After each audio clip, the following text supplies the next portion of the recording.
Hello, hello, hello. I didn't forget my glasses this time. Easy win. So,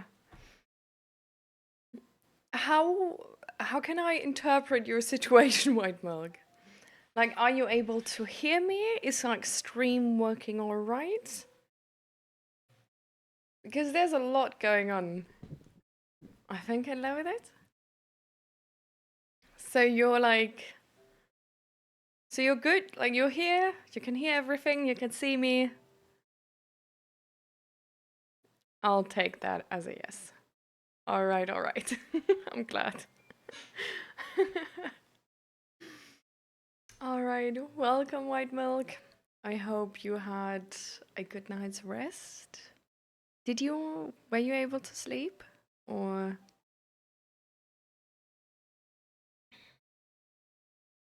And hi, Irfan. How you doing? Welcome, welcome. And hi, Ellie. You just stepped in dog poo? No. Are you like at least. Are you like going home at least or something? Like, do you go to a place where you can like easily fix it? Or are you like, I don't know, like on the way to work or something? Because then, well, I guess you can still fix it. They always have a bathroom. But it's like, ooh. Oh my god, imagine you step in dog poo when you like step into the train or something, and then everybody on the train has to be in the room with you. And the train is like super full, so you have like no chance of getting to the bathroom, and then it just smells like dog poo. I just went home. My cat is having a panic attack of it. No. What? Oh, a dog poo? Why is your cat reactive to dog poo? Like, it's not like you petted another creature or something. It's like, what? You're doing fine, Evan? Is fine like actually fine? Or are you just like, you don't want to get into it? And hi, G-Force. Welcome, welcome. I'm so glad you're here. I'm so glad you're all here. This is amazing. This is amazing. Like, I never had so many people, like, at the beginning of the stream. Like, thank you, everybody. I feel really honored. I was so stressed to get ready for stream because I was like doing like I had to order like so many things I wanted to order since like ages, but I never did it, and I always like postponed it. And I don't know, I just hoped I would find like a better option or something. But now it's just like, no, I need the product, okay? Let's get over it. Yeah. One of the things is just like a toilet mat. Like, you know, this like U-shaped tiny carpet in front of the toilets. Like, usually it looks hella freaking ugly. I do have to say, like, I'm not a fan of those. But in our bathroom, the floor is a major, like, how do you say that in English? Like a cold bridge to the outside? Does that make sense for you? Is that like something which is used in the English language like this? Or no? But it's like, the floor is cold. Let's just put it like this. The floor is hella fucking cold. And it's like it's really cold. It's freezing. So I need a carpet because otherwise I don't know, I just can't relax on the toilet. Like, it's like you have your feet on the ground and your feet are like freezing. And I always like, I really don't want to put my feet on the ground.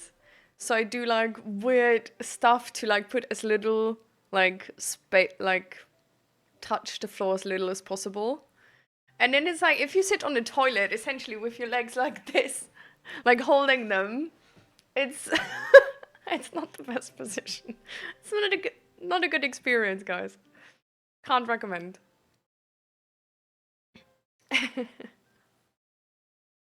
You're really tired today, Evan? Last night slept only for 8 hours and then 9 hours shift. Came home 2 hours ago. Damn. 39 degrees Celsius today. Oh, you're really feeling our new overlay here then, right? Like, especially you. Oh, you're probably like, yeah, winter, snow. Mm-hmm. That's the vibe. Oh no, like 39 degrees. That's crazy. You want to share where you live? Maybe you have already, but I forgot. Because how the hell is it so warm where you are? That's crazy. Hi, Gavin. Welcome, welcome. How you doing? How was your weekend? Ah, true, Australia. Damn. Oh, wait. I talked to a friend. I haven't talked for like years. Sorry, I got like so excited right now. Because the person is actually like, he is in Australia right now. He's like working in Australia, like on a farm or something. And I haven't talked to him in like years. And I just like, I don't know, I was inviting for my birthday and I saw him in my contact list and was like, damn, that guy was like amazing. Like, actually, like, what is he doing right now? I'm just gonna invite him, whatever. And then he like sent me like a message saying like, thank you so much for your invite. But I'm in Australia, like I just seriously can't make it. Um, and yeah, so now I already know like 2 people in Australia. But he says like work is really freaking hard. And he also told me that actually like nobody from the farm wants to talk to him. Like he's a little bit isolated. It's kind of sad. I also don't know why. Like I don't know, like English is your main language. Like why don't you like you don't even like the Dutch people here like they need to talk English with me to like properly understand. You know, like they need to switch off their normal language and be comfortable in English to talk to me. Like I get it why they like take distance sometimes or like are not as friendly. But like English is the main language in Australia. Like what's the problem? I don't know. Was we just started with the mental health check-in. So at the moment we're like entirely random and then we're gonna get serious in a second.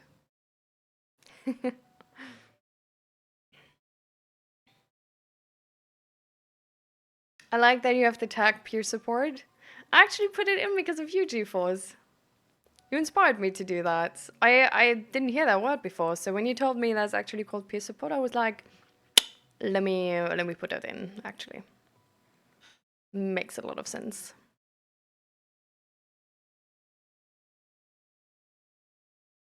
What is some customer screaming? Why are they screaming? What the hell? Ah, cold rage, that makes a lot of sense, yeah. It's -8 degrees outside today. Let me check. Um, it's 6 degrees here.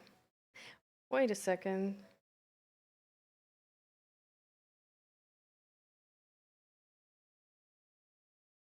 Oh, okay. I was like, sorry, but I got like a. You know that, like, I don't know if like that happens in like the countries where you live, but like in the Netherlands, they essentially like they can like send official warning messages to like it's like every phone in the country. Um like without like they don't need your number or anything, like they just I don't know, like I think they just like put it on the like where you're logged into the internet and stuff like this.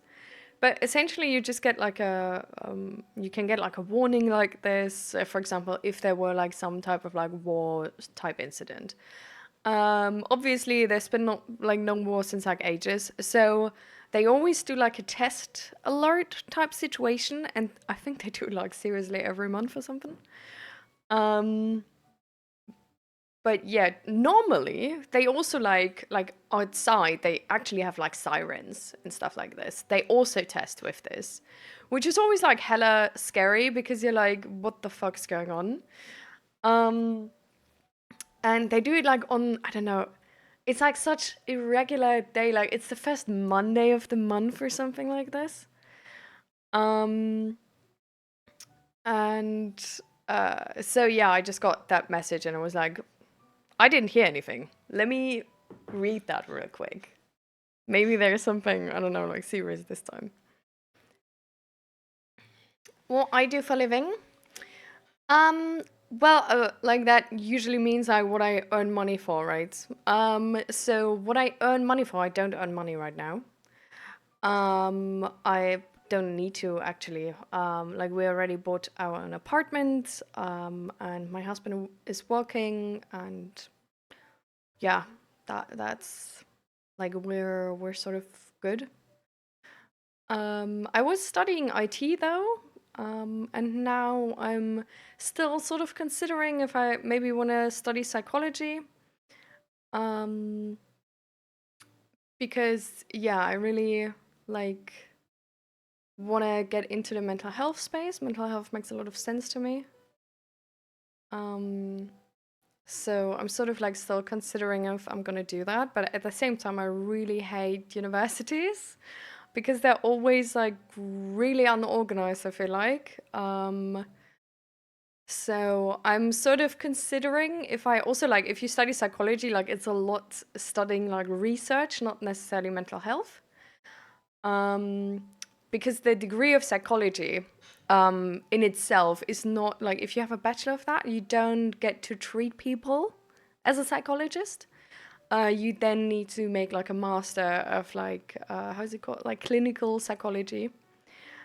Um, and then there's still like a lot to do until you can actually like treat people as a psychologist.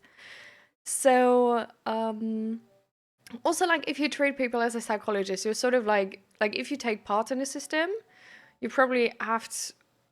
I don't know. Like there's been so many people telling me literally that they like stopped that job because of burnout and stuff like this. Because the system is like not really like too friendly with that. So I'm I don't know, more so considering to go in there like mental health, I guess coach, counselor. I guess like counseling is a good word. Direction. Um, where I can like comfortably like work outside of the system and make my own system because I don't know, I just like my own systems better. But I mean, they naturally like usually are than like a generalized system. Yeah. So at the moment, I'm just sort of like reading up on the topic, reading up on my possibilities. I did like a tiny certificate, but then I found out it's not really a well known or like really well, I don't know. Like it's not really a good certificate with like a good name behind it. Like I thought it would be like way more important, I guess. So I'm looking like into new certificates and stuff like this, yeah. So at the moment, the only thing I earn money with is this stream. What you can see with like 11 subs, that's not much, so it's not really like a thing I do for money here. Um, and then I have like an Etsy shop where, like recently actually, I started this, where I sell like tabletop RPG assets and emotes, and stream assets.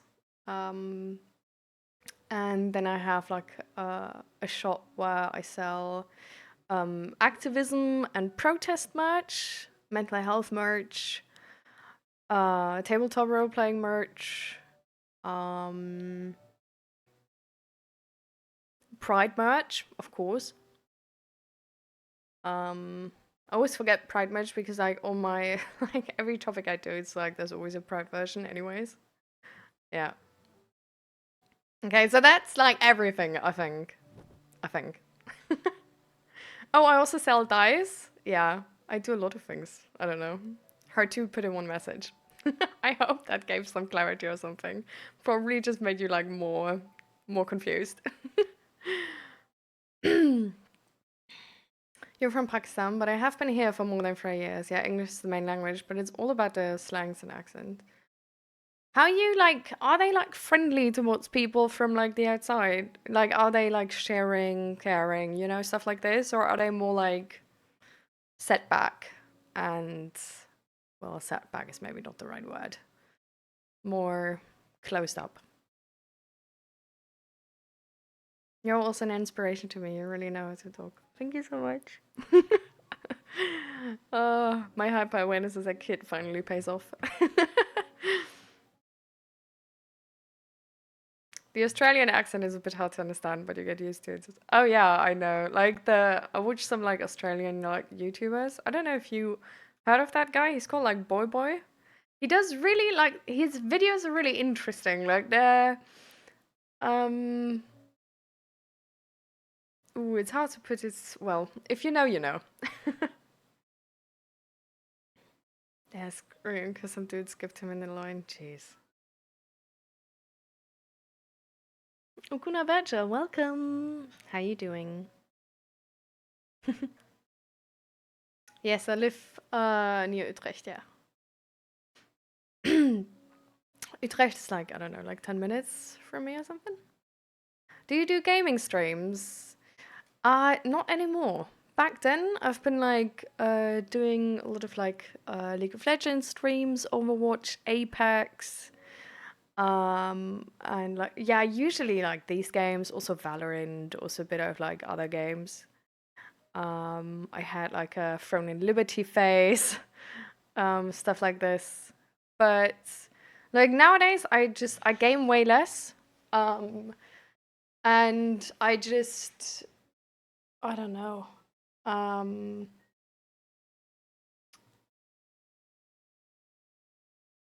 yeah, I guess I just want to do more stuff with meaning, if that makes sense. I don't know like what would make me special if I just game because I'm not good or anything. Like I don't really know what I would like offer with that. Um, except cope. So I don't know. That's it. Just seems sort of like a tiny bit like a waste of my time. Um, and then at the same time, you're sort of like you feel like you can't stop after a game because then the stream would stop, right? And then like what do you do? Like that was streamed for like 45 minutes. Like that's so annoying. Um, so yeah, I rather sort of like if I game offline. I've been gaming like a little bit of League recently, actually. Um, I got like a little bit back into it. But yeah, it's like usually it's really like the session is like 2 games and that's it. And then it's like, do I turn on stream for this? I don't know. I've been seeing you on that. You have been seeing me. Excuse me. Do I need to check my windows?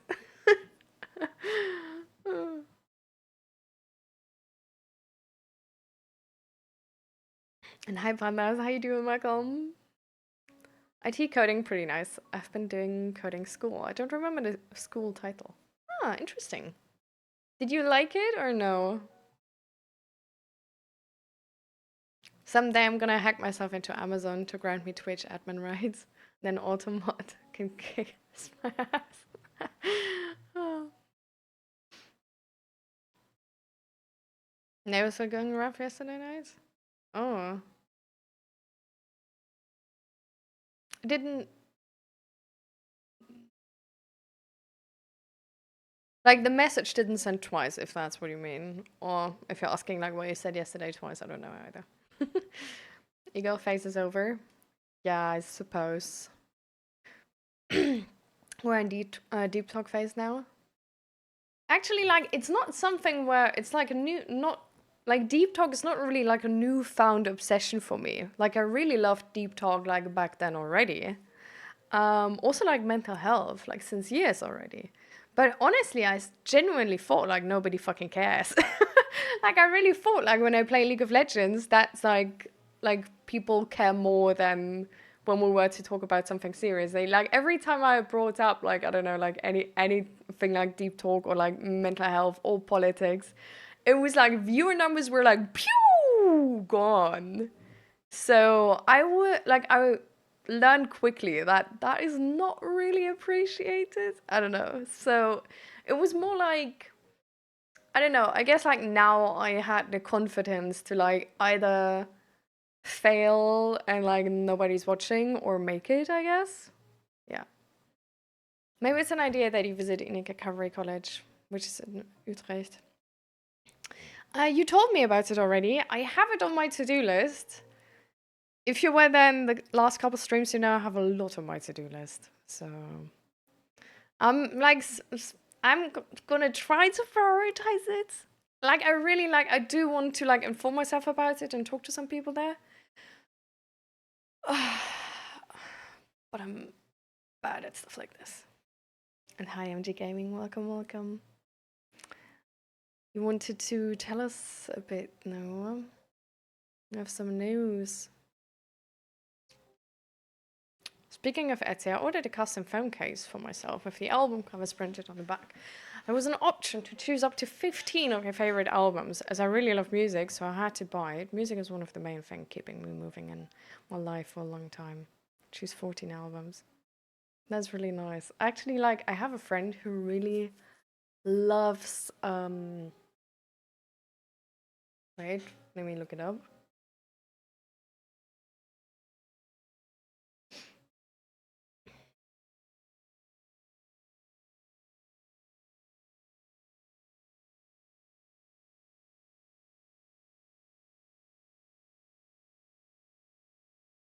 Pink Floyd.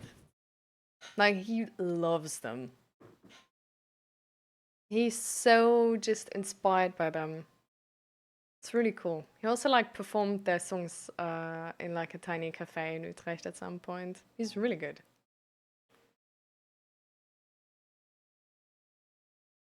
Oh, true. I mean, Ellie, when do we play again?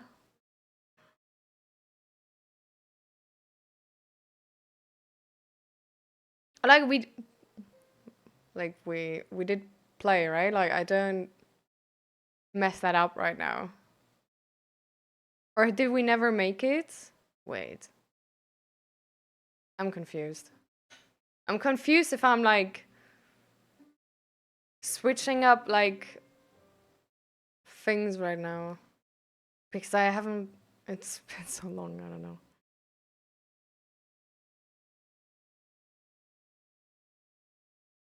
Most people are really nice here, but some of them aren't. Well, you know, it's everywhere like this. Yeah, true. Well, I guess then he just got a bad role on that farm.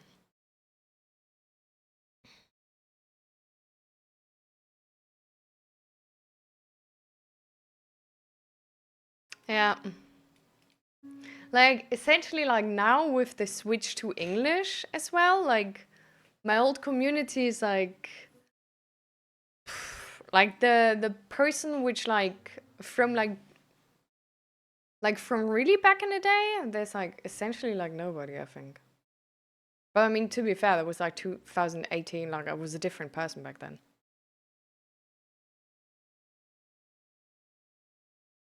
Oh, good luck, White Milk. Good luck with work. The Strokes. Never heard of them. Yeah, I know that we talked about playing League.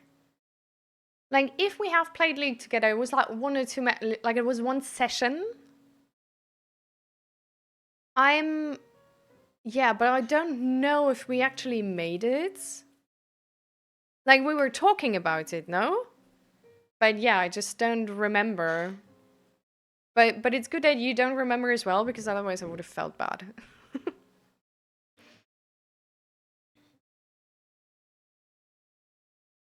Yeah.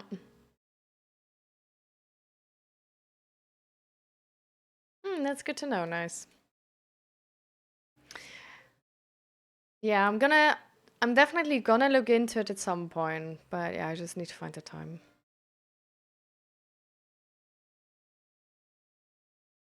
I've been in the push to make sure I got the info I need for the city meeting in 3 days. Oof, that sounds good. I wish you lots of luck, that it works out.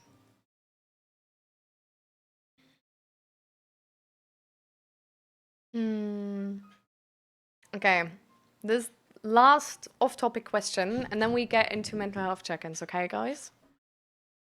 I really enjoy the small talk, but I do want to, like, do what we said we're gonna do, you know? Like, I don't want to, like, disappoint anybody who's like, I really sort of, like, hoped for the mental health check-in. So, what I main on League? Mm, so definitely support right now. Um, Definitely a lot of Soraka. I was playing a lot of Lux before, but I started to lose a lot with Lux. So now I play more Soraka because with Soraka I actually have like an alright win rate and like recently a pretty alright one.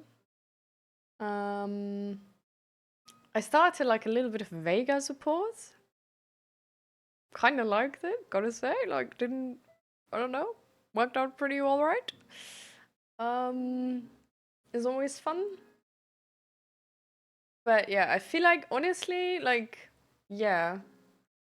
Like, Soraka is just one of the main things that I go to. Like, it's if I have tanks, like something like a Mundo, it's like I play Soraka because, like, oh my god, you can't imagine how fucking annoying it is to play against a Mundo with Soraka. It's like, this is hell, seriously. So love that. And if my team has like no tanks at all, I play Soraka because I'm like, we need to make this work like somehow. Like some magic needs to happen. Um, and then I just hope to like heal my ADC through the worst of it, and like that we're able to do it or something. Yeah, or like help some assassins out. Um, so yeah, there's really not like too many games where I feel like, oh, I can't play Soraka. Because I always feel like playing like Soraka, but sometimes I just don't want to play Soraka. And yesterday, actually, I had a game where it was like, damn, like in this game, Vega is actually pretty amazing. Because there was like, I think it was Yone, Nafiri, and Briar or something. And it was like all of these, like, need to go through the cage, you know? Like, I don't know. And like Briar, like, well, we don't need to get into the details. But yeah.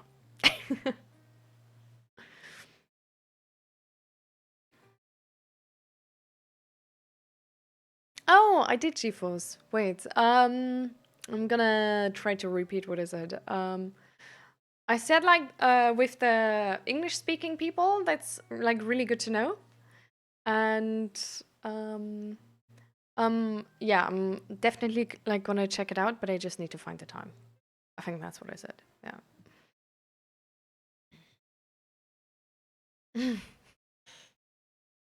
Yikes. All right. So now let's go over to the mental health check-ins, guys. How are you all doing? How is your mental health doing? Also, Ellie, I love you for using my emotes.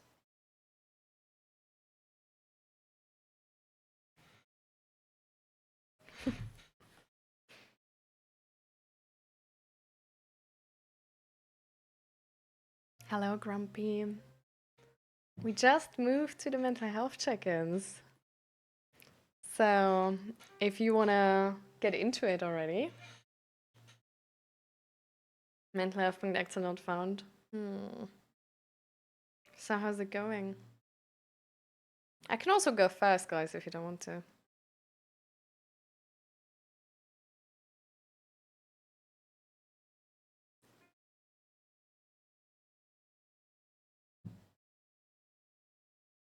Doing okay lately, just having a big dip today. Aw. Why? Or like, do you know why?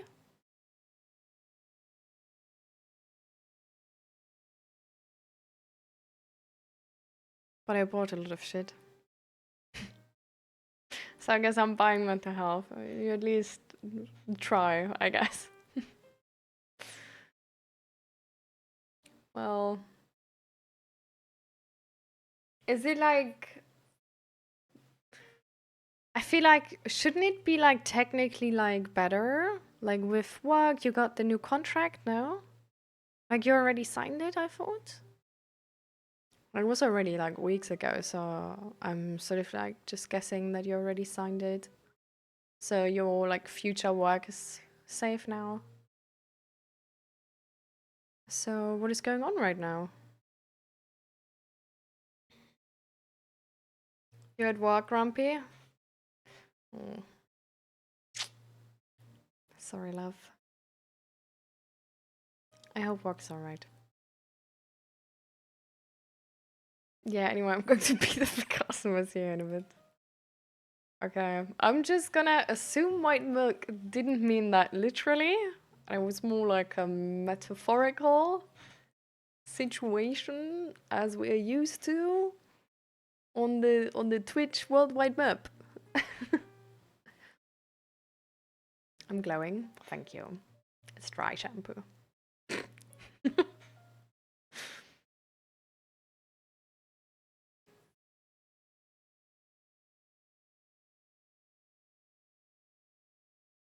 You're still waiting.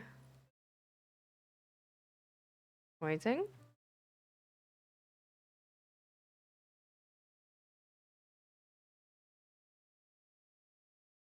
We're waiting on what though? I didn't miss any of your messages.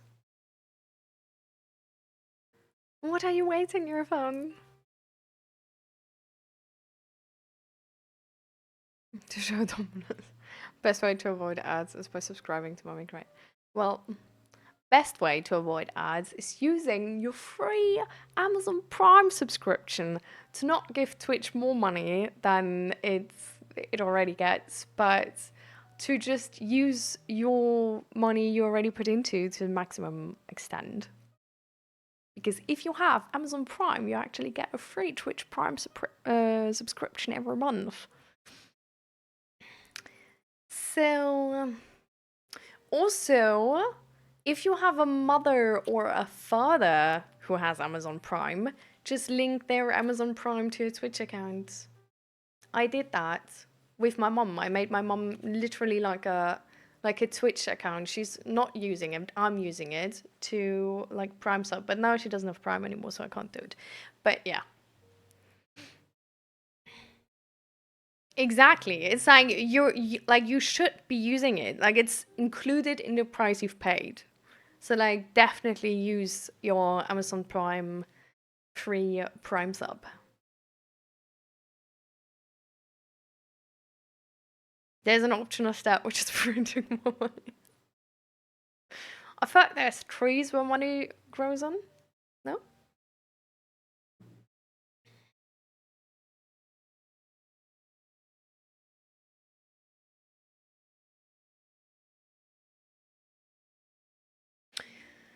Well, I guess it really depends on the definition there, right? Because I feel like if you like if your mum, for example, like the way I did it, like if your mum or dad has Amazon Prime, they don't have a Twitch account, so they don't use it. So then it's free to you.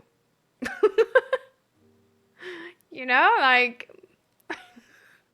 because you don't pay it, your mum or dad pays it.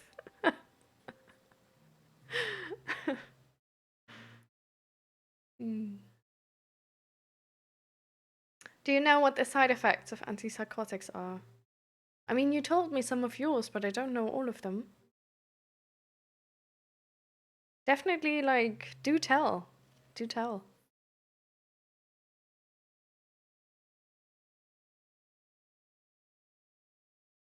I'm going strong and laughing at the negative thoughts trying to slow me down. How are you handling the negative thoughts? Because you say you're laughing at them. So, like, can you, like, do you care to sort of, like, explain that a little bit further? Because I feel like we always hear, like, sort of summarized ideas like this. Oh yeah, I'm just laughing at the negative thoughts. but we don't like properly hear what that actually means. So for example, like back then, like before I was in therapy, I really always thought that this means suppressing negative thoughts and just being like noticing them come up and then just be like, no, no, I'm not looking at them. Like I'm thinking of the task at hand and I'm just ignoring them and I'm just pretending they're not there. I'm just like ignoring all the information, like all the emotions attached to them and all of it. Um, but now after therapy, I know that's not really the good way because suppressing emotions is sadly not resolving them.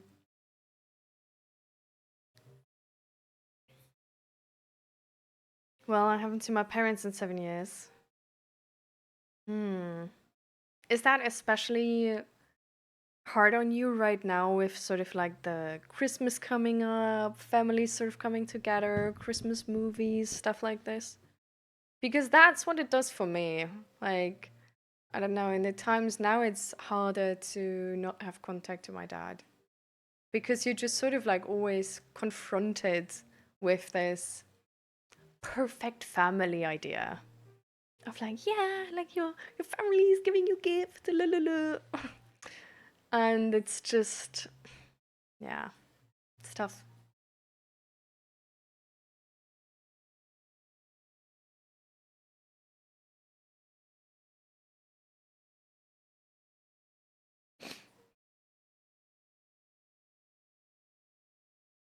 Or that's not it. Or like how is it, Panas?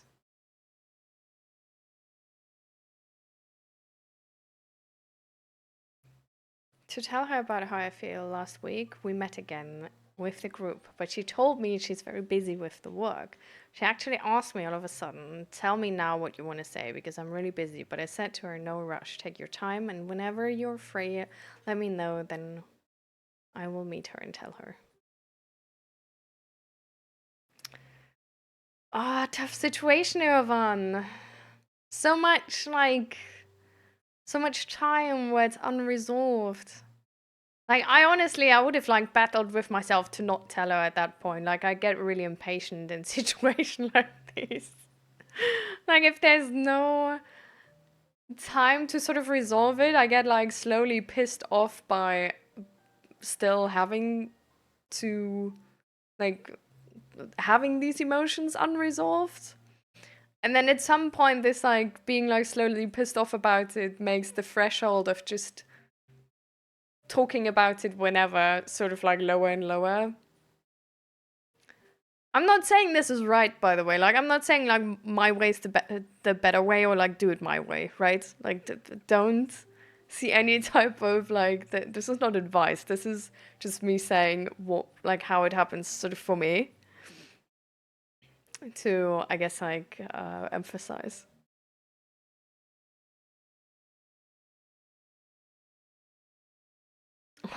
Grumpy Palace Guide. You really give amazing advice. I lowered the dosage of antipsychotics 3 times the last 2 months. I'm really making progress. I can now say I'm being myself while the last 19 years I've mostly been living in an emptiness. This is also because I have a new medicine, so I'm not numb anymore. That's really amazing, I'm glad. So you have been taking it for 19 years? I still like, I can't really process or like get it in my heart that like that this is not a thing which can be fixed. Like it's really hard to understand that you sort of like have that for so long.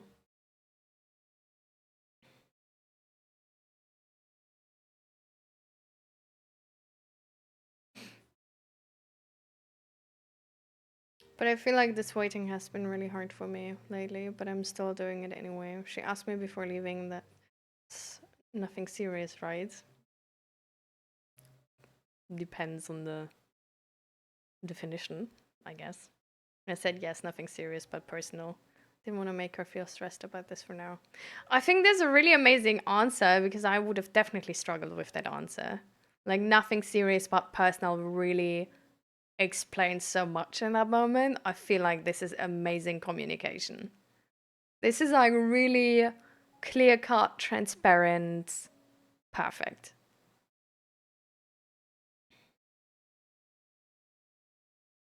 I also don't really understand, like, why do we go with the like laser treatment for hair, facial hair? By the way,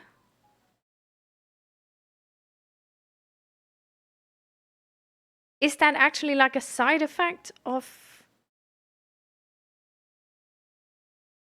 Is that a side effect of antipsychotics? To not be able to get laser treatment in your face? What? Or like I because otherwise I'm clueless how this attaches to whatever.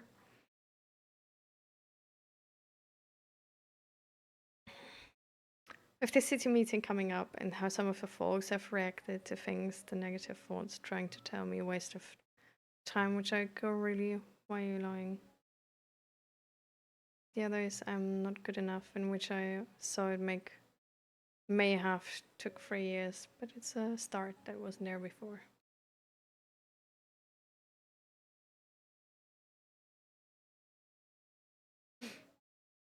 Hmm. I acknowledge negative thoughts and dig for the source to understand the reason why it's appeared. So then figure out how to process it in a healthy way and keep going forward. Yeah. I think your project is amazing. Like I told you the last time what I think about it, right? So I just want to sort of emphasize that this is not something I just say or whatever, but it's something you can sort of like take as like a real opinion of a person who's like actually like really considering if this like is good or bad, can help or not, and stuff like this. If that helps you in any way. I feel like sometimes just getting like a bit more arguments to sort of like a fact check from the outside, if that is the case or not, can also really help. So that's what I'm sort of like trying.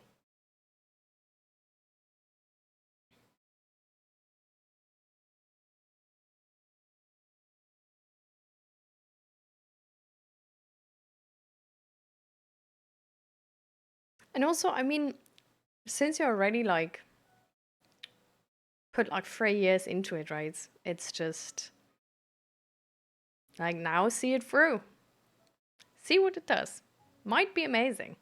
Like I really thought like it's sort of like actually the same with this stream. Like I really thought it would be like super useless and like nobody wants to talk about their feelings or like anything.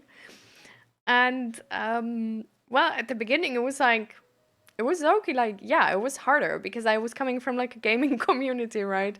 So it's like there were like some people who actually like then pulled through, right? Like Pandas, Fluffy, and who sort of like did that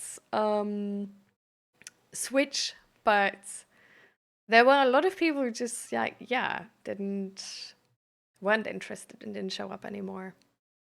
But now I have you all here, and I hope at least that I have some type of positive impact on your guys' life.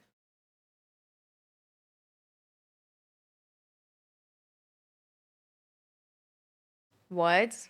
Ellie, who misdiagnosed as bipolar as a kid and went on antipsychotics for like 8 years until they figured out the mistake, and now I can never stop them. Uh, excuse me? I need more information on this. This is hitting me like a truck right now, and I don't know what to like. What? I'm just gonna wait on your second message on this because I really don't like. I'm just stunned.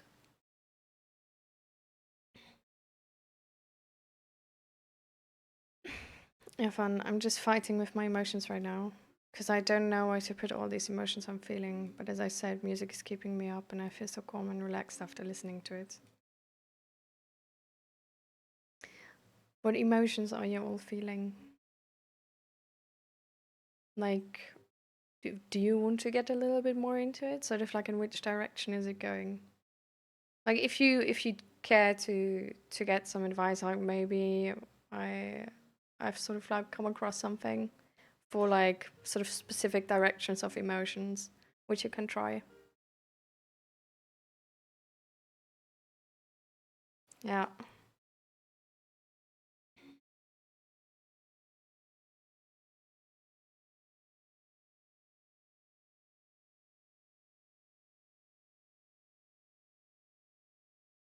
Hmm. I'm glad you stayed, Pandas. Why did you stay? Was there a reason? Like, was there sort of like one situation? So now we know G-force. By the way, like I hope you like sort of like got that with the answer of Pandas. That yeah, like this is like the facial hair thing. This literally like a side effect of antipsychotics, apparently. Because your pain experience is being influenced and your skin will get more sensible to photon impact in a lot of cases. So a responsible clinic won't offer it to you if you are stupid enough to check the box. So that's probably like a more unknown side effect of antipsychotics. But Panda knows.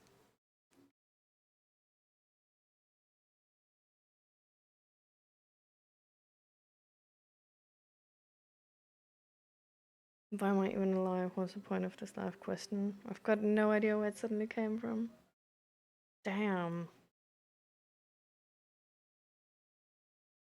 I feel like this is not a question which like nobody has.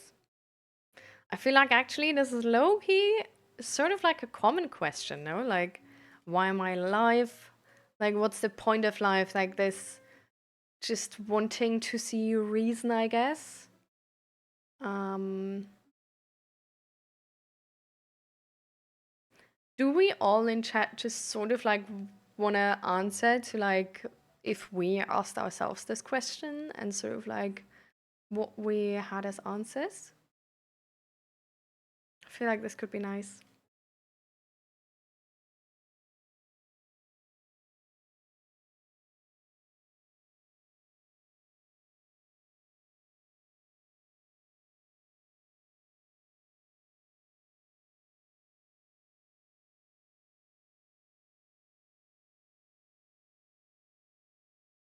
Hear me out. We need this as a child porn reward. What?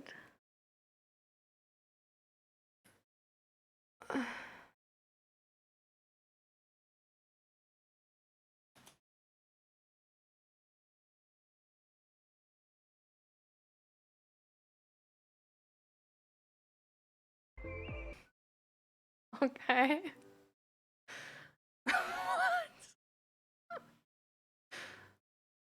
No.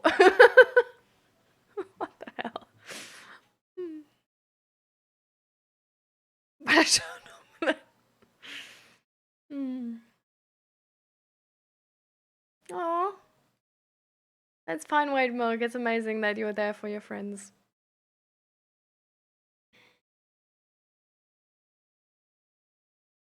I hope you can find space for their emotions.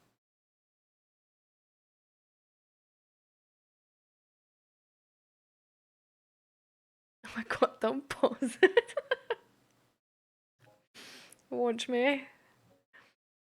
I turned 18 and got switched from childcare to adult care, and the first thing they said was, "We need to evaluate you because you don't have a proper diagnosis, but are heavily medicated."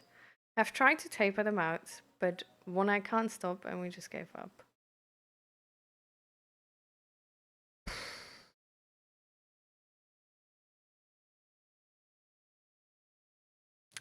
We love if doctors just give you a heavy medication without proper diagnosis, which have heavy side effects and are addicting. We love that. What the fuck? Can you sue them? Like, yeah, it's been years ago, but like, can you sue them? is that like a possibility? Because what the fuck? This is like medical negligence or whatever it's called? Or endangerment? Or like, I don't know, but there's like. That doctor shouldn't be doctoring anymore.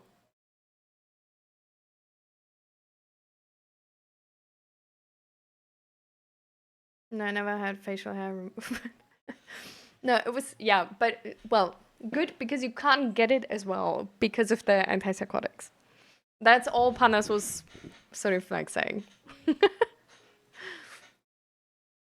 So, yeah, it wasn't that deep. Like, I hope you understand now. It wasn't like, it was meant as a joke on your message or anything, or dismissive or anything. It was just a weird little side effect of antipsychotics. So,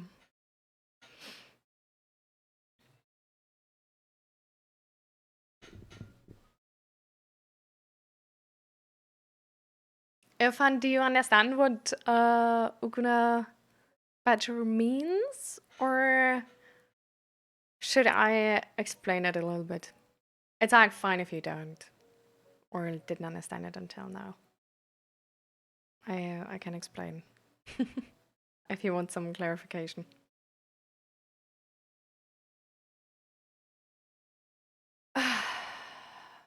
And with Ellie, like, still, I'm shocked. Like, this is like, for you, it's probably, yeah, it's just my life, whatever. But what the fuck? Like, this is seriously so insane, I think. And I always like, genuinely, like, my mom is really like not trusting doctors. And I was always more of this, like, well, like, maybe you're a little bit paranoid, you know, like, but the I hear way too many stories literally being like, yup, good that my mom is paranoid. Actually, I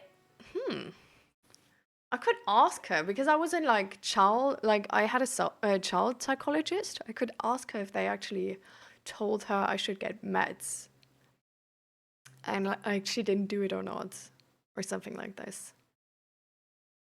Because I'm not sure if she would have done it or not. But yeah.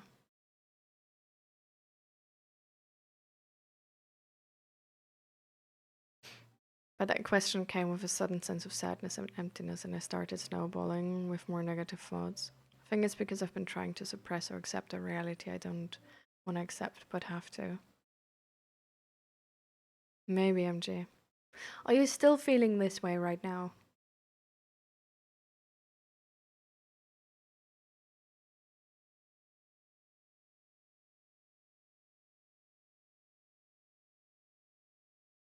Emotionally exhausted because I've been waiting for more than 2 weeks since I first asked her to meet up personally. Anxiety that what is going to happen when I finally tell her, emotional overflow, because when she asked me, it's nothing serious, right? It was so hard to hold back the truth and tell her nothing serious but personal.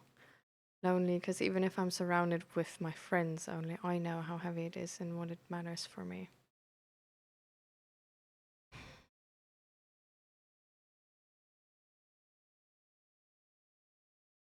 I'm really sorry for you. I understand how you feel.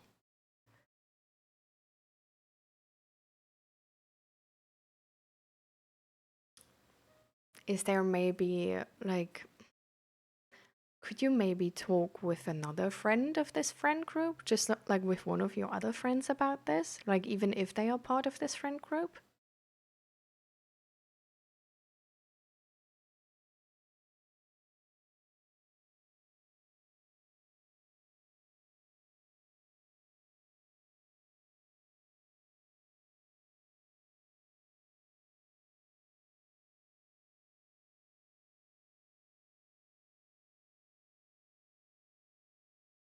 No, I think it had gone too long for me to actually make a complaint, but unfortunately. But how are you supposed to know when you are a child? Exactly. So I think like I feel like maybe it's not running out. I don't know, like a lot of crimes take a lot of years to actually like not be able to bring them up anymore. And this is something where you have like medical records of it.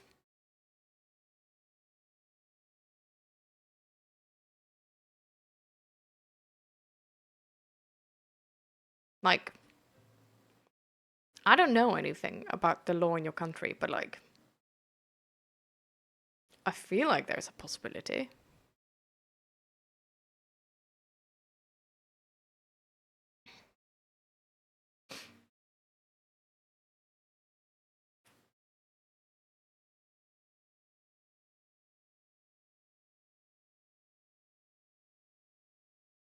But I understand if you don't want to sort of like waste energy on that, because that's also a part of it, right?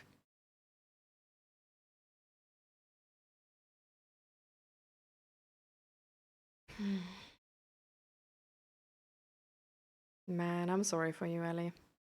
I hope the one you can't stop has no like really serious side effects. Well, the next group meetup is just 2 days away, hopefully. So I'm just waiting to see what happens. All right. See if there's like time or something. Like maybe with the group meeting, you can also just take her aside and like talk to it. I feel like, I don't know, like waiting with this is hard, you know?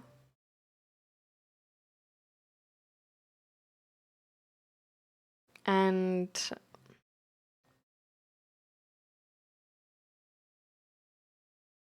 I don't know, I feel like there's with certain things, right? So like the way like I explained to you how I would feel in that situation, right?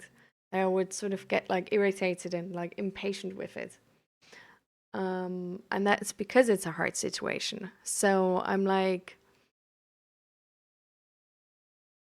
I don't know, like for me, I know when I wait until that space where I don't have a lot of energy for this anymore because it has drained me for so long. The way my like the quality, I guess, or yeah, I guess the quality of my answer with this is gonna lower. Like I'm because I'm gonna be like more irritated. I'm gonna be more on edge. I'm gonna be like it's gonna be just harder to talk about it and maintaining posture and stuff like this, you know. And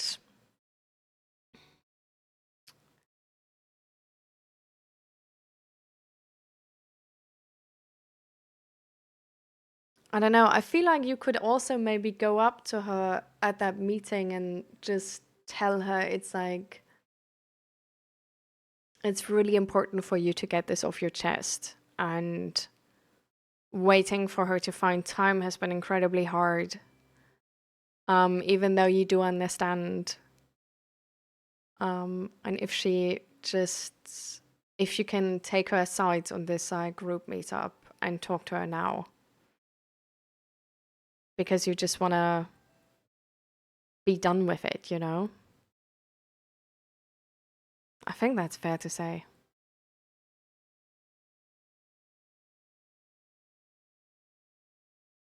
Mm.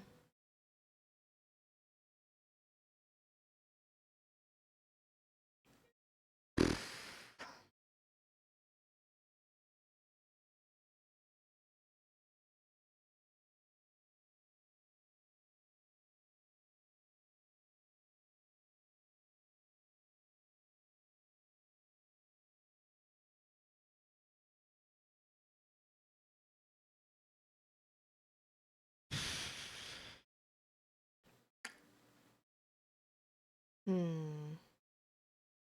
It's really a tough situation.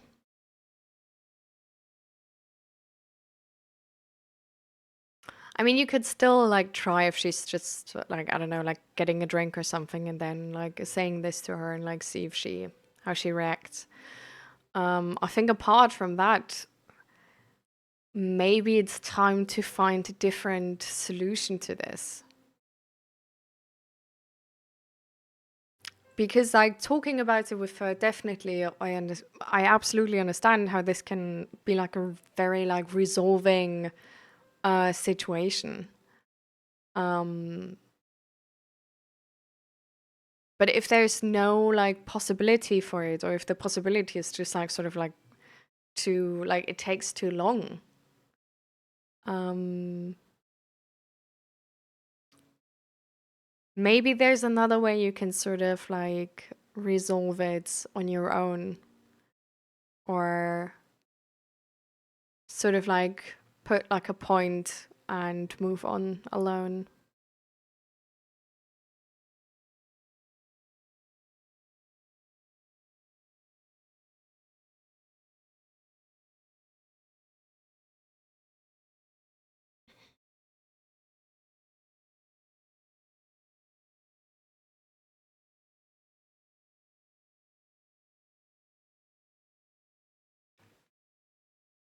And hi Namros, how you doing? Welcome.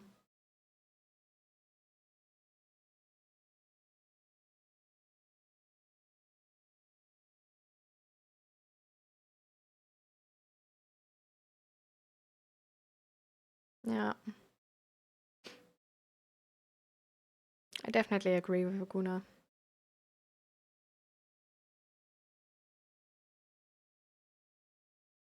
Hmm. Yeah. No, I definitely understand, Irfan. Like that would be the best possible way, right? At the same time, I don't know, like the longer it takes, the more I'm sort of wondering if she actually is actively avoiding this topic, if she's actively avoiding this talk, and if she's not gonna try to avoid it until the end of time. Like maybe she's sort of like scared what to do with this information, how to react, and like what will happen to the friendship if she reacts wrong or something like this. Like there's like especially friends a lot of times are really sort of like have more information than we think about us, just because they're able to read our micro expressions better than other people, because they're sort of like tuned in, right? Like they've known us, like they were able to really calibrate their system onto understanding us. Um, so yeah, I just sort of wonder if she's like maybe avoiding it because she's also scared of it. And I don't know, I just wonder if she's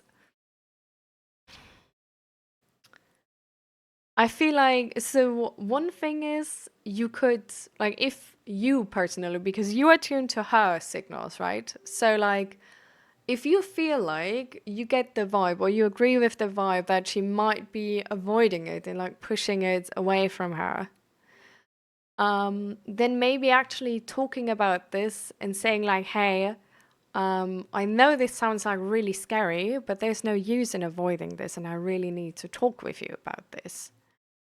Um, is maybe like a way to go. Because then like by sort of like putting this in the open, it can like sort of like yeah, like by confronting this essentially it can like resolve that. Um and the other thing is just like if she like wants to avoid it, she's gonna find ways to do so. Like if there's no point when she like doesn't want to avoid it anymore and you can get to that point, if she is trying to avoid it, she will be able to avoid it. And then you need to find a different way how you can resolve and um, confront these emotions on your own and sort of like be done with them on your own. And um,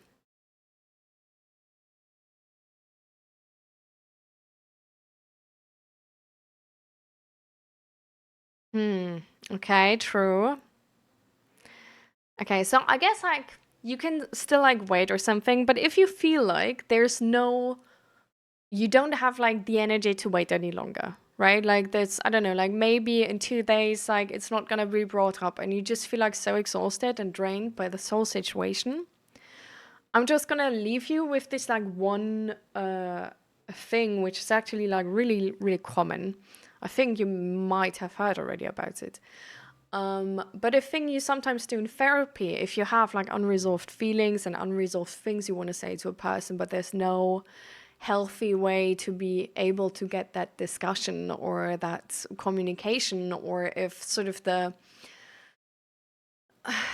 anticipation of this communicate, or the sort of expectation of this communication seems to be like really going like really poorly. And I don't mean just you thinking it's gonna go really poorly, but your therapist being like, okay, like if you want to confront your narcissistic father with this, like this is like um this is not gonna go well. Like this is not gonna help you, but it's actually gonna make it worse.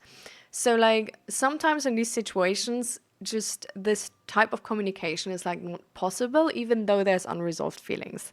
It's a really hard situation. It's a really sucky situation. And I've had this with both my dad and my mom. Because yeah, sometimes there's, with some people, if we don't actually, not only with some people, if we don't, as a person, take care of being approachable and being a safe place, and really make sure that we are,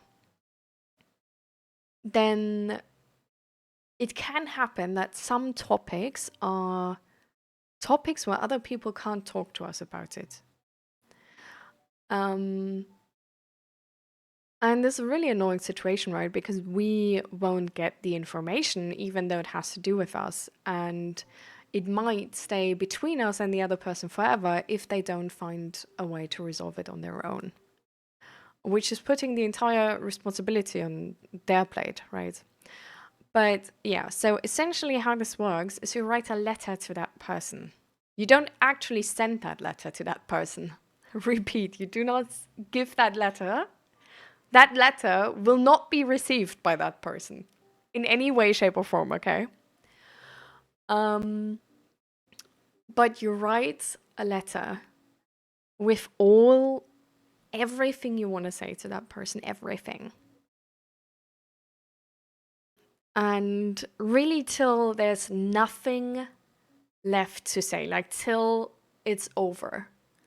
This can be pages, multiple pages. This can be a tiny book, if you will, you know? But so in your case, it would be writing that letter until the point where you, yeah, like feel like the emotions are resolved. At least in that moment in time. Or when you like can't anymore because you're just a crying mess, and then you like take a break and you start again with it sometimes else. And even if you get to the point where the emotions feel resolved in that moment, they can come up again later on, and then you again write such a letter. But with these letters, it's, even though we know the other person is not going to receive them, it's really, I don't know, in a funny way, it does really help to just get the words out. And it can already do the job. And that's a way how we can do it on our own, and how we can sort of help ourselves resolve these emotions with that other person and say all the things we wanted to say. So that would be a way how you can do it alone. It doesn't mean that you never will talk to her, but you can just do that to sort of help yourself with these emotions, to regulate yourself a little bit. If she's like busy for longer, you know? So like, if you feel like these emotions are like negatively influencing you because they're exhausting, because you're not as happy, because you feel stressed maybe, because you just feel sad, stuff like this, try to write such a letter. What the letter can also offer you, if you then later actually talk to that person, is that you have sort of already articulated it once, right? So now you have like words in your mind. You maybe actually articulated the same things in 3 different instances and now have the perfect words in your mind, you know? So you don't you don't need to give up on the idea to be able to talk to her. It's essentially just a thing you can use, a resource you can use to first of all prepare yourself for the talk so everything comes out right. And the second thing, and the major thing when you do this, the other thing is just more like a bonus, is to regulate your emotions about this and not be in this like hot seat waiting for that person to have time, but be your own person taking responsibility for your emotions, being fine on your own, not being dependable on her finding time or on her not being busy, but really being independent with your own like emotional well-being and being fine whatever happens. Hi, MCLP. Welcome. How you doing?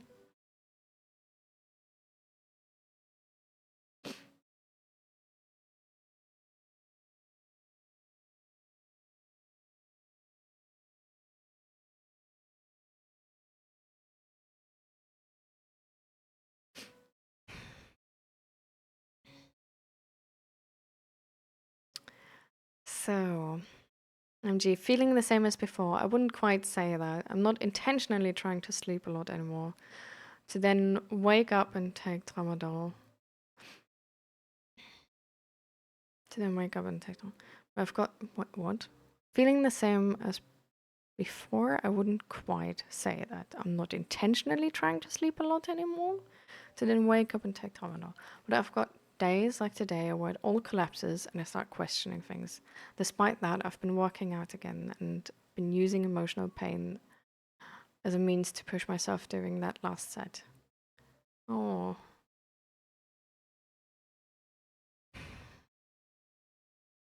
Do you have an idea why it collapsed today? Is there like a specific trigger or something? And what do you mean with you're not intentionally trying to sleep a lot anymore and then take tramadol? So do you just, like, when you wake up, like, just stand up and not take tramadol and sleep again, and that's what you mean? Or what specifically?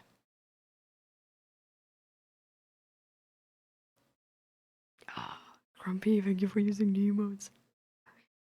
I've also thought at first that maybe she's avoiding what we had this.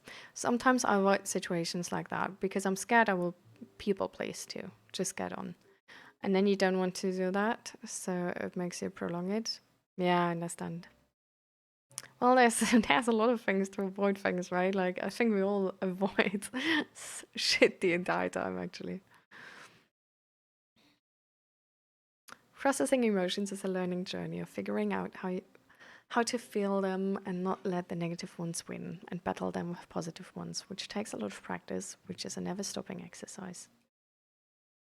Definitely, like processing and regulating emotions, it takes time to build this. Like this is a skill where like you like use it or lose it, and at the same time it's something where other people can give you guidance on, but you always need to learn it on your own.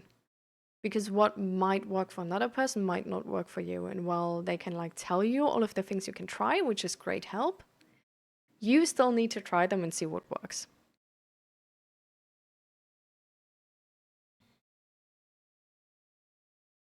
I've been using form and current emotional pain and anger during my workout. Can say I've not been able to match it yet. I get tired and I hit rep failure, but it's nothing as bad as the former.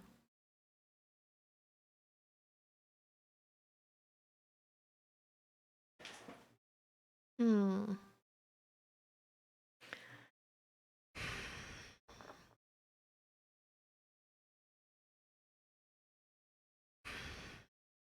To match your former. I'm confused with this sentence. You match your to match your your best yet. But then you say, but if you like hit rep failure, it's not as bad as the former. So what were you trying to match?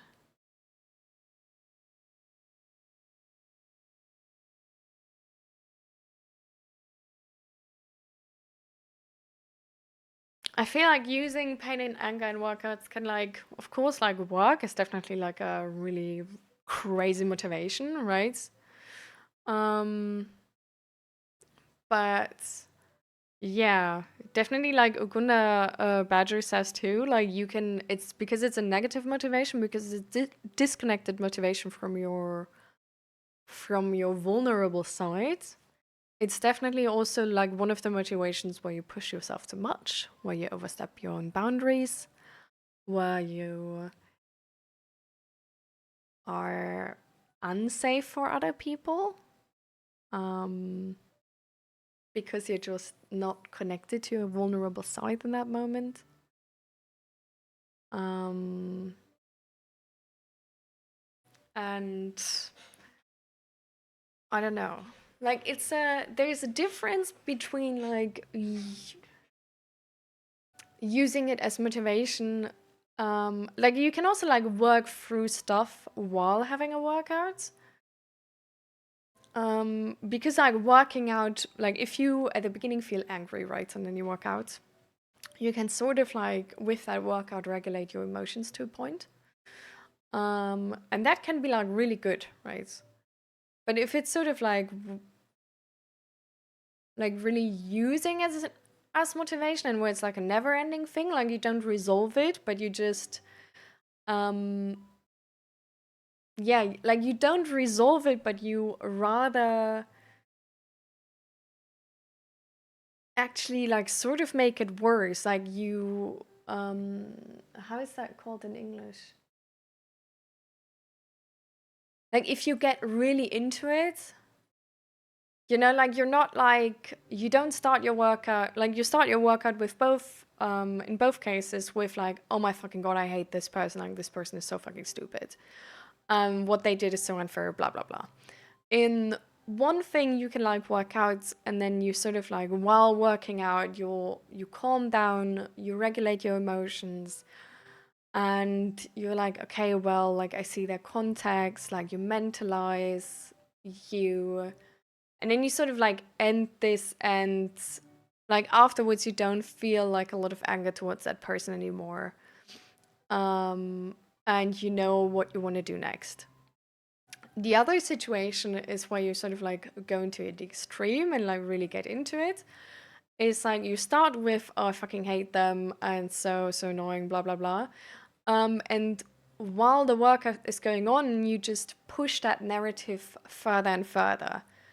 And you like, instead of like regulating yourself and balancing that out, you rather go into, yeah, and it's like so much worse, and that is also shit about that person, and the other thing is also shit about that person, and that other person is also shit, and everything is so shit, and everything's so unfair and blah blah, like going like one of them is like making it lower because you regulate yourself, the other one is like sort of exploding it.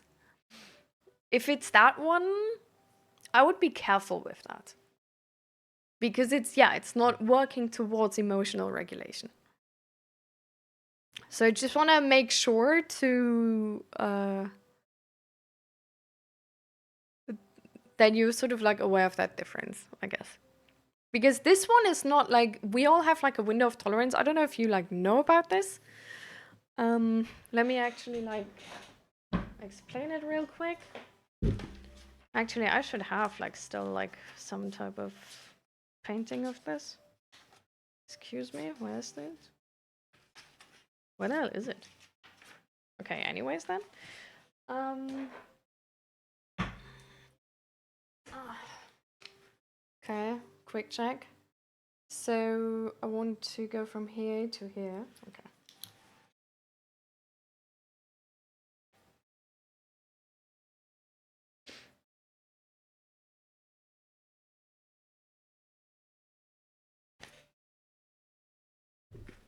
Okay, so this is essentially like a sort of like a theory from around psychology, mental health.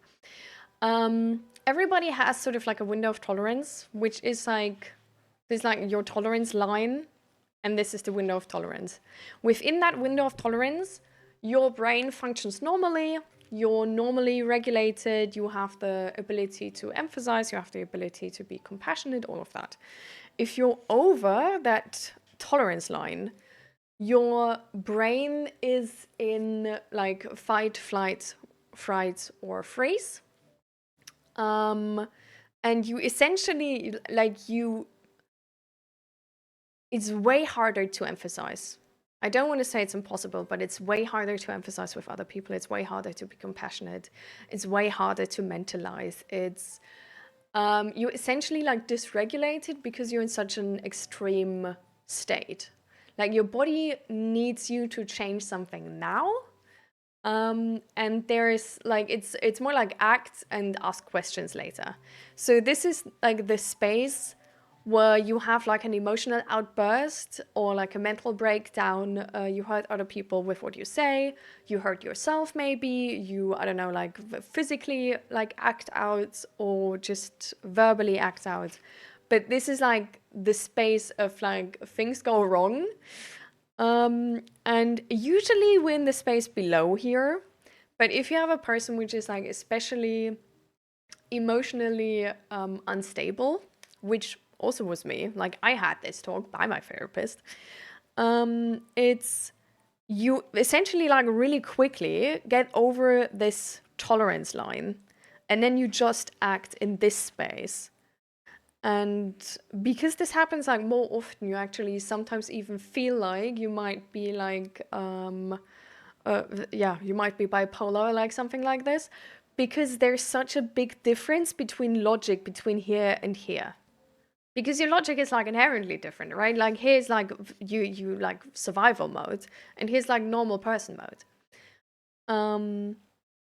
And so yeah, like usually we like just are happier with ourselves. We're more, we're just more regulated. We're like this is the comfort zone.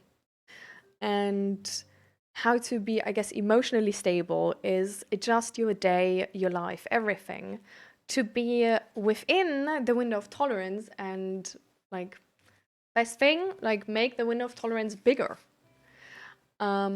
But usually the easiest thing at the beginning to get like from mentally unstable to mentally stable, like sort of, I guess, like quickly, or to get your first results is to, because most people like this doesn't usually, you don't go from 0 to like over here, like off charts with like one situation, you don't. But you sort of like, it goes like this, you know, you have like 1 week of just like shit experiences and you like don't chill, you know, you don't rest properly, you don't talk to friends about it, you suppress all of those emotions, those are pent up and like more and more and more stacks on top of each other. And then at some point, you're over the line of tolerance. Well, if you're like depressed, for example, this window of tolerance is smaller and you can be there way quicker because then like we have like trigger points, right? And if you have like a lot of trigger points and you don't know how to exit triggers and you also don't know how to regulate yourself, right? Then like any type of trigger point is like instantly sending you up in out of the window of tolerance. And at the same time, when you then, for example, get scared of trigger points and stuff like this, and you're more like an anxious, avoidant person or whatever, it's like the trigger point, especially if you don't confront it, it gets like bigger and bigger. Like it's always taking more around it within two. So then, like slowly, like nearly every situation can be a trigger point, and you're always out of that window of tolerance. But this is why, like with exercise, like you can sort of like you could like regulate yourself. Like we know exercise is really helpful with that. But if you instead like go into this extreme of like making it like really like getting into it, then you're definitely like going out of the window of tolerance. Like that's the direction you're heading. That's not a really fun place to be at because it's not it's just not representing how you normally think. Like it's like within the window of tolerance, you are the person you are with the beliefs you have. With the not only the beliefs but the priorities, the worldview and beliefs. Like the world is just like you are the person you are. Out of that window of tolerance, you are the person you are in survival mode, which is way different, way more reckless usually, and like not really as empathetic, not connected to yourself as much, especially to your vulnerable side. Because yeah, I mean, if you need to run from a tiger, it doesn't really help if you feel the pain of like a broken toe or something, because you still have to fucking leg it. So that's sort of the logic behind it.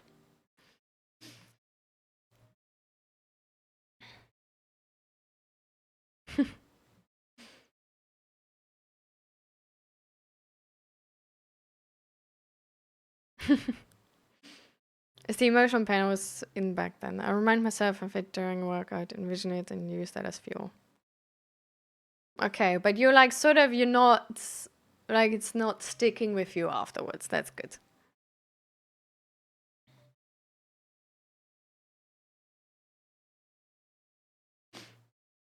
Mm.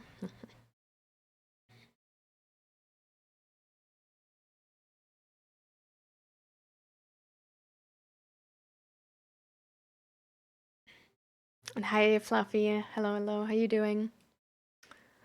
So hopefully she will make time. She did before as well. She's a very good friend, and that's why I'm waiting. And these emotions only comes at night because you're afraid of everything during the day. I'm busy with work, which keeps me distracted from this.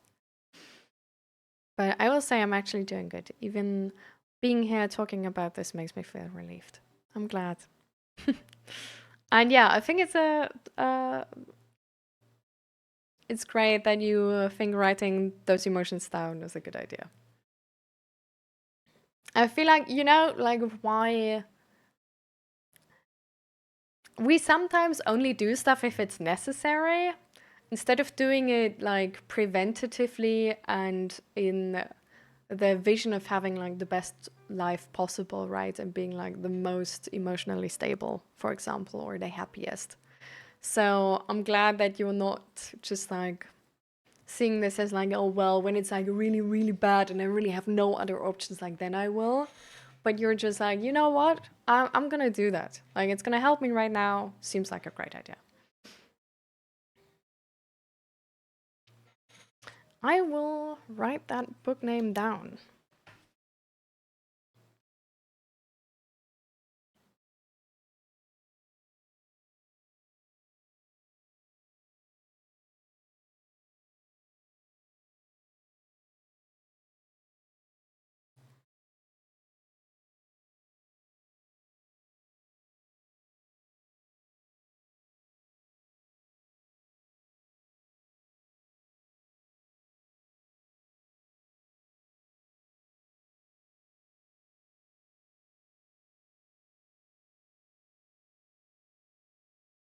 Okay.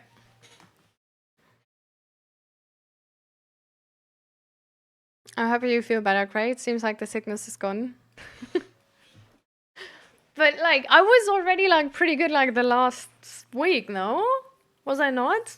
Did you see something else? Actually, I have a little bit of throat pain again. Last week I didn't. Welcome back, MCLP. How am I doing? I'm doing good. Yeah.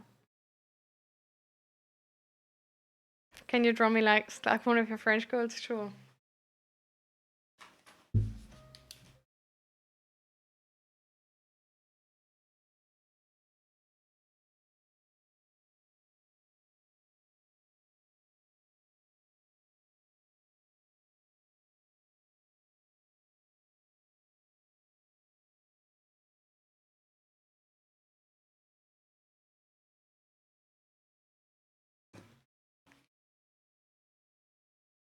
This is you. Wait, I can sign it.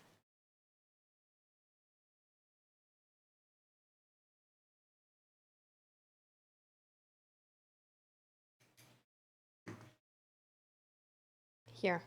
Now it's signed.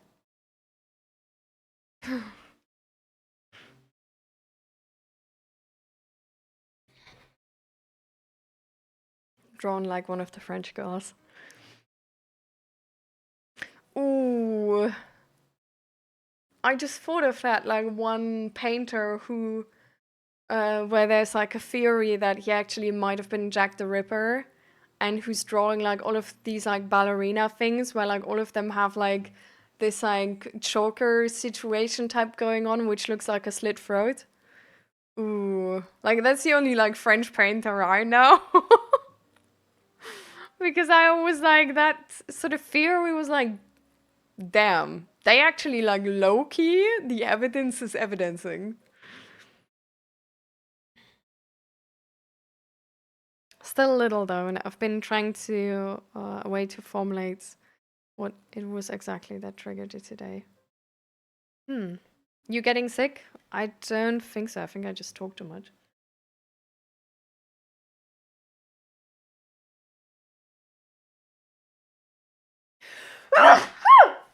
Oh my god. No.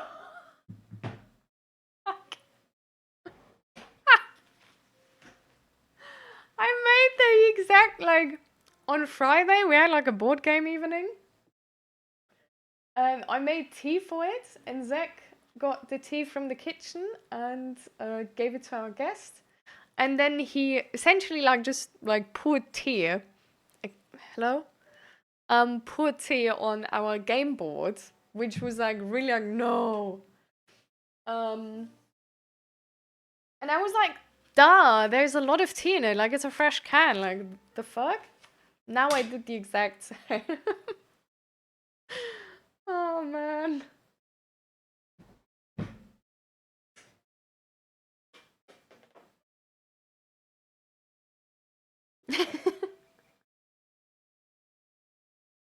Like this time, to be fair, I like really overdone it with the amount of like putting extra in. Because I always like, I drink so much tea and this can is like tiny. Because it's like seriously, it's like only like a liter or something. And like it would fix my solution whenever I put tea in it. It's like I don't just do like till here, but I like overfill it. To like essentially like being like half in front of here already. So that's why it's like really, really sort of like you need to watch out. Yeah.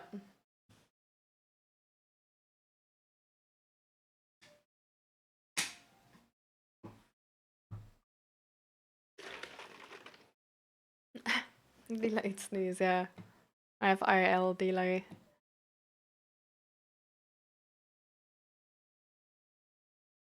Yes.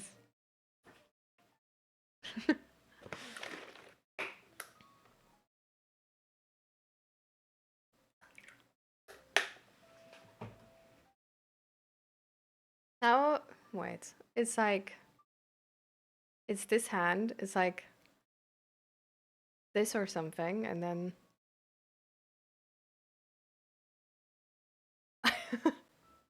something like this.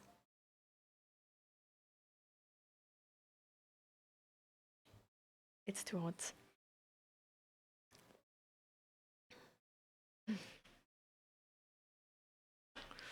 I just love it when you use my emotes. Get like super excited. I don't know.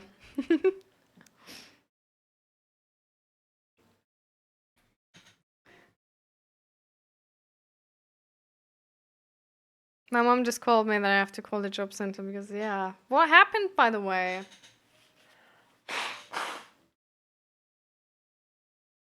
Like, why did you lose your job?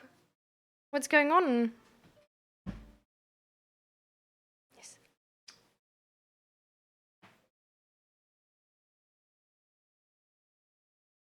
Hmm. Did you already talk to the,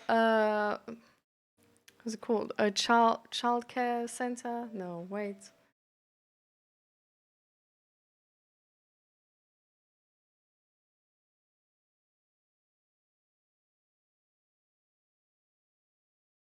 Huh? Childcare? Childcare. I think you just say childcare.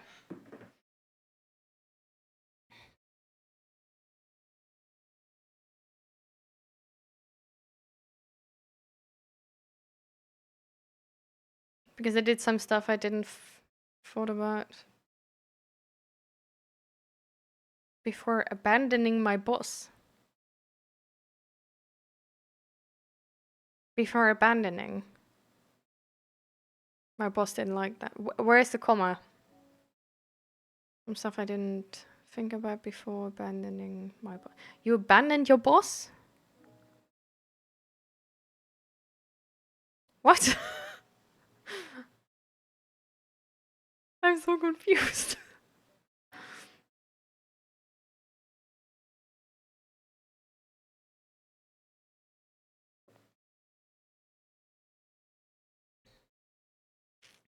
Do so, Irfan. Maybe write that letter before going to sleep. Maybe then your sleep is gonna be like better because you got something off your chest, you know? And then I hope you can find a good rest, even though it's that freaking hot. And if you don't mind, by the way, like of course like don't DDoS yourself for stuff, but like I would actually like to everybody here. I would love to see the city or like the bigger city close to you or like just sort of like where you live, but like not like don't DDoS yourself, okay? But just like if you live in a big city, then just like some pictures of the city. If you live in a small city, then maybe some pictures of the next city or something, you know? But like just sort of like how like what is your like what do you see on a day-to-day basis, you know, like what plants do you see, what animals do you see, what type of architecture do you see, like what is the building style of houses, how do streets look like are there like how is like bicycle infrastructure, like are cars sort of like the most important, like in America where you see these like big highways and you essentially need a car to like cross the highway even though you would technically only live like 200 meters away from something. um or like is it like yeah, like here in the Netherlands where it's like you have like bike bicycle paths like everywhere and they're like so wide so you can like actually like cycle next to each other and stuff like this. Like if you have like any pictures of any of that, send them into the Discord. I would be super interested. That would be amazing.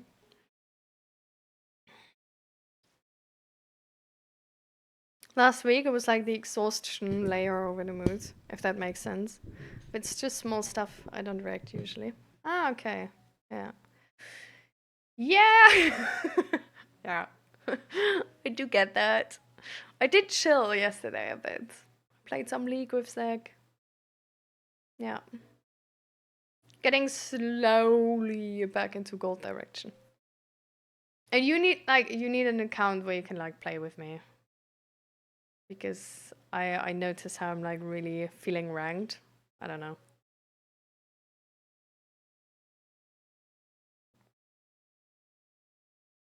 I didn't thought about it before when my boss didn't like it.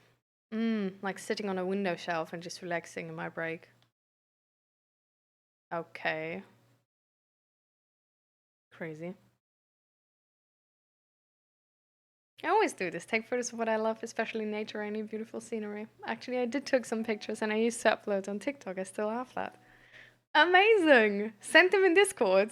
Yeah, I would love that, Irfan. That would be so amazing. I would absolutely love that. And now I hope you have a good night. I don't know why I just did that.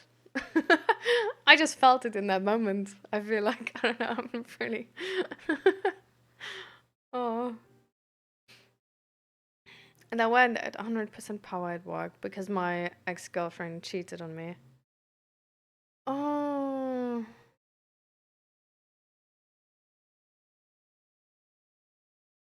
Like the one where her mom was in childcare?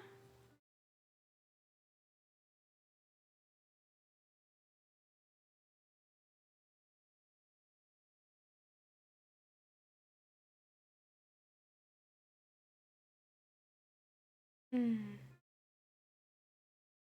What did she say that was like? How did she blame it on you?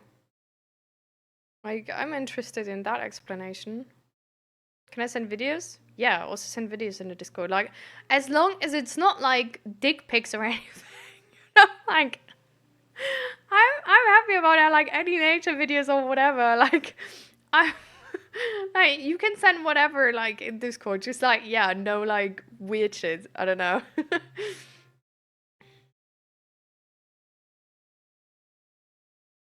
I sometimes like ugh, I'm traumatized by using Instagram.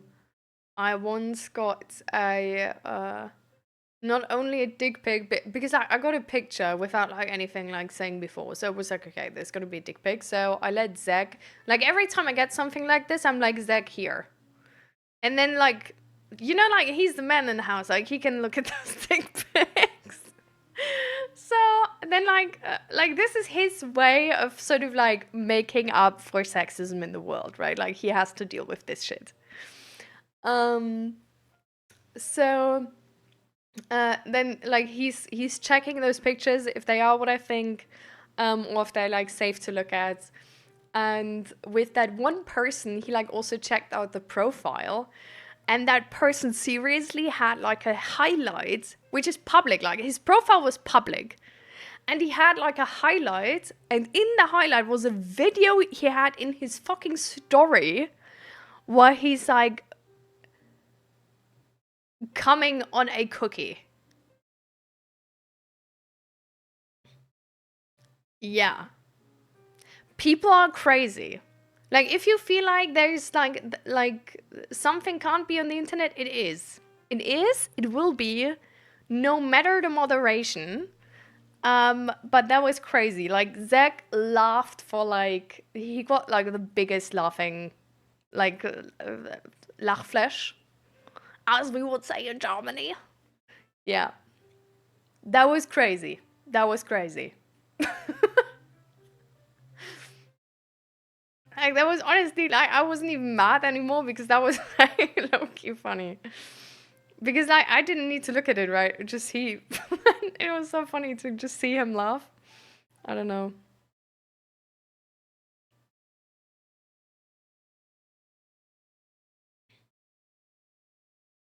So yeah, sometimes like when we think about like can I send videos on the internet, like that's what I have to think about.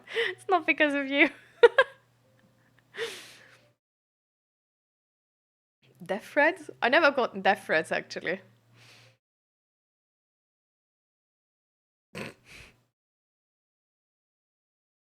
She, okay, wait. And he was also mad that I was sending. Yeah, okay, I was there. Very long story. Like she found a new guy like 3 days after and said he don't spend all his money on Valorant, even if didn't what. I always spend all my money on her, but said that I went in debt because of Valor, so she doesn't feel bad, you know. But she blamed me afterwards, or that he at least cares for her.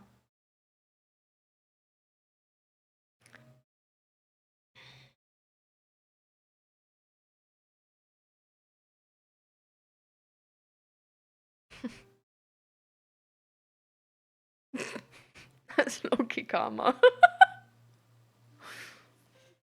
I don't want to be. I don't want to be mean, but let's. I don't like. I don't see any like sort of like depth in this blame though.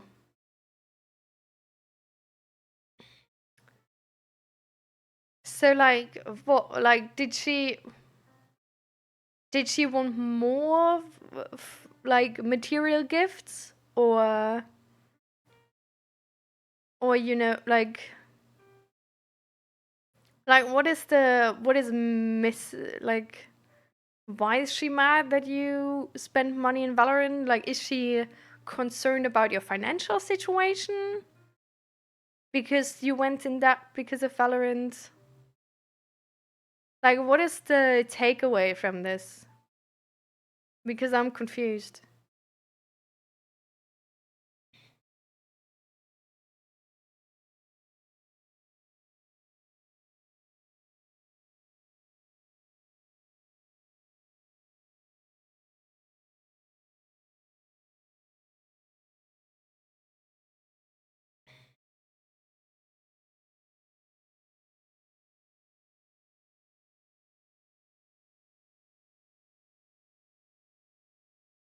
Well, I mean, lying is never good, right? So I guess that's maybe something you can learn. Transparency is better, even if it means that you might not be able to give her as much, you know?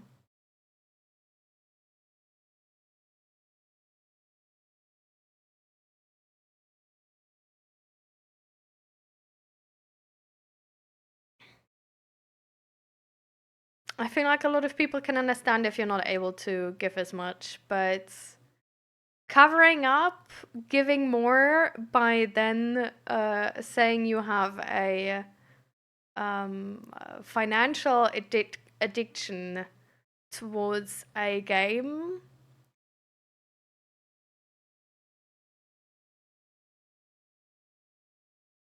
Like, don't sell yourself lower than necessary, you know?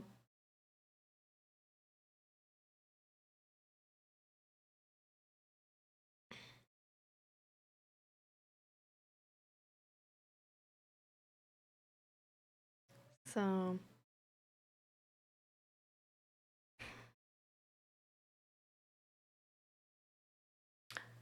so you didn't get into contact with childcare so far?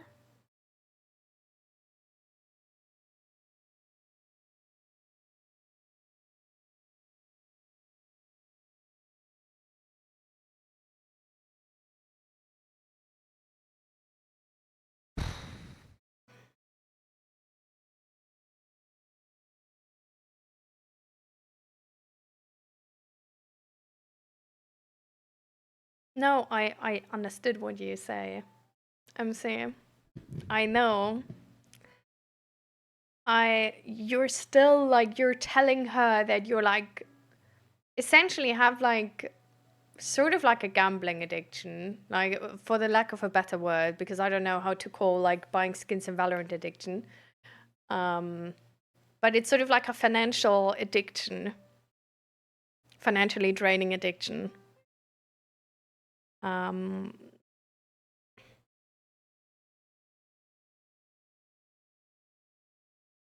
and I do understand why this is a negative thing. Like, I would be really worried and mad on a person when they go in debt because of a game.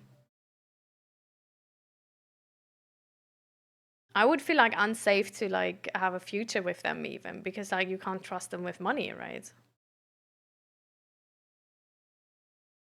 It would be a different thing if you would tell me that you like went in debt because of like this present for me, because then first of all I would give you back the present and would be like, are you crazy? Um and second of all, I would just understand. You know, I would just be like, yeah, you don't need to make like material gifts. It's fine. Like, you know. So it's like you, like in essence, you still lie to her. Like, I'm not saying that like her cheating was like righteous or anything. Like, absolutely not. I think cheating is always a shit decision. You can always just like talk it out with a person. You can break up. You know, like there's reasons to end the relationship. Like, it makes absolutely no sense to be like, I couldn't properly and transparently communicate my feelings, and that's why I cheated, and you're responsible for my feelings. Like, that's not a thing. So I absolutely do not agree that you're anywhere at fault for her cheating. Um, the only thing I will say is that this is like still nothing which is like good or honorable, right? Like, you did lie to her. Your lie made you look worse than you are. Your lie made you look irresponsible with money, which essentially you are because you go in debt because of spending, like buying gifts for her, which is also irresponsible. Um, but like, I guess like more understandable. But you still like, you weren't honest and open, you know? You were hiding something. And while, I don't know, like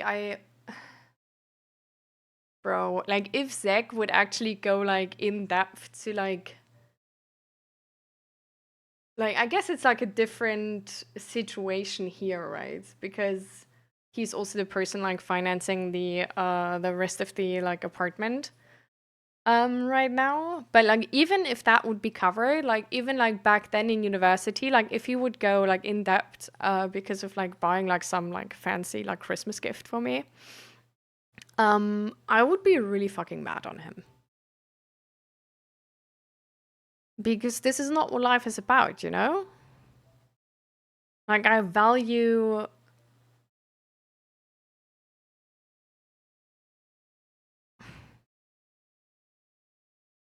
I don't know, just living like a normal daily life and just him having like normal finances, you know. Um things doesn't need like don't need to be expensive to be thoughtful.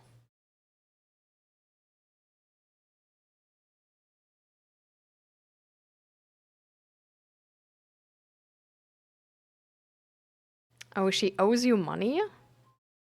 But like not because of the gifts, right? Like apart from that, or she also lent money.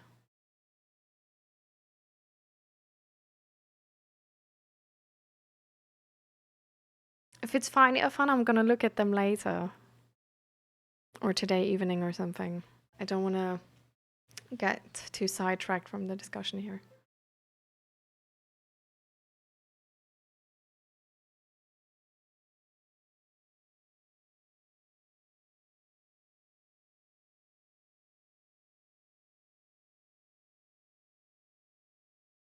You lost 7 grand on gambling, White Milk? You're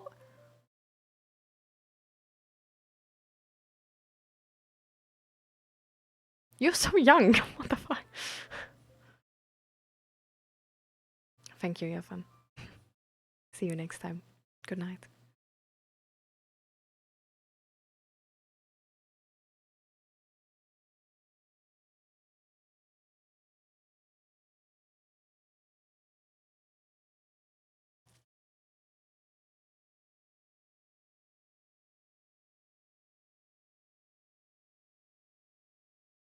Hi, Avian Aces. You took my enlistment bonus of 40k and spent it all in Vegas in 2 nights. Oh, guys. We have a lot of work to do. Hoi, hoi, hoi. Oh.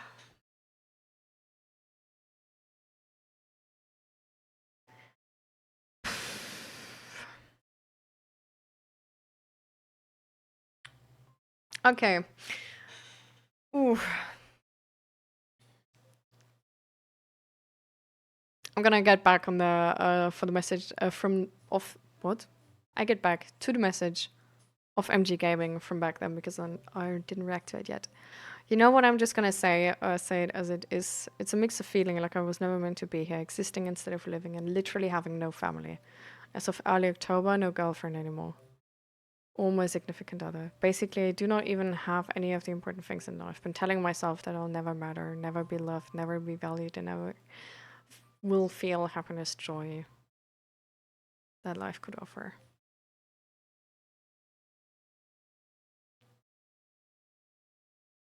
It's a pretty shit mix.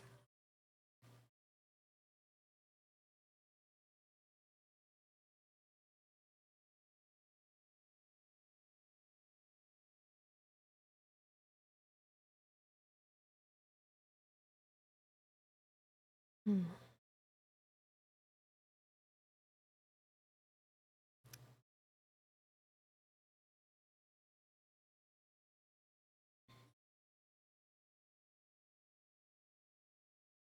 So I guess you're actually maybe sort of in like a maybe similar emotional state as MCLP. MCLP has a shit family and no girlfriend anymore, no job right now.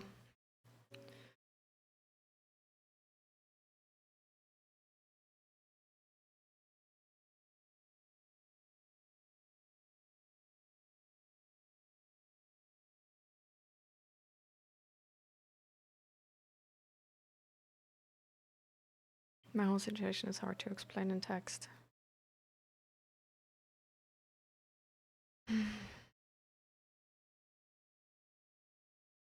Oh, guys. That's tough. So, how are you holding on right now? What makes you stand up? What makes you go to work? Or look for job offers? Sorry.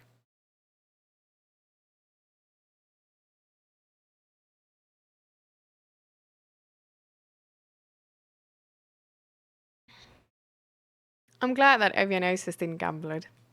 But at the same time, spending 40 grand in 2 days. I hope you have the money to do it. Like, I hope you're just like genuinely just a rich person. And you're like 40 grand's like I care.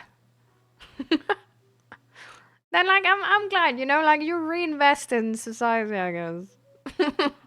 Even if it's being a society, so I don't know how much that goes to small people. Maybe you gave it as like tip to like strippers, like that would at least like I don't know, like help women, you know.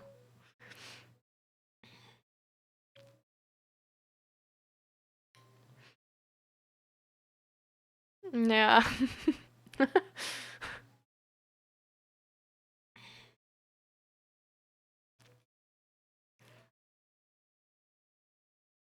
I'm also unsure what where the money flows in Vegas go, how that helps society or not.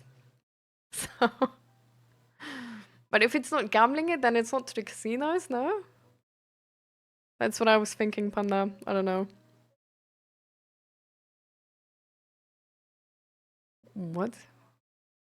I thought you stake it. I thought staking it is uh huh? On stake is stake a gambling platform? Is that not like staking it like with crypto or like long story short, in the last 3 years, I lost 3 jobs. The best relationship I ever had. My mom hates me, and I feel like the most useless piece of crap. But at least you feel like a like a piece of crap, not like a piece of crap. I'm sorry. This is really hard.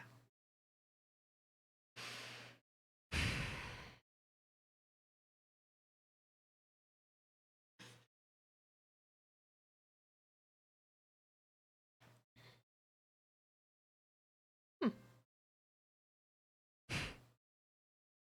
Seems like a good experience, Arian. Stakes is a gambling website. I ain't putting more. Fuck that. Rigged. Oh my god, we have so many different discussions right now. I can't do it.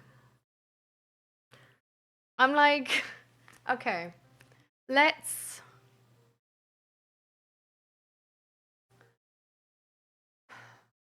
Okay, how do we do this? Okay, I want to focus on MCLP and MG gaming here. Um, I'm not sure if we can sort of like focus on both at the same time, or we do one after the other. But I do want to make sure that you both get the attention you deserve right now.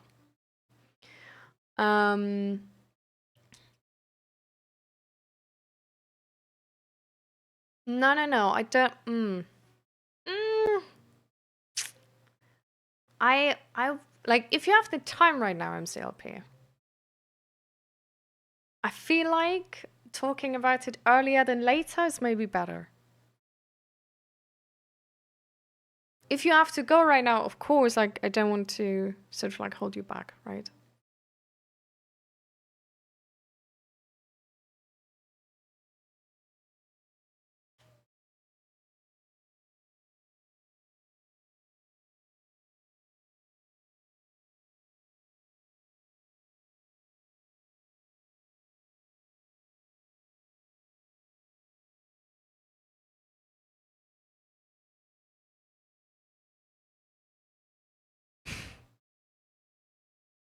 All right. I want to. Okay, let's. Because MG is like currently not answering, so maybe it's like doing something, or like I don't actually know. Maybe they're doing something right now. I want to start with you, but before that, I want to quickly talk about gambling. Considering White Milk's comment. Because like I am putting more fact that rigged. You do realize that every gambling website is rigged, right? Like this is like gambling is by design rigged. No, no, stop. Gambling is by design rigged. With prediction and anything, like all of that, it's by design rigged.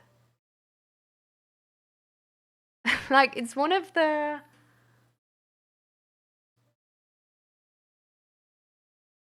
most unrewarding things how to lose money.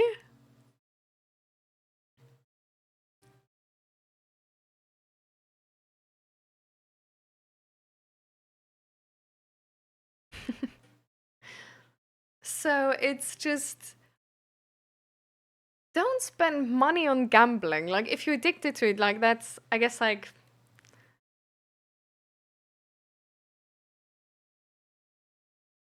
I won 5 grand one night and made like 2.8k.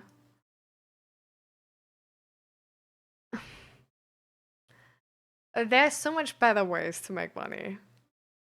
There is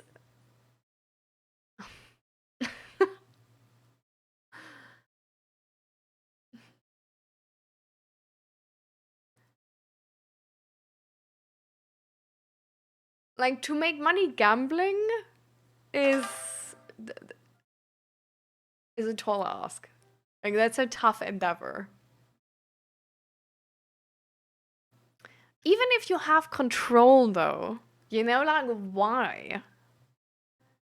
Like I'm not saying you're addicted, but even if you have control, like why?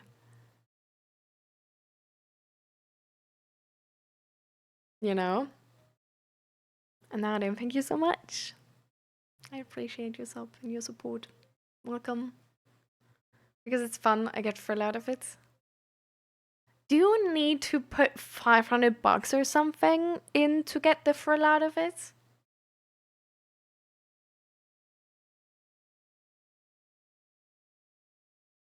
Like, why do you not gamble with like €2?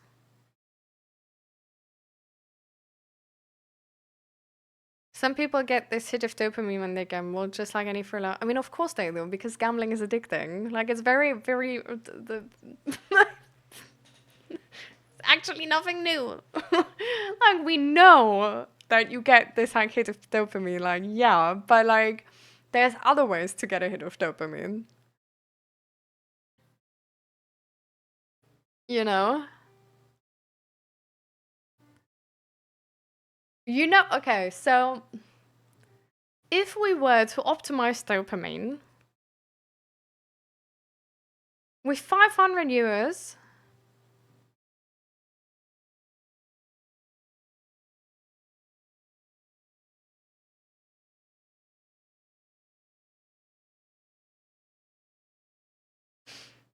I would go to 50 streamers with like 3 viewers or something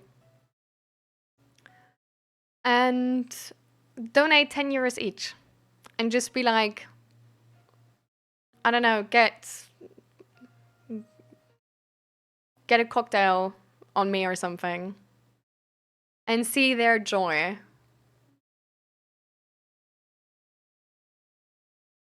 You could do that 50 times.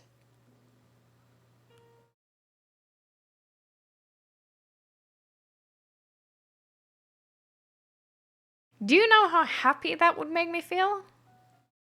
I would, with €500, I would buy 10. Damn.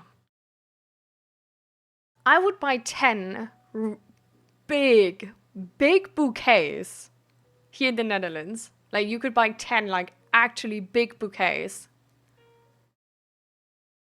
And give them to friends. And they probably would have never in their life gotten such a big bouquet. And it would be a memory which sticks with them potentially for life. If I would go bigger, I would do 5 bouquets, €100 each, because that's definitely unmatched. Like, no friend around me ever will probably in their life get a bouquet that's worth $100. And then you could do that. They would go rabbit. Like, I don't know, like, they would be insanely happy. I don't know. Like, the joy would, like, until these flowers die, which is, like, I don't know, like 2 weeks or something, I would probably get, like, daily pictures of the bouquet being like, oh my god, they look so pretty. One more flower opened up. It looks so pretty. Like, stuff like this. I would, like, my friends would go insane.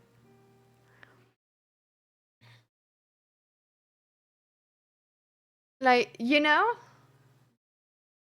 Like, I don't know. I'm just saying, like, I think there's just so much better use cases for money. I feel like gambling is really, like, even with, like, 500 per, like, or less, it's, like, so little dopamine, actually, for the money you lose. It's, like, really inefficient in terms of, like, money dopamine translation. I could, with €500, I could eat sushi every day for like if it's just a sushi from Albert Heijn, like back then when they had my favorite sushi, I would have been able to eat sushi every day because it cost like €10 for like 50 times. For like nearly like, yeah, okay, well, not nearly 2 months, but I guess sort of nearly 2 months because the sushi wasn't like, I think it was like €9 or something or whatever.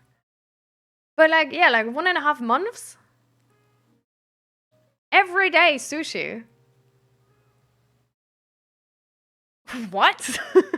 Like, that would be so cool. What the fuck? Like, that's so much value, bro. That's so much value. I could go to the Korean barbecue myself 10 times and order like 2 nice cocktails. Like Korean barbecue, all you can eat, plus 2 nice cocktails. Or like maybe 1 nice cocktail, normal drink or something. That would be like 10 times.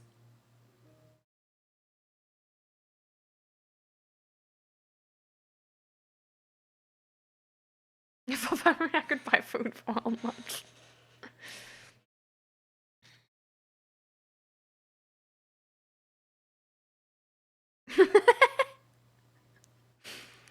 Oh. I don't know. I don't think white milk is French. I don't know. Maybe I'm wrong. But, like, he's pretty young. I think it's a he. Maybe they. I don't know. They're pretty young. It's like, so, like, I guess, like, yeah, maybe like rich parents, but like they're working in like a normal supermarket, so it's like, I don't know, like I don't think like actually rich people would do that.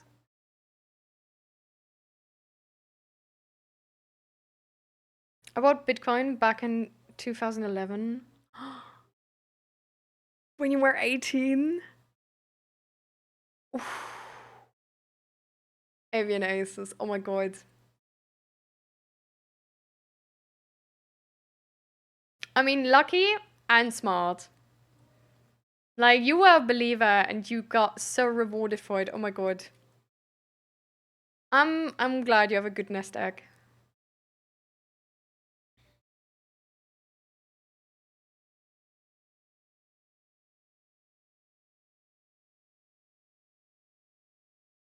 But yeah, I just feel like, I don't know, like there's so much better ways. Like I'm not against, like this is not a discussion right now against gambling per se. Like that it's like, oh, addicting and like bad, whatever, blah, blah, blah. But I just really think it's like inefficient. Like in the translation from money to dopamine, it's inefficient. Really inefficient. I don't know. I feel like there's so much better ways to get like dopamine or like actually maybe like even long-term happiness. I feel like honestly, spending money on a good therapist, that's probably the best value. Like for 500 euros, you could probably get like 5 sessions or something with a good therapist. Like that could, I don't know. And then like white milk was already lost like 1 grand, so that's like 10 sessions. Maybe 5 with like a really amazing therapist or something. So like, you know what I mean? Like there's like at some point, like if you talk about like way bigger sums, you could even like probably end the generational trauma of your entire family or tribe or whatever. You know what I mean? Like I'm just saying, like it's I think it's like a really bad translation from money and like happiness. Short term to long term doesn't even matter. But I don't know. It's sort of like smoking. It's also like smoking is also really inefficient way to like spend money for being like relaxed and um what else does it do? Not be tired, I think. I don't know. I don't know.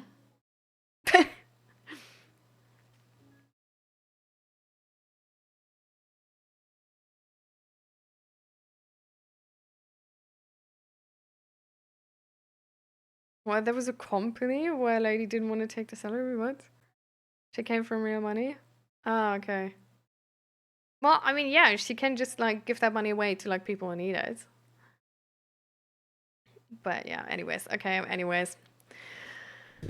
Um, but yeah, there's like just no like anybody who's like gambling here, like try. I'm not saying like stop it, okay? I'm not saying I know better, but like try some of the ways. Like be open to the option. Like go to some streamers with like 3 viewers and like I don't know, like if you want to go balls, like if you want to have them like probably like crash out, give them $50. Like donate $50. They're probably gonna crash out from happiness.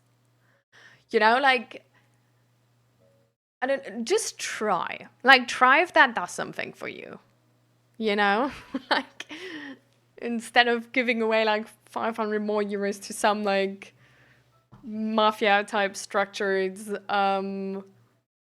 environment destroying yeah. I don't know, go outside, find a person who's like sitting on a street, give them $50. Like I don't know, like I don't know, you know? Rent an apartment for a month, give them the apartment. You might actually save a life for $500 because it essentially only needs to be a room. Like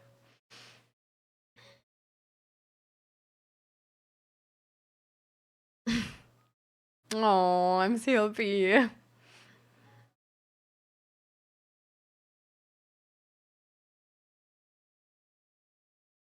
That royal family members get a salary as soon they are born.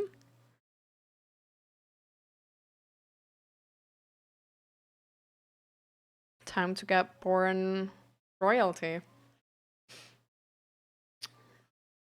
Damn. Okay. Anyway, so that's everything I wanted to say about gambling because I just feel like there's so much better ways. Like there's so much better ways, like seriously.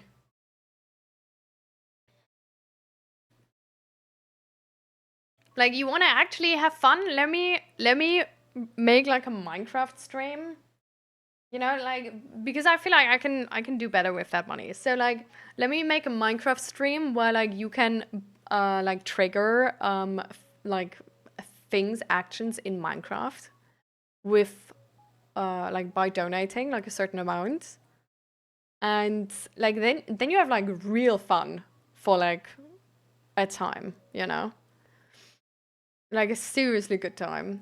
And then I will spend that money on my friends and sushi and like small streamers. Like, you know, if you don't want to, and I can do it.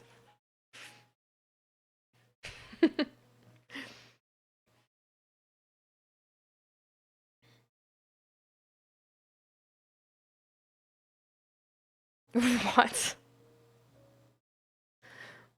Why? That is a wild, like a concerning statement. Yeah. But the thing is, like, so far, like, Grumpy Patty's Cat has never said anything where it was like, oh, that's problematic. But this is a concerning statement. Because, like, what?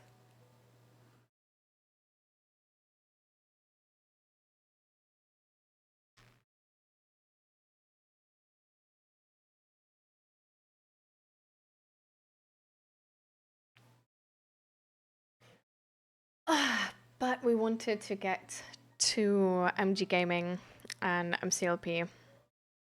And I think that was probably just sort of like a bad joke. I don't know. Um,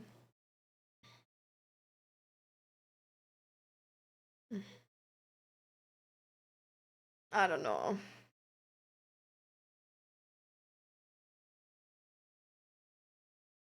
I'm gonna be honest. I think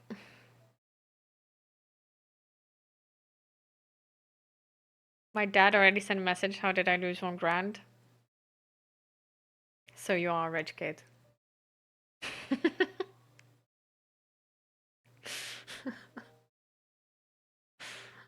No, my own money. Why does your dad know then? What?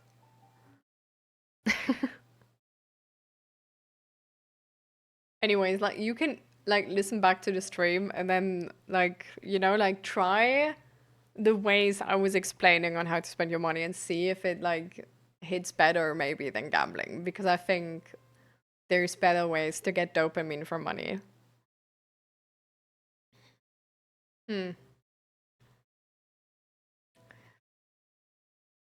With the if I wasn't cute, people would think I'm a certified racist. So first of all, Grumpy, because you so far have been like entirely like a fine good person, you know. Um, I think there's a miscommunication here, and I just want to tell you because you told me that you're sort of like anxious with words and if people trust you and stuff like this, or if they think the worst of you. I'm just going to tell you right now and let you know that I don't like think you're a bad person or whatever. Um, I don't. So I should have donated 1K here. Well, I know how to spend that money well. um. Uh. But I do want to actually. I don't want to let that statement just float around here because I do think it's important to have this a safe space for everybody. And even though I trust you that this is like probably nothing I need to worry about because there has been no incident where I need to have had to worry about you, I think it's important for everybody here to know that as well. Um, I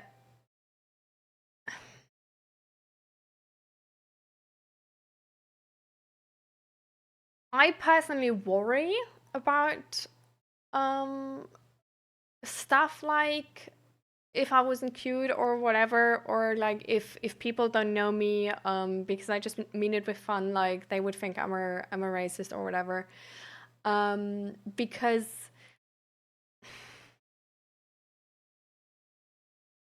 usually the experience I've made, I'm not saying this to you, but usually the experience I've made is that people saying this are not meaning to be racist, but are unaware of how of what sort of like racism like contains, if that makes sense. And sort of like what words do. Because there's obviously in our world there's a lot of like very obvious, active, vicious racism. Um, but there's also just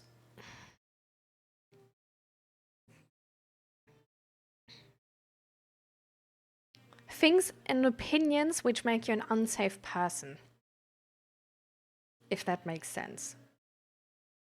Um, and with dark humor as well is it's a really fine line. Um, and in our society, we're socialized to the point where we're not like fully aware of how fine that line is and what sort of I guess like what we portray to other people. Um, but I'm just gonna explain it the way like how I understand it because like I'm obviously not black, so I haven't lived that experience, right? So I can't know for sure.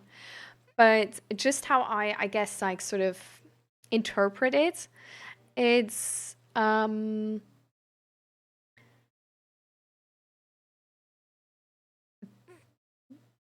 all men I know are sexist or one like are like really really like threatening type sexist. A lot of men I know are not safe to talk to about sexism, though, because the way they make jokes about it shows me that they are actually unaware of the experience I live. And because jokes have more meaning than we think, because they in our brain essentially just like on a very like biological level, they connect the topic we joke about to dopamine. And there's actually a study where I don't know which study it was again, so I'm not going to be able to look it up. But there's been a paper I read where it's essentially been proven that the sort of pipeline from like not racist sexist person to like sexist person actually contains a lot of jokes. Because in the beginning, you just make jokes about this. But then further along the line, you actually, like in your brain, this topic becomes more and more connected to dopamine. And then it's sort of like, it's not like 100% type pipeline, right? Like, not everybody who's making these jokes is going to end up a full blown sexist or whatever. But it's a pipeline where it's like, it's way more likely that you might end up because the resistances on ending up there are lower and lower because the topic gets more and more connected to dopamine. And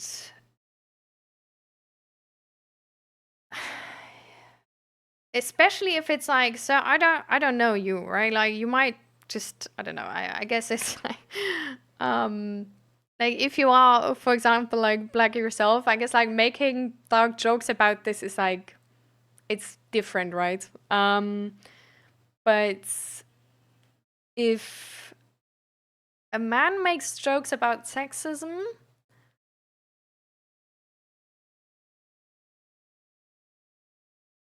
he needs to have showed me a great deal that he actually understands it.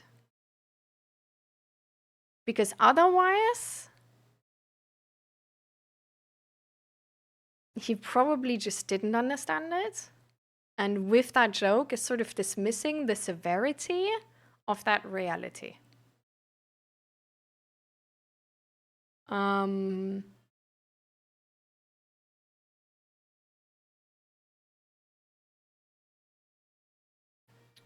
so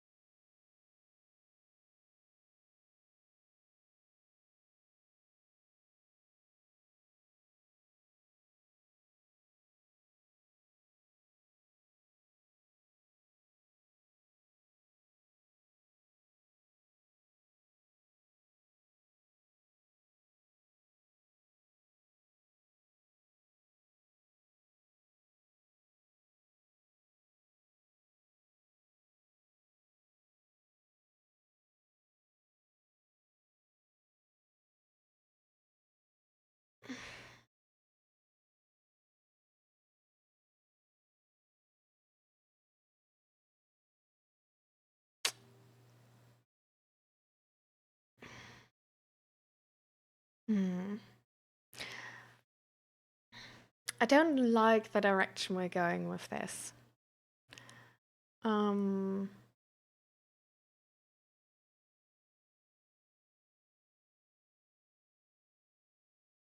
because how I explain this? Um,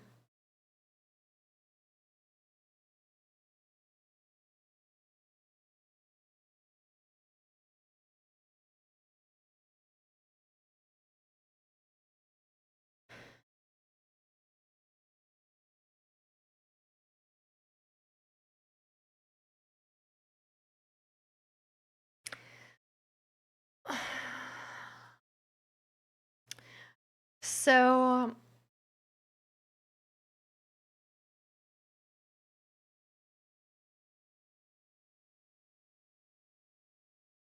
with this narrative, um,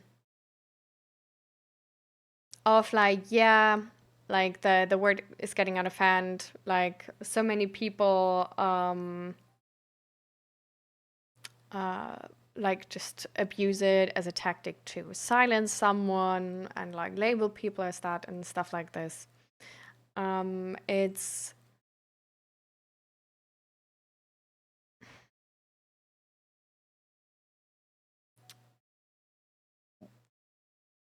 we're indirectly making a statement about that group of people, right?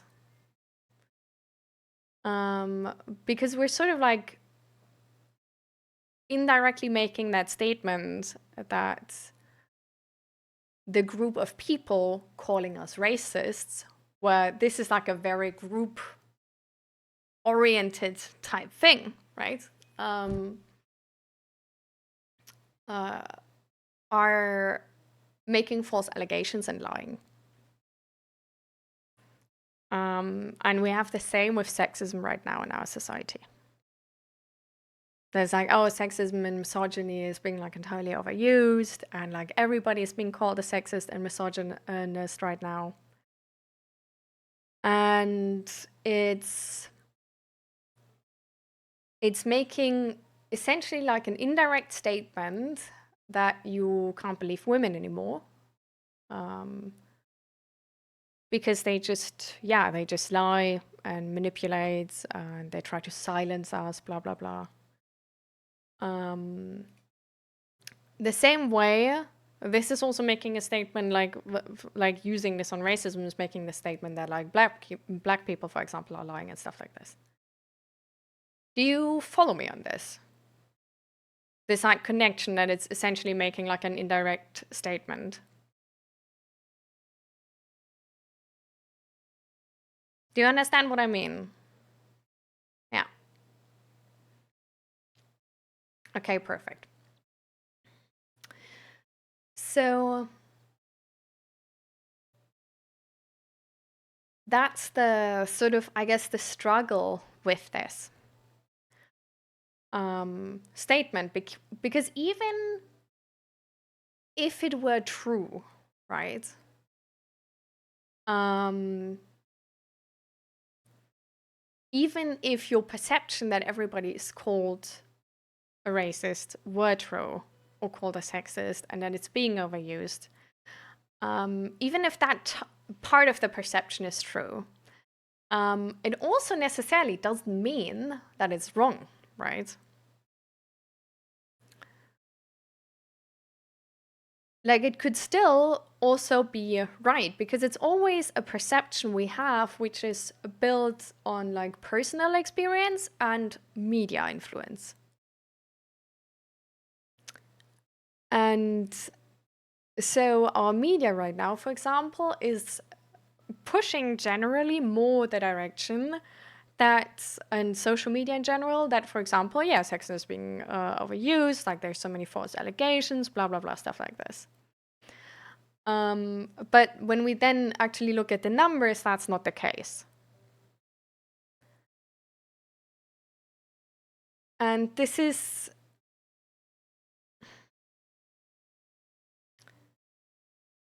what this in combination is essentially telling us, that the word is being used a lot, people are accused of this a lot, but apparently the false allegations are actually kind of low. So what this could mean as well is that people are actually more racist and more sexist. But we don't listen to it because we just put it off as like, oh yeah, the word is being overused. Like, those people are lying, we can't believe them. So I'm not saying like everything, like anything here is right or wrong. What I'm trying to explain is this bias we built in that moment and how it's sort of pushing us in that direction, and also what it's portraying to other people. That talking about it this way, talking about, oh yeah, everybody's called like this, is to other people who might be watching here, who might also be in the chat, or who might talk to you about this at work or someplace else, even if they might not show you, they might just see it in the way of like, oh, so you don't believe any allegations like this. Which is making you actually biased to protect people from racism and help you, and more biased in defending the racist person. Because you biased yourself with believing like, oh yeah, it's entirely overused. So every time if there's like something coming up about a colleague, about a friend, about whatever, you're probably gonna lean in the direction of like, yeah, but it's probably not that bad, like it's probably overused, instead of the direction of like, oh, this is a serious thing, like let me actually find out. You know? And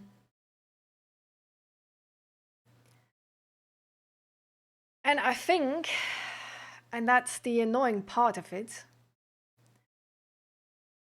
I think both is true. Like, when you ask me personally, I think the cases, maybe, of the word racism being used but not being true in that case, or the word sexism or misogynist being used and not being true in that case, are more. But I also think that the word racism being used and being true, and the word sexism being used and being true, are more. And I think it's inherently dependent on your position in that discussion, on which side you are at. And what you might recognize now, if you sort of like take a dip on my perspective of things here, is that it's a really difficult situation. Because we don't have many people believing both parties, do we? We have a bunch of people who are right-wing, who are like, oh, like the feminists are getting out of hand and all of that. We have a bunch of people who are left-wing, who are like, oh my god, the world is getting so much worse, like everybody's sexist, everybody's racist. And talking about these topics is inherently harder because there's such a big gap. And because there's little space, or it seems like a little space, to actually believe both people. To believe the person who says that they were labeled as such, but aren't actually. And to believe the person which is saying, it's getting way worse right now. I encounter sexism and racism way more than before.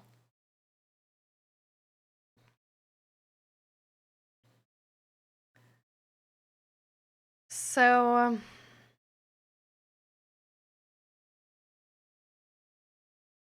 a political demographic? Which one?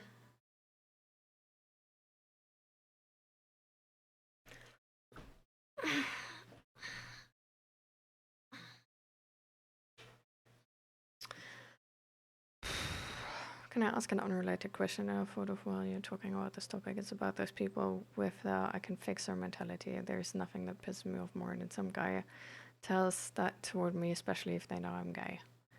Well, I can fix her also is low-key in that moment.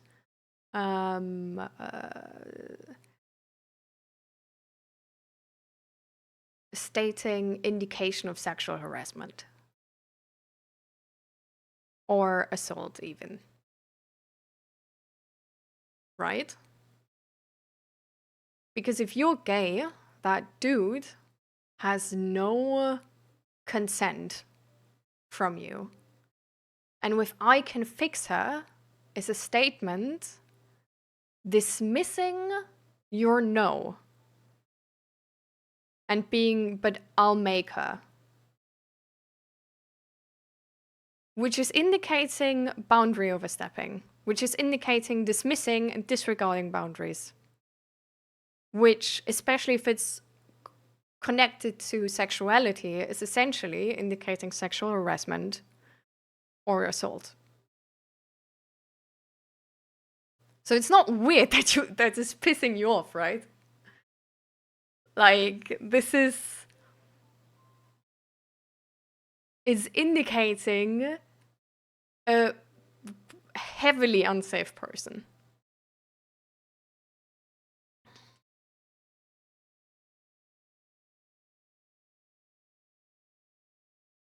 Isn't this kind of the topic we had recently? Yeah, exactly. So, sort of coming back to the same conclusion that it's important how you talk about it.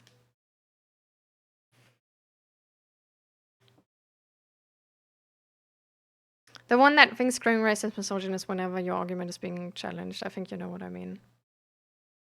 I don't know the political demographic you mean.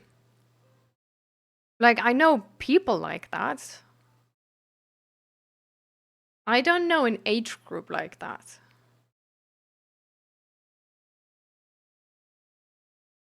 Mostly people on the left. Okay. This is, again, sort of like stating, like connected to the statement I just did, right? Because as I said, what if we believe both?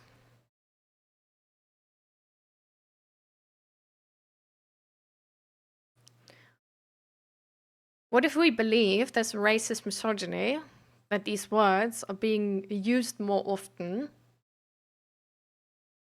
to falsely accuse somebody, but what if we believe that they're also used more often because people are more racist and misogynistic?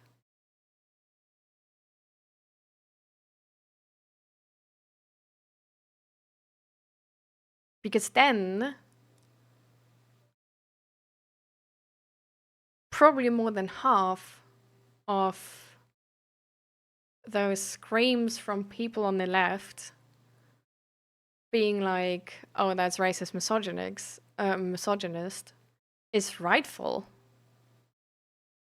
Which means people on the right probably, so their counterparts, are racist and misogynistic.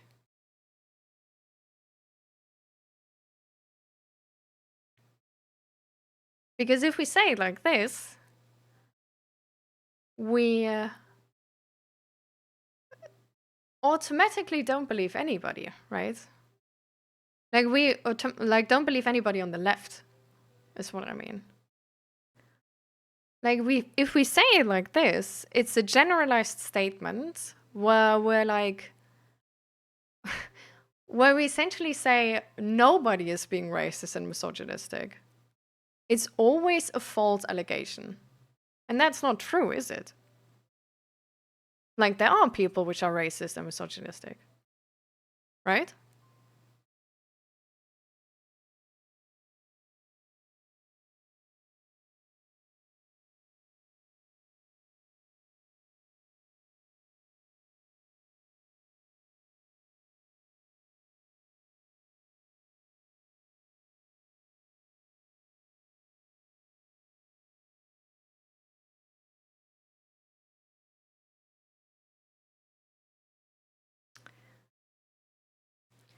I think it's really good that you want to have evidence. I do want to point out though that even only believing in a statement like, oh, the left always say like it's racist or misogynistic when an argument is being challenged, is making us biased. We as humans, we are not free from bias just because we're aware of it. There's many books and studies with which essentially explain us how fucking biased we are, because we're really, really freaking biased. We're so easy to manipulate. So easy. And going into whatever situation, believing, oh, like they scream racist, misogynist whenever their argument is being challenged, and that's like people on the left.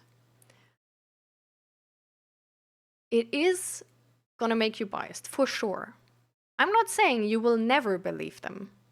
I'm not saying you're a bad person for being biased. What I'm saying is it's a really natural thing, and we need to be careful with that.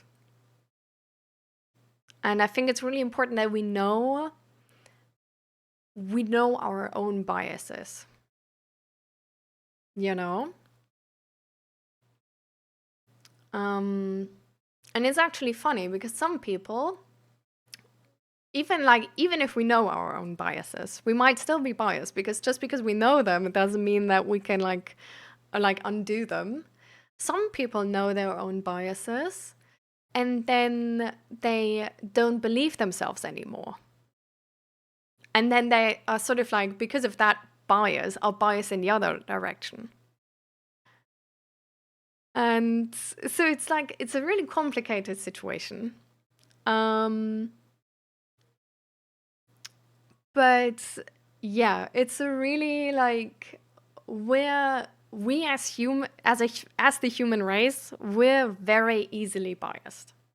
And we're very easily, everybody of us, and everybody can like pretend like, oh no, like I'm absolutely like ads and like media and whatever, like they don't affect me, and I'm so aware, and I'm so like logical thinking and critically thinking, whatever. Like we can say that to ourselves all we want.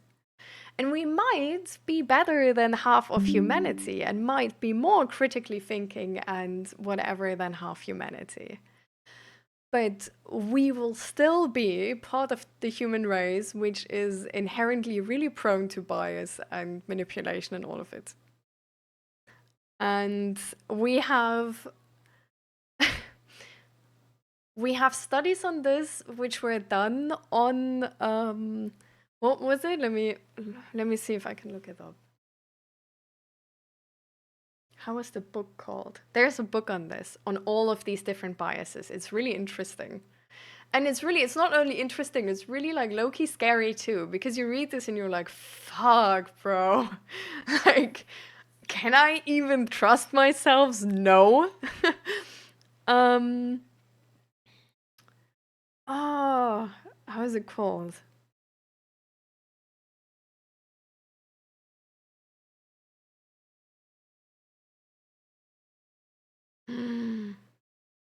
Fuck. I think Zach knows that, but he's at work. He's probably not gonna answer me.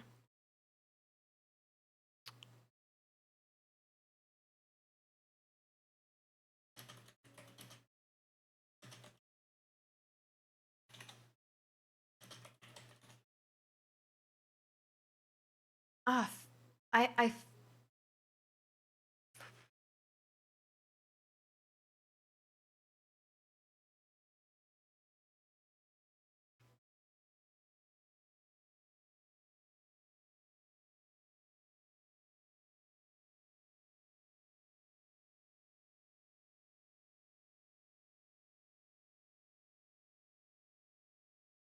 I think it's Thinking Fast and Slow. I think it was that book.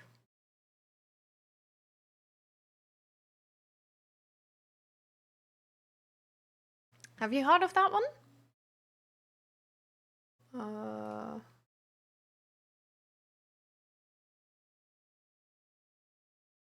it's pretty famous right now.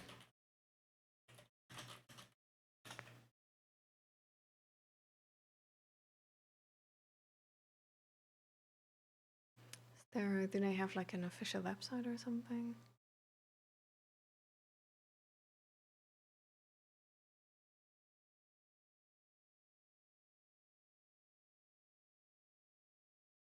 I don't know. I'm just gonna send you the Amazon link. Maybe don't buy it from Amazon though. Actually, World World of Books, I think.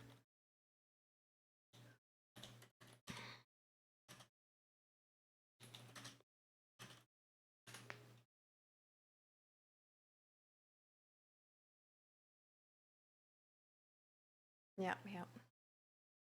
Was it World of Books? Wait. The logo seems different, but it might just be the Christmas edition of the logo. World of Books.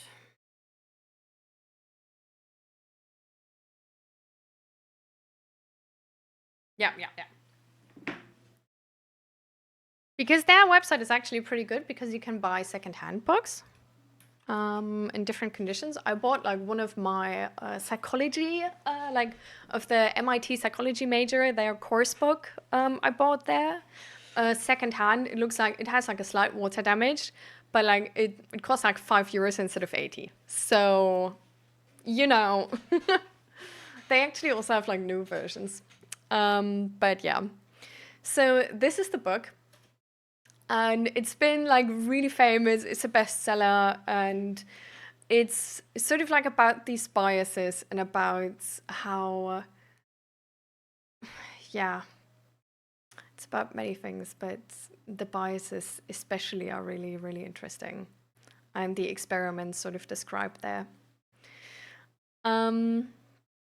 Because this, like these experiments described in this book, like they really show you how easily biased you are, and it's really interesting. So can only recommend. Um, but yeah, so essentially, what helps us with this, and actually also like another book. Wait. Um,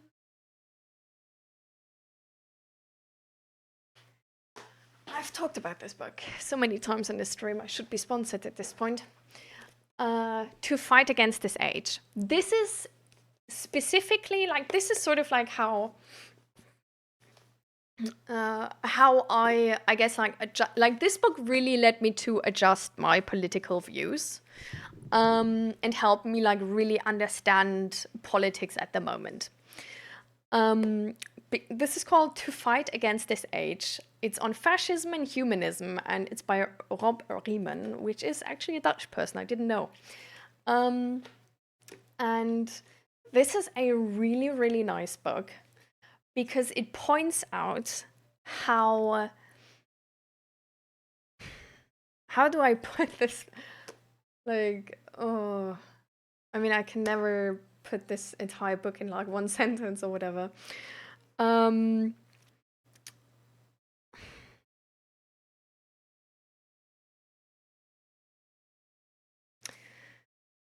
for me, this book really sort of helped me to understand how the left and the right um, influence each other. And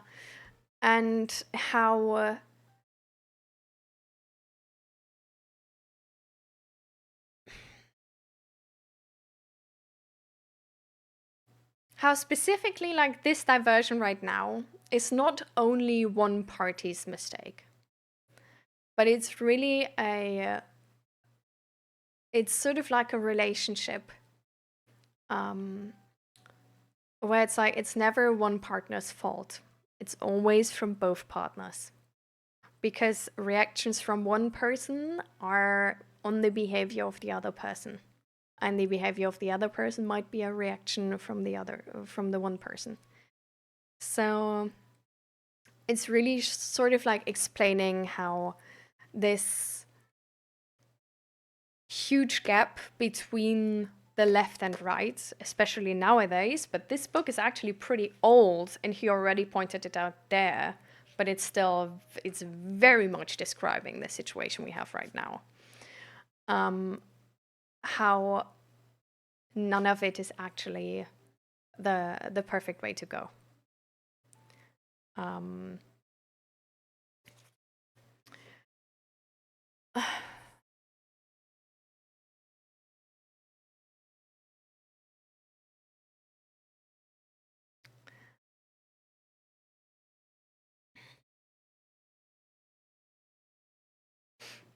Everyone has biases for sure, but that's not an excuse, to refuse to objectively observe reality and accept that what is to be the truth. That's slightly missing the point, sadly. I think, like the point I was trying to make. Because the point I was trying to make is actually that because everybody has biases, it's our, like, the thing we call truth or reality is biased. Because we have biases, right? Like, if we are biased, we can't state an objective reality or truth. Because we will always be biased. And that we can only, by being aware of these biases, try to get closer to an objective reality or truth. But we will never know an objective reality or truth because we will always stay biased, because we can never undo biases. With like no awareness can undo biases.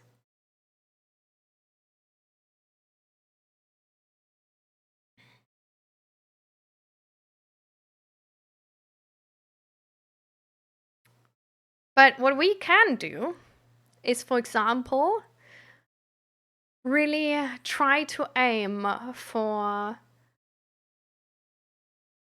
an unbiased opinion.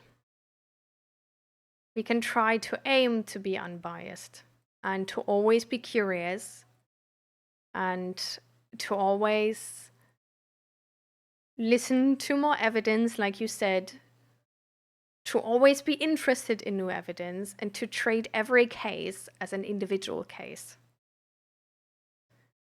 To not be like, oh, I don't trust the left. I'm not saying that's what you do, but just as an example. I don't trust the left. Like, they always like make false accusations about racism and misogyny. But to, with every instance, treat it as an individual case and look into it and find out what is actually true in that instance, from our perspective at least. That is the most we can do. What we do with that, sort of by challenging every case individually, what we do with that is also that we are less prone to actually be manipulated by media, because media is putting a lot of generalized statements on us. And with populism, inherently, like there's so many generalizations around us. And if we look into every individual case, if it's famous, if it's not famous, and really try to get to the bottom of it,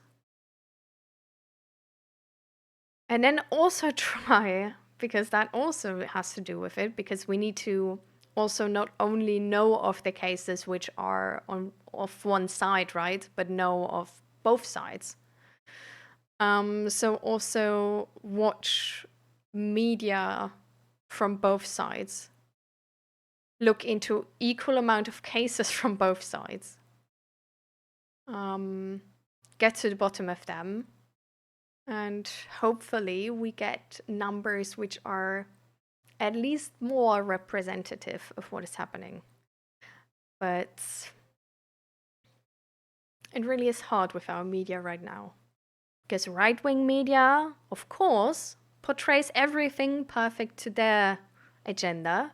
And left-wing media, of course, portrays everything perfect to their agenda. So it's really hard to stay unbiased right now. There's not like a perfect solution or anything, sadly. But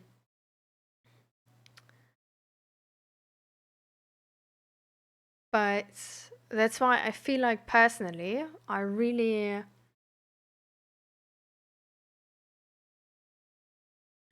try to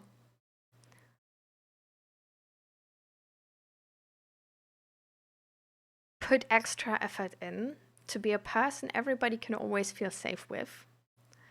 Because if everybody feels safe talking about anything with me, then I have the possibility to get the best information about reality around me and the best sort of like reality check. Because if I'm not able to be talked about, for example, I portray myself as a person which is not able to be talked about, for example, by like, I don't know, by people who were falsely accused, then I would never hear of cases where people have been falsely accused. And I would only hear of cases where people haven't been falsely accused. And that would, again, bias my worldview. So this is like sort of like how I started with the sort of like, I guess, conversation between you and White Milk. Because this is sort of a conversation where you probably wouldn't get approached by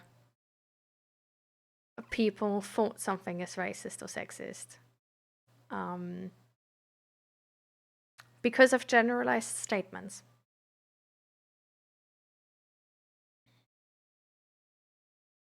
And the funny thing is, like, I'm, like, I don't know, like, I am a person on the left.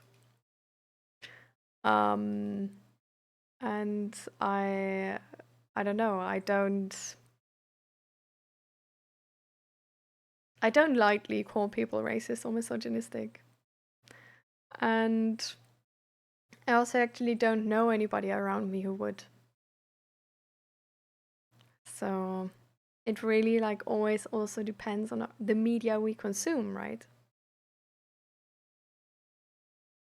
But hearing this from you and you being able to tell me your perception about this is showing me that some people do have that perception. There must be something to it.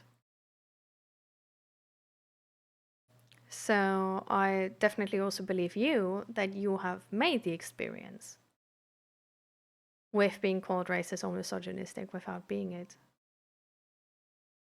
And for example, Naradim talked to me also about it, how he sometimes had that issue of being called like sexist. And we actually had a great talk about how, yeah, how the communication around this is actually like really important, and how, um, with like the specific example of like him being at work and then like try to, um, I don't know, like being uh, shipped with like some friend of a coworker, and not being into that sort of like how that turned out wrong, but how the communication could be adjusted in that moment to not lead to this experience. So yeah,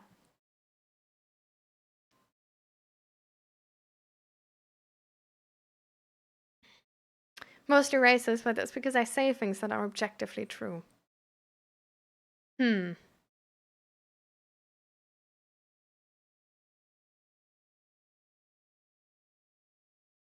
Did you ever get arguments why that's racist?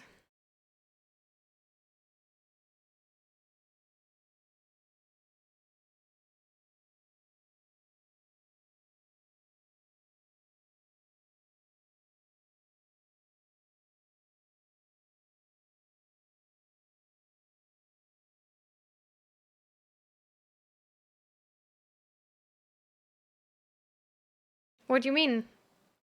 Well, like, you said something which is objectively true. Somebody told you you're racist. Was there like, that's racist because blah blah blah? Like, was there an argument to it? Like, why the thing you say, which seems to you to be objectively true, is racist?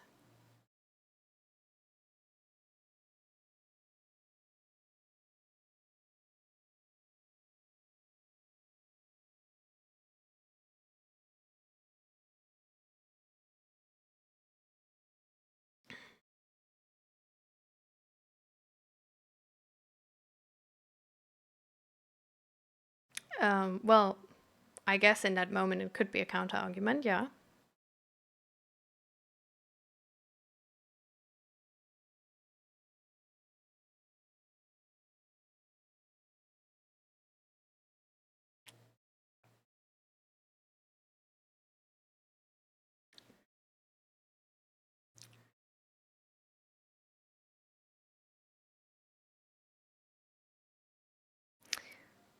Um,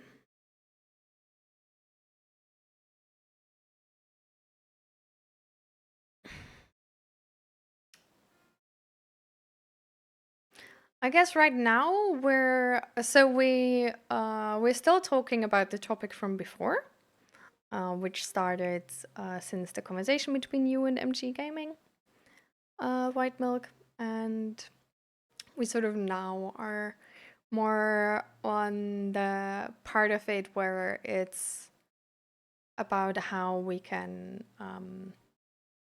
influence these biases with adjusted communication.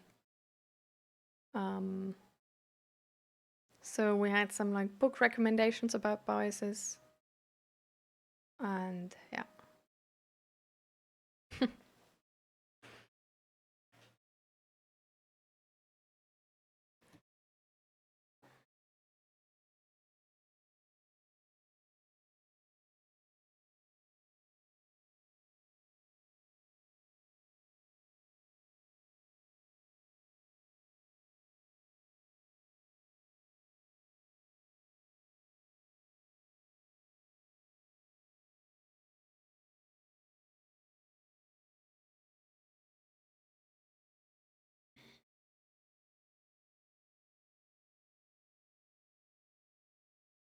I can't think of something right off the bat, but a common one is how illegal immigration has significantly caused issues regarding safety and increasing crime.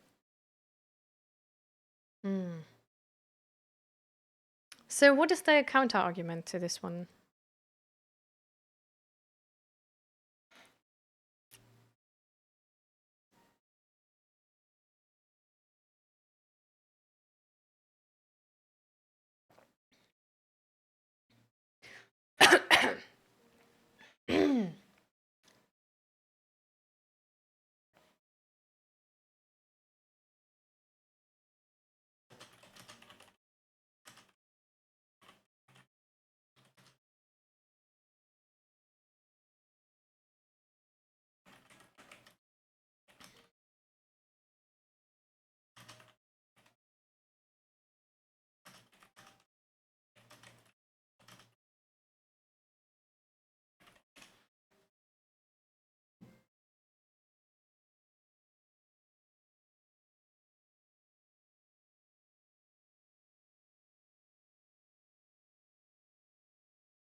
Welcome back, G-Force.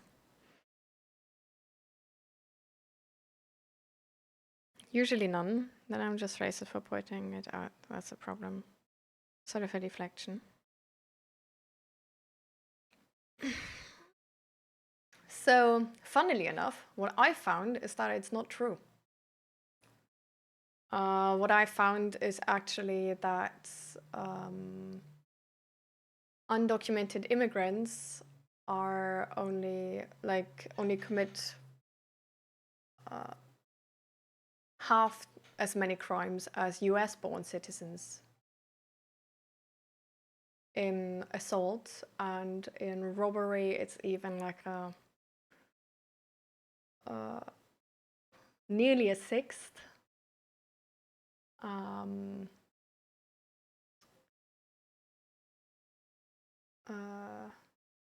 In burglary it's like a third, and in theft it's a fifth of the amount of US-born citizens.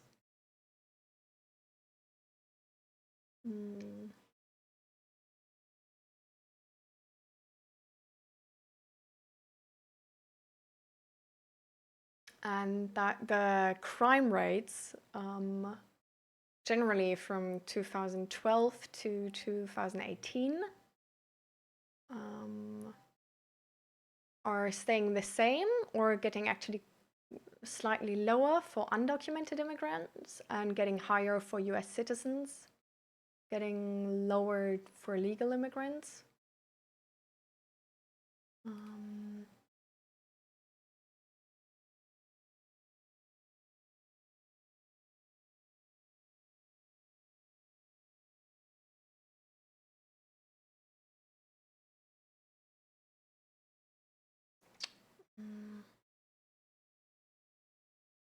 In Sweden or UK?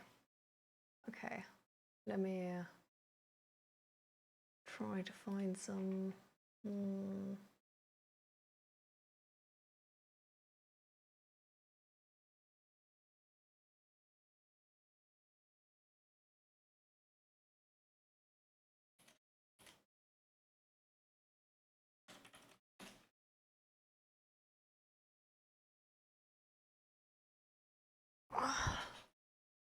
So that was like America, the numbers I had.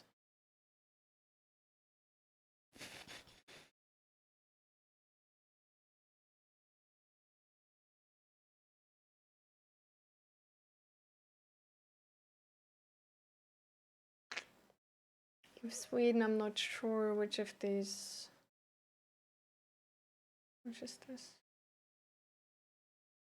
No, that's also Texas.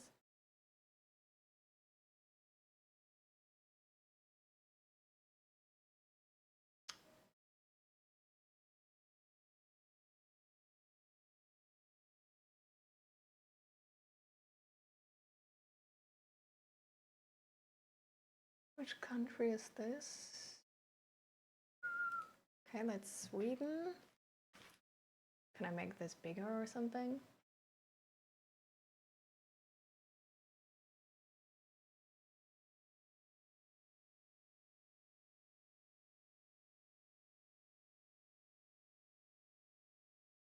This is so fucking tiny.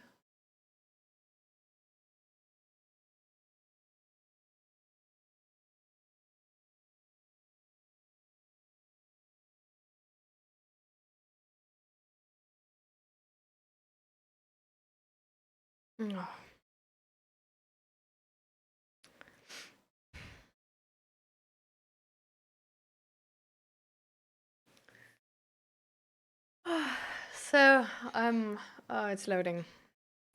Or the document is loading right now, I don't know. I'm downloading some type of full text PDF study, so that's gonna take a little bit. Usually these things are quick, but this is just slow as fuck. But yeah, I think, I don't know, like it's really, well, it's of course it's like hard for me like from the outside, right, to know whatever. The only thing I know is that it's like really hard if there's like no argument to it, right? if there's like nothing, because yeah, but that is, it's also like exactly, actually it's supporting the exact thing I said, right? It's like maybe both gets more, and because both gets more, it's getting even worse, right? Because from the left, probably there's like a sensibilization to people being racist and like a frustration with racist people. And that's why they sometimes, I guess, like jump the gun and with generalizations about, I don't know, like everybody who says stuff like this is racist. Then like situations like these happen. With right-wing people, we have sort of I guess the same but different, like especially in America. There's just this like, oh, the left are like all super bad and like they just like false allegations, everything and whatever, right? Um, so it's just like that's essentially like I don't know if you remember that I said, but this is what I explained why it's so difficult right now, because there is such a big gap between both parties that it's really hard to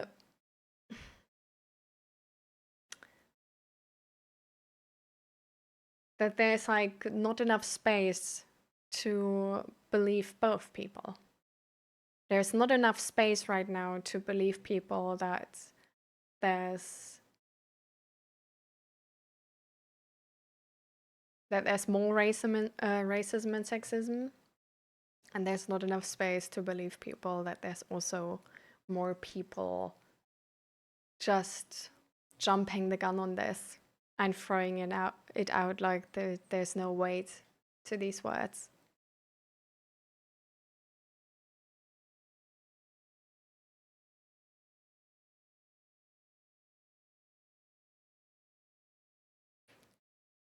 And the only thing I always try is polarization. Yeah, exactly. Like because of the polarization we have right now, because of the populism, there's like a little space to believe both people. But I don't know. That's why I think it's like, to me, to me personally, it's like really important to formulate. Or I've just had like good success with um, trying to like stay away from like generalized statements, like trying to stay away from like um, just sort of like this like a simplistic generalized statement where it's like, oh, that party is bad.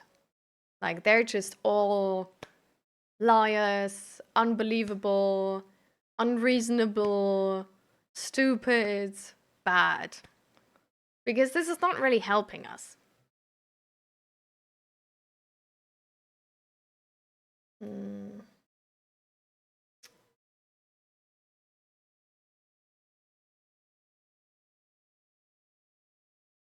Mm.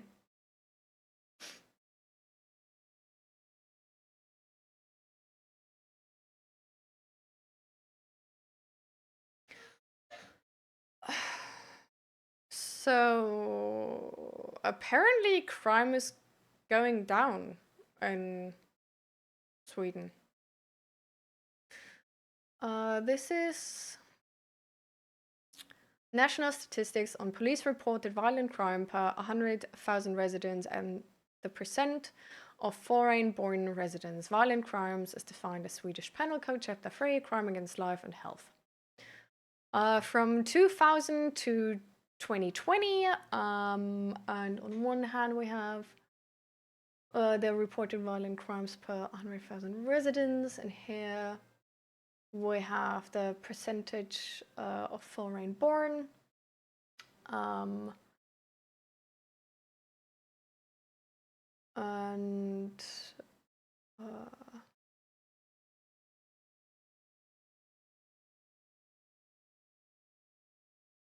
and here apparently in 20, I think 15, would that be? I hate graphs which are not like properly like gridded, that you can like easily read the numbers.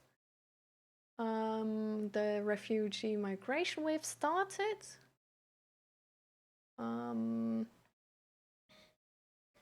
And so let me just, because this is like 21 pages and it took ages for me to load. Or well, I can also just give you the link, but actually can I give you the link? It just says a PDF. Yeah? Oh, it works. Okay. So here on page 2, well, I can also actually wait. I can show you.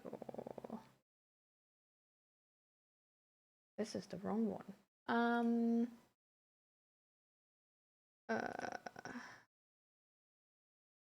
Here?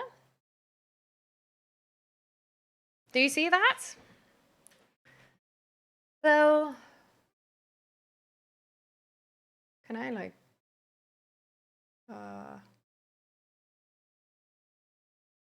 I can't really make this go away. Anyways, so yeah, national statistics on police related violent crime, blah blah blah. I read this already. So here's the crime rate, and here's the refugee or like the percentage foreign-born.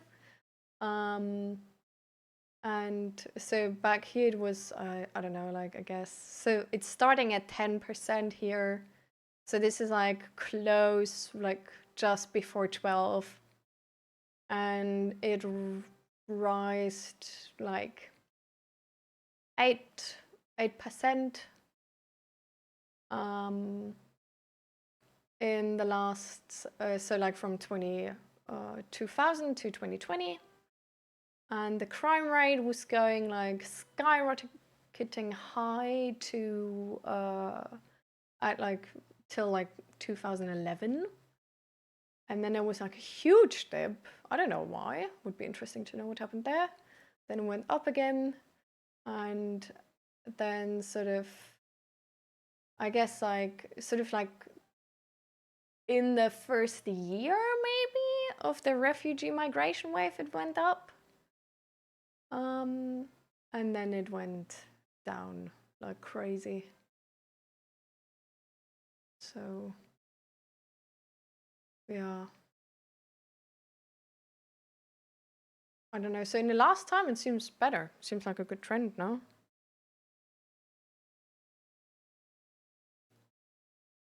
How safe it used to be before 2000?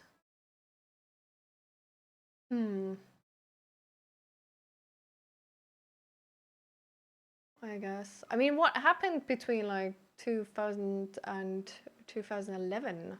What was going on in the country? Like, I was a child.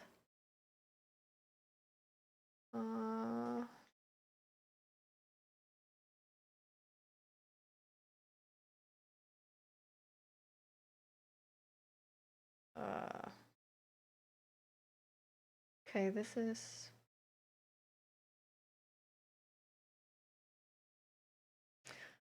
Reported violent crime rate, blah, blah, blah. Oh, that's hard to read. I'm not entirely sure how to read this one yet. So this is 3 years, and this is like more recent 3 years on this side.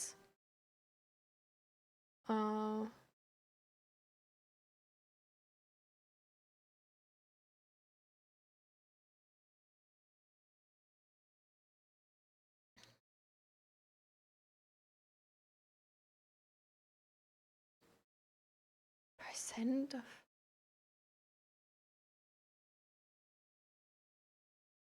Municipalities above the horizontal line had an average more reported violent crime from 2017 to 2020 relative to...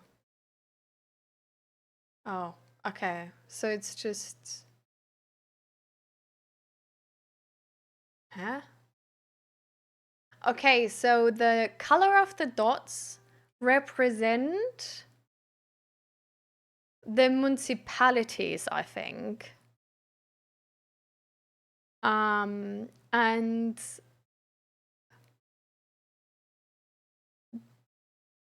the color of them represents how many foreign-born people live in that municipality in 2020. And yeah, if they're like above the line, or like the further above the line they are, like how... No, wait. I think the further they are away from the line is how it's how it changed from back then to now, or from back then to like 2020, 2017 to 2020. And the further up on the graph it is, or like the further up on the graph it is, the more crimes that were reported. So probably like the further up points here are like, I guess like, is it per, yeah, it's per 100,000, but it probably still is more like big municipalities.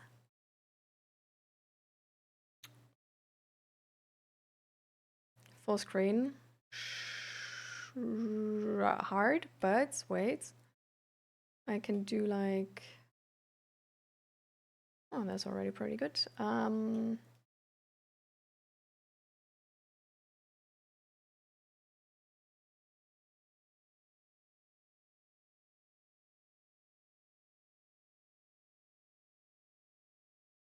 Like this.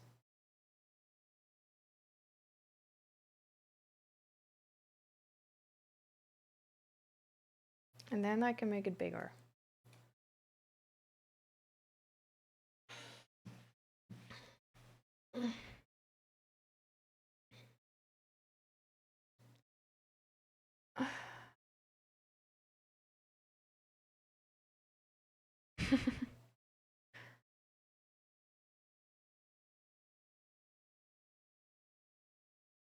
Thank you, Guna Badger.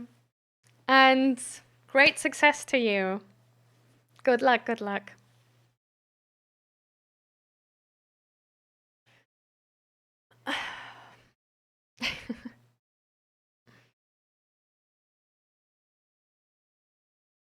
I will switch to my other account and I have to open on my laptop. Thank you, Grumpy. Thank you, Guna Badger and Grumpy, for the lurk, by the way. Entirely grateful for the support. Love you guys. Okay, so I explained to you how I understand this graph. Is everybody agreeing with me? Like, is that how we're gonna... Oh, wait, you can still not see a specific part of it. Wait. I forgot.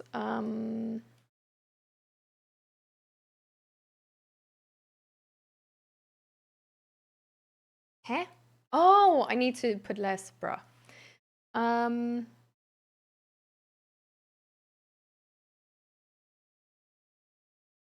just gonna go a bit here. So, but yeah. Let's put it here. That looks kind of nice. So everybody with me on this one? Should I explain again now that you can see it better? So we have on a lower graph, we have 1997 to 2000, so a 3-year period of violent crime rates per municipality, and its crimes per 100,000. And on this side here, we have 2017 to 2020, the same. So the more up on this line it is, the more crimes there are. The lower on this line it is, the less crimes there are. The further away from this line it is, the more it changed from 1997 to 2017 to 2020. And all of these dots, every dot is representing a municipality in Sweden. And the color of the dot is representing how many percent of foreign-born citizens are living in the municipality in 2020. So that's why I said I think the points here, like sort of like more up on the thing, even though this is per 100,000, I think is more likely to be like bigger municipalities, because usually in like bigger cities we have more crime, right? And sort of like the low ones here are probably like tinier municipalities.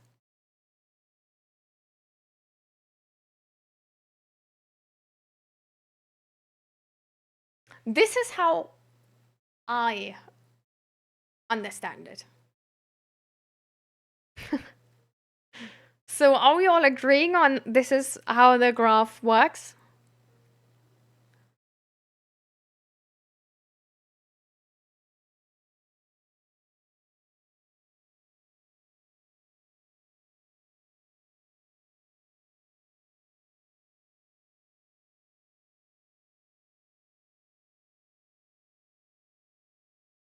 Municipality, it's, oh, I have a different word for it.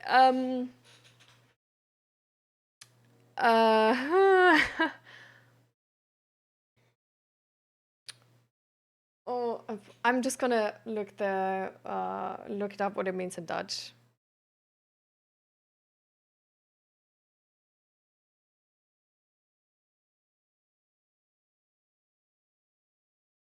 Gemeente? It's like it's a place where people live, and yeah. It's like, it's usually a city, sometimes a bit bigger. If the cities are like small around it, they also belong to it. But it's sort of like one of the lowest state level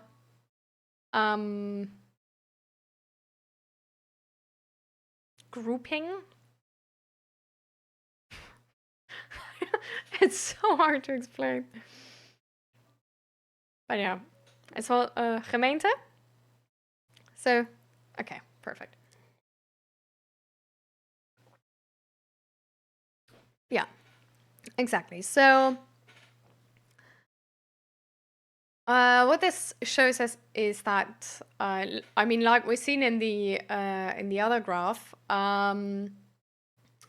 we have most dots are like raised, like on this side of the line in the middle, because crime on average just got more since like back then, right?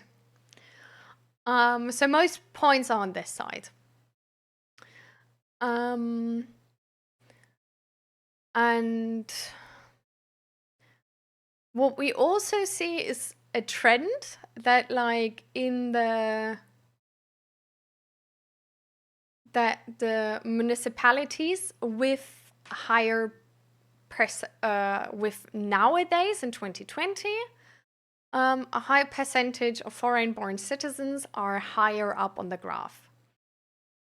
What we do see as well, though, is that even though they are higher up on the graph, they are not like super far off the graph.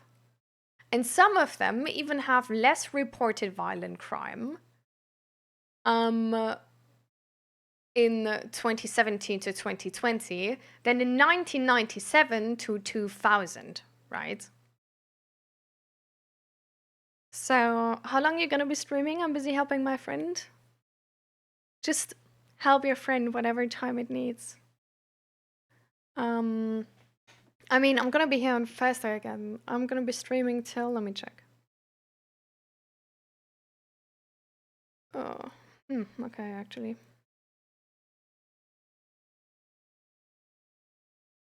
I think until like 17:30. Yeah. So there's like some here. So these here, for example, like all of these which are sort of like close to the line here, are like more orange. So they nowadays they live like a high percentage or like higher percentage than these of foreign-born citizens. But there's still like a bunch of points which are below, and there's a bunch of points which are like above. What we also see though, that for example in like here, it's like it's smaller cities, but it's like what's interesting to us is the change, right?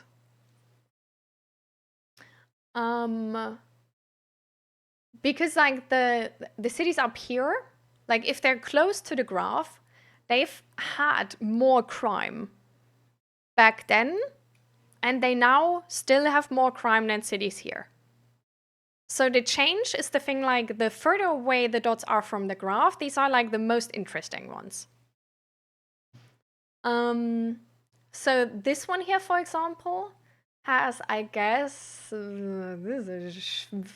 maybe 20% of foreign-born citizens, and it's like really far away. So in this municipality, there's way more crimes than before. But for example, in this one, which has like the most probably like the maximum percentage of foreign-born citizens in 2020, there's actually like less crimes than in 1997 to 2000. And here's like in these are also like pretty red. I think we can agree. There's more crimes. I would really like love to know like how much more, because I think that's really something which is like. Do we need to compare to here or here?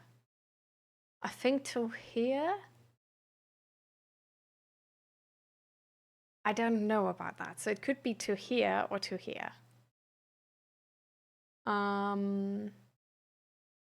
But it's like a like a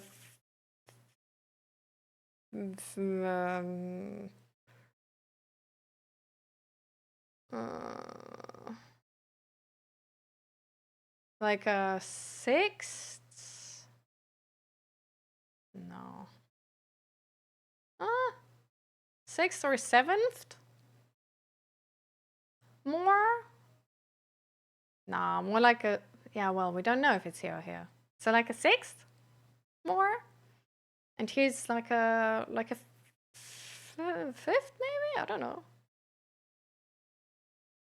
Fourth? It's hard to see. So essentially, this graph is giving us like a lot of information, right? What I do have to say though is even though this graph is giving us a lot of information, we also see that it's not entirely conclusive. Like there's not, like these dots with like the red lines are not the ones like furthest away from the graph. Definitely not. Like this one is, for example, there's like pretty like basically like no foreign-born citizens, and it's very high up. There's like a little bit more foreign-born citizens, okay. I guess you can like maybe on average say that these are like more orange than these. Or they like more of the, but it's hard to sort of like differentiate the like yellow dots here. There's definitely also some like darker ones here, but I guess like that's something we could agree on, that there's like more of the like yellow ones close to the border. But if we say like this is the part where it's close to it, then like only these are actually the thing we take into consideration, right? And there's still like some really yellow ones here. There's like, okay, this side, so, you know, like if we were to draw a line here, which I can't actually. Can I make a line? Ugh. Can I make a straight line? Not really. I don't know. Like, yeah. Because, like, I guess we can make it a bit lower if we want to. Yeah? No, that's not. Yeah? Like this? Like, that should be, like, sort of parallel, maybe?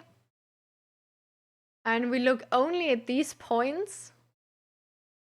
Then it's like there's still, like, really bright ones. And there's, like, yeah, there's a few darker ones.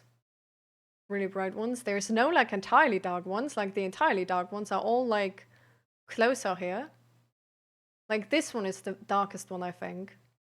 And there's, like, a really bright yellow one right next to it, and the even brighter one up here. So, I don't know. Like, I wouldn't call this, like, really good evidence. And now you can say, like, okay, this is 2020, right? So, like, maybe nowadays it's different because we already have, like, 25, right? But we don't have the numbers of 25 yet, I'm pretty sure. Because 25 is, first of all, it's not over yet, right? And second of all, they usually take a bit with those numbers. So I'm not even, like, I guess we already have the numbers from 24. Like, I would hope so.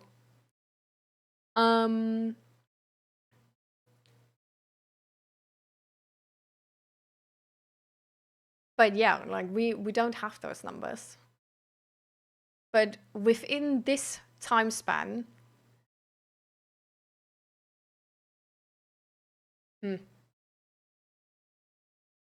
like, I guess you could argue it's a bit more on the darker orange side. But if we say, like, 40% and, like, yeah, like 10%, it's like where we started. So, like, middle is like 25, that's here. Here. That could be a mixed color of this. Like, with these yellow ones here. Apart from that, this graph is not even telling us, like, how research works, right? Is that this is, like, a very specific graph. Like, it's giving us, like, specifically these numbers here. Now you can see it again. But it's not giving us other numbers than this. So this graph alone is actually not helping us to really find out the cause. Because sometimes we have a graph like this, and we, for example, have, like, I don't want to actually use reds, but we have, like, dots, like, up here. And we're like, oh my God, this is crazy. It really seems like this is the cause, right? And then somebody finds, like, makes another study, and there's even more points.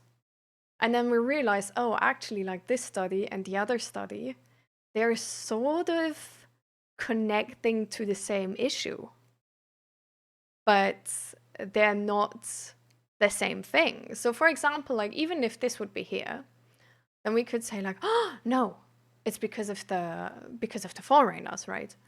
But then maybe we make a study, and this is just a guess from me, but then maybe we make a study about how it's harder to live in a country and actually afford, like, stuff. Because, like, maybe, like, just, I don't know, like, getting a job, being able to, like, finance, like, an apartment and stuff like this is getting harder. And this we all know is, like, poorness and inequality is connected to higher crime rates.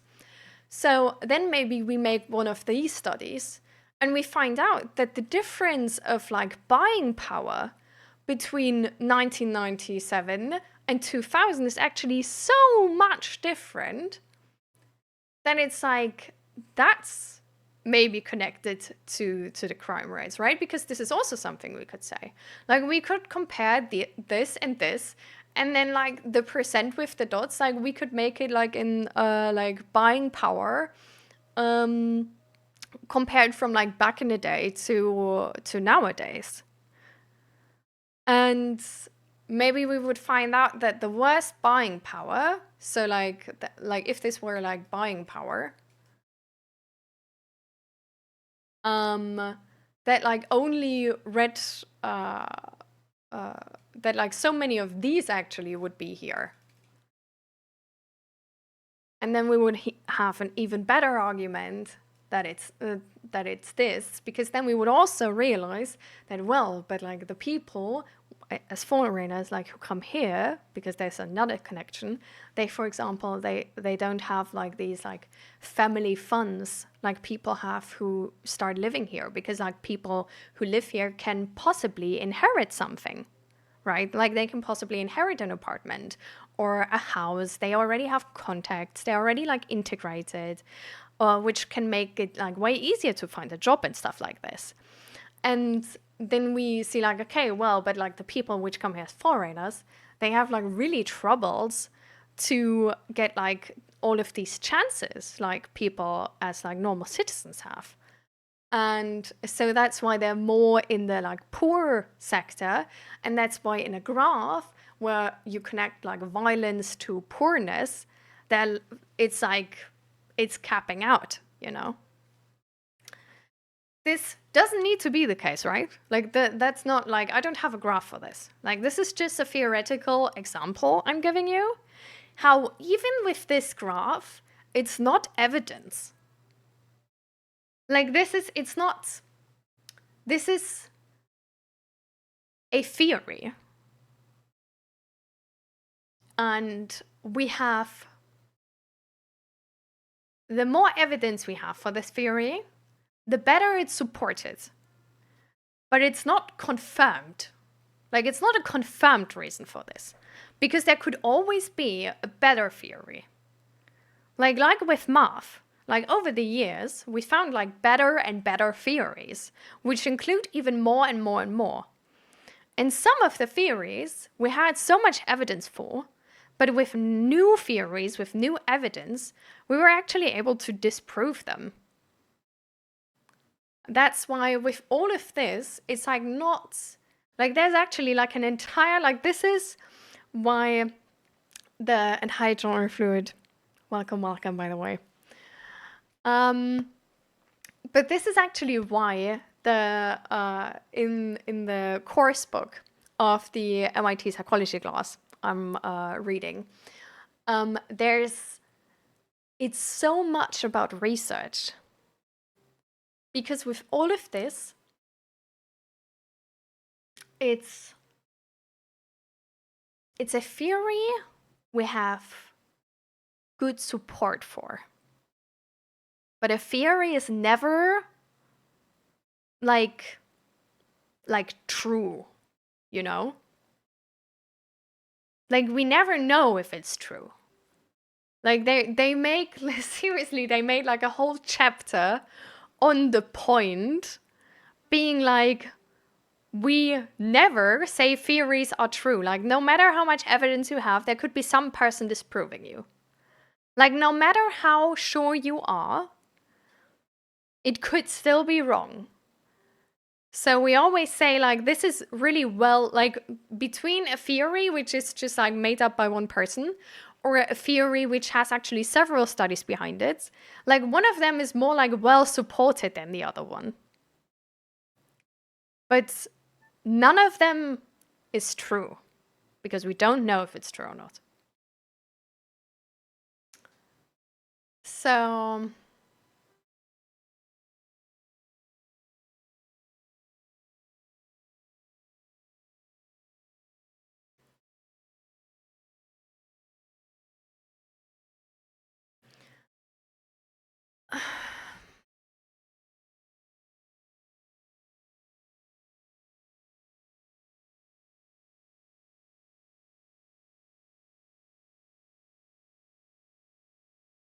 so what did they say here?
they actually point out here that with regard to immigrant population prevalence, on average, immigrants were less prevalent in 2000 and 2020 in high crime increased municipalities relative to low crime increased municipalities. But these differences were not statistically significant. The p-value was not good enough.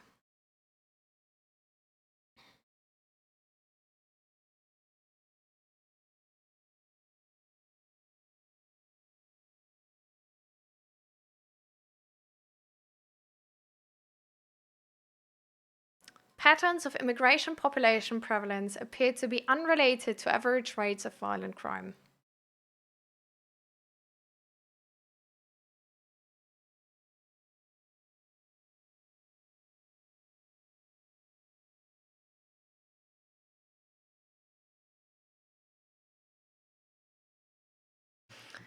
Having observed no association between immigration and high rates of violent crime in 2020, we looked to other factors that could possibly explain why high crime increased municipalities had growing violent crime rates, while low crime increased municipalities had fairly stable violent crime rates.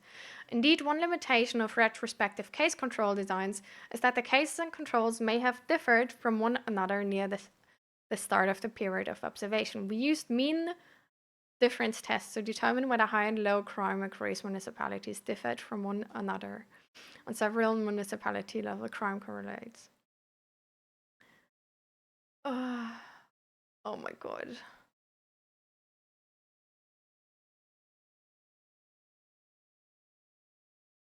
Is there like the solution to the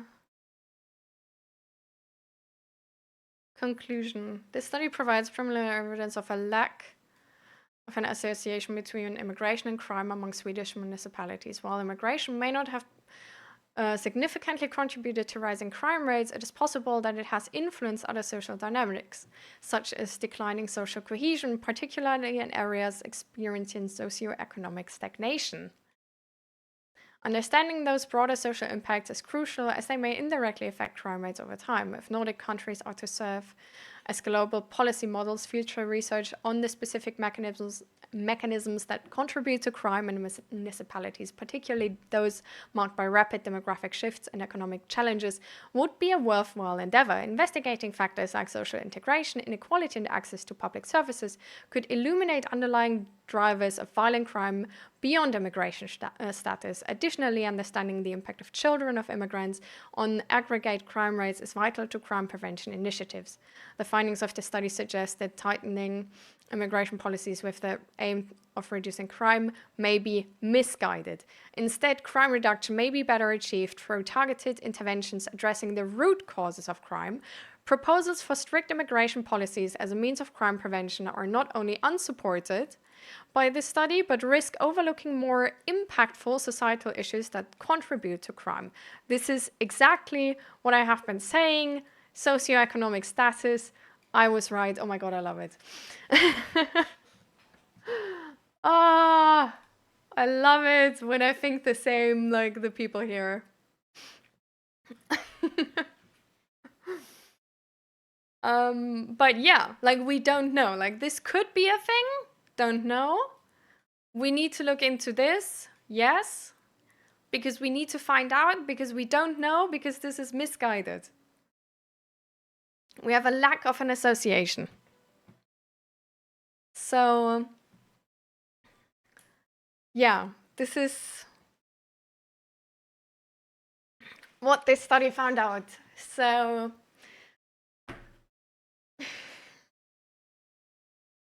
yeah. Love studies.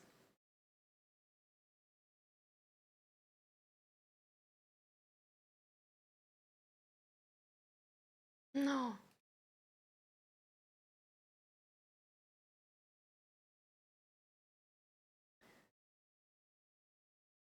But yeah, it's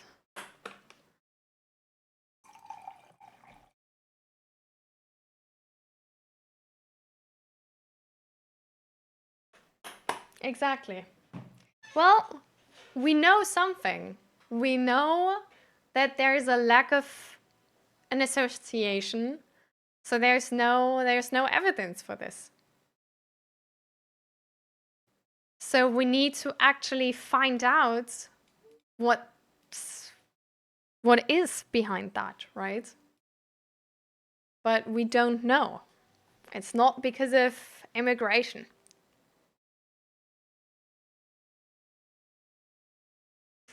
But this is so many studies.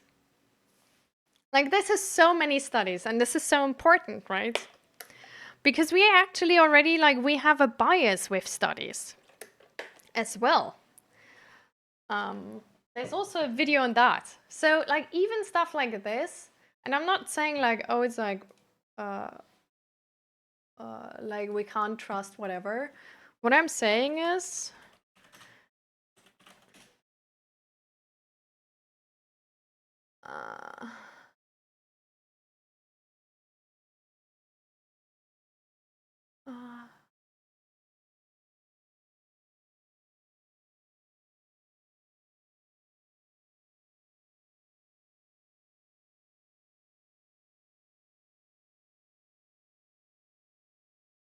yeah.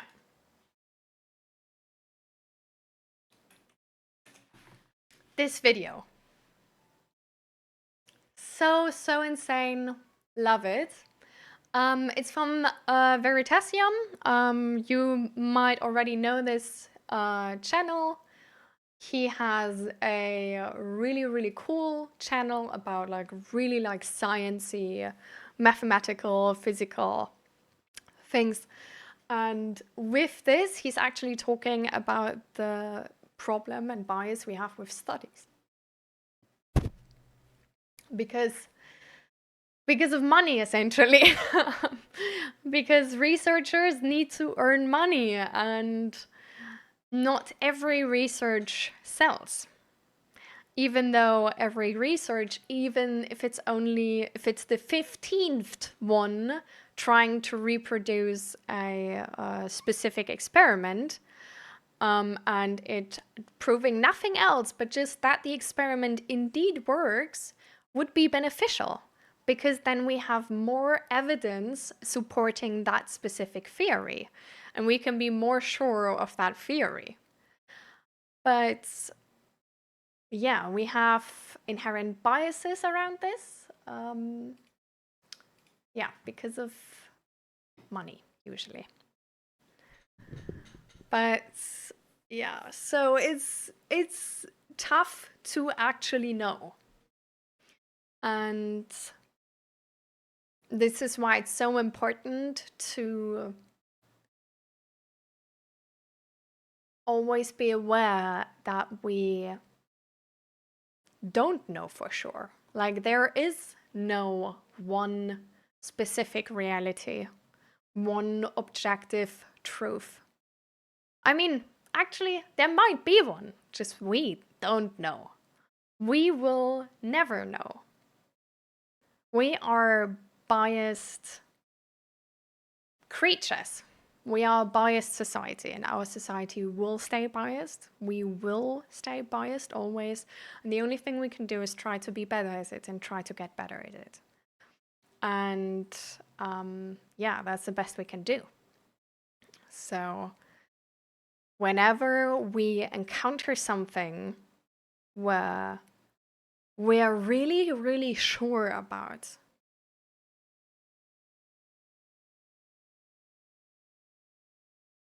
it can be useful to question that.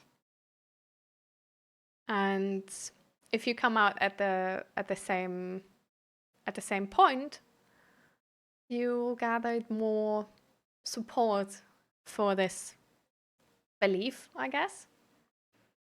But you might, with just one more time thinking about it, actually disprove it.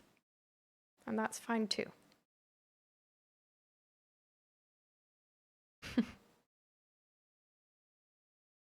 I mean, as kids, right, we usually don't learn with the first mistake. Like, we usually try several times. And that's also another sick video drop. Let me whip it up real quick. pump some knowledge into you. Um,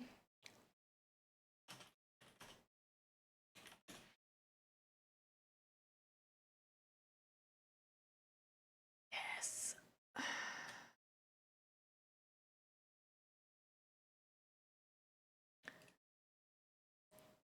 This video here of the pep talk of Mark Rober. Mark Rober did a like in this experiment, in this pep talk, he's actually explaining an experiment he made, and he found out that the people who are successful the most in our world, actually just or at well, not the most in our world. I'm sorry, I have to rephrase that. People who are successful have been successful in that experiment of his, are the people who fail most. Because through failure, we learn. And we learn quite a lot. And if we don't try, if we never give ourselves the chance to fail, we also never give ourselves the chance to succeed.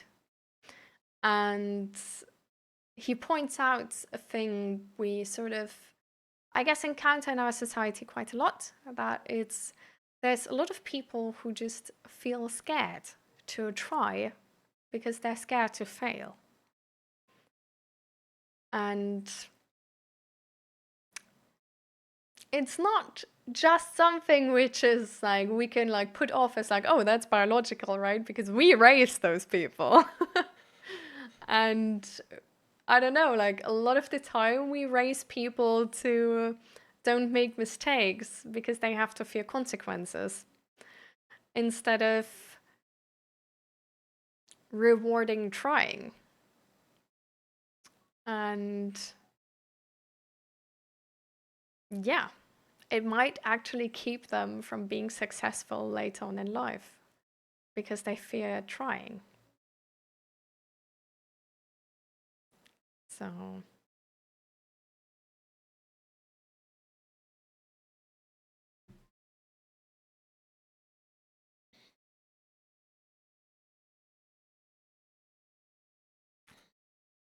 hi Zigibertos, how are you doing?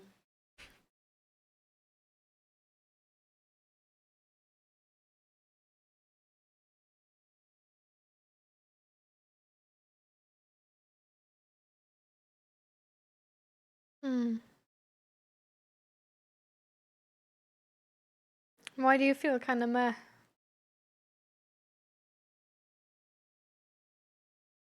Oh my god, looking for a job in 2026 is fucking annoying. Jesus Christ. Oh, Zach is sort of looking into finding a different job.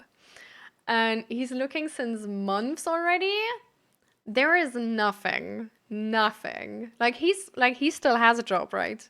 He will keep that job as long as he doesn't like find some. But he really wanted to just sort of like experience a different company, like learn more and stuff like this. Because there's nothing like much to learn anymore, like in the company he's in right now. But yeah, he just can't find something for shit. Like a friend of mine actually was looking for 6 months to find a job, like actively, like while not having a job. I bet she put like a lot of effort into looking for jobs. Like, so 6 months. And then she got 2 job offers. 2 within the 6 months. Crazy, right? And then we have people being like, oh, nobody wants to work. Oh, la, la, la, la. Give us jobs. Like, people are literally looking left and right. Like, it's like, this is what I hate about media nowadays. Because, like, this populistic media is so fucking wrong. Like, this whole thing of, like, oh, nobody's wanting to work anymore. Like, whatever. Like, no, it's bullshit. Like, the same thing with, like, with also like the immigrants, like the same thing is being said about them, like, oh, they just don't work, they just take like all the social profits, whatever. Bullshit. Like, there's so much, like, they really come up with so many things where I'm just like, Okay, like I tried to believe this for a long time, but guys, you're just trying to blame it on us that we're poor. Because if we were to blame it on billionaires, you would fucking have to pay. And that's the agenda here. Like, be honest. uh,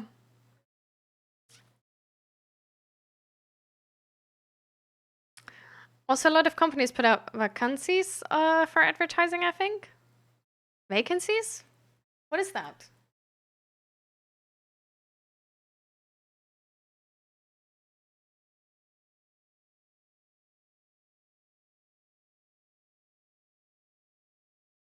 Ah, yeah. Well, to these vacancies, like my Zeg was the entire time putting his like I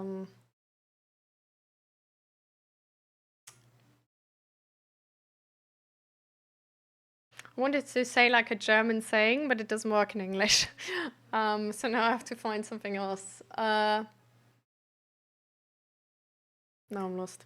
I don't know. He always signed up for those, but there's so many points, like so many people actually applying to these.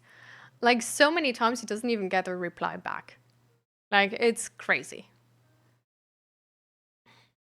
I found out that my crush is dating somebody else.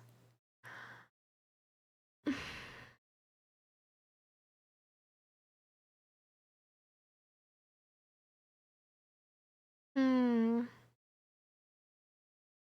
I mean, did you talk to them? Like, do they know that they are your crush? Are they in the loop about those feelings?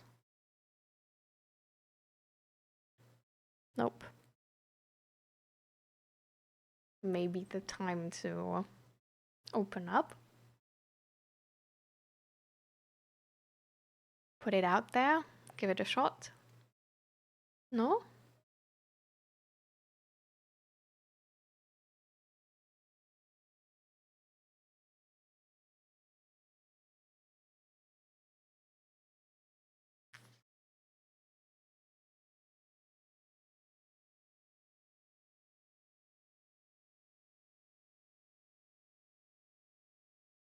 Or why not?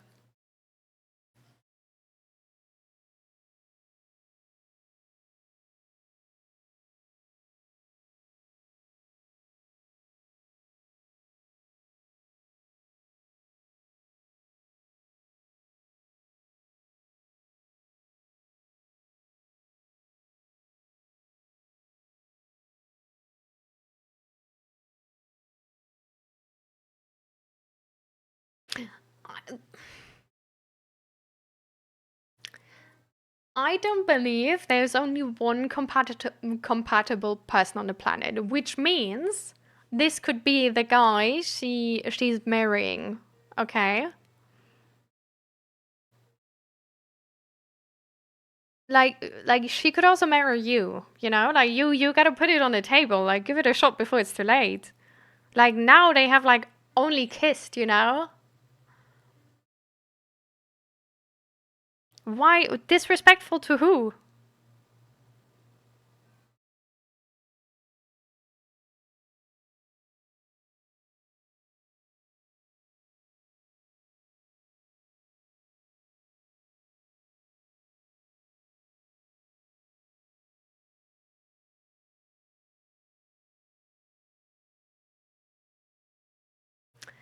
In a sexist world, it's disrespectful to talk to try to get other men's property. Yeah, but apart from that, it's actually not really like like I just know that it's like like I just know that part. I don't know. It feels like you shouldn't date multiple people at the same time. Well, you don't need like she doesn't need to date multiple people at the same time. You know? Like if you know her well and you're like at the point where you would love to have a relationship with that girl, you know? Like, you know her to the point where you really have a good picture of like, this would be amazing. Because like, you're best friends, but there's a little bit more, you know? But it would work, sort of. Like, go talk to her. Like, show up with a bouquet of flowers. And I don't know, like, from who did you hear that she's close to a guy and they kissed? From her?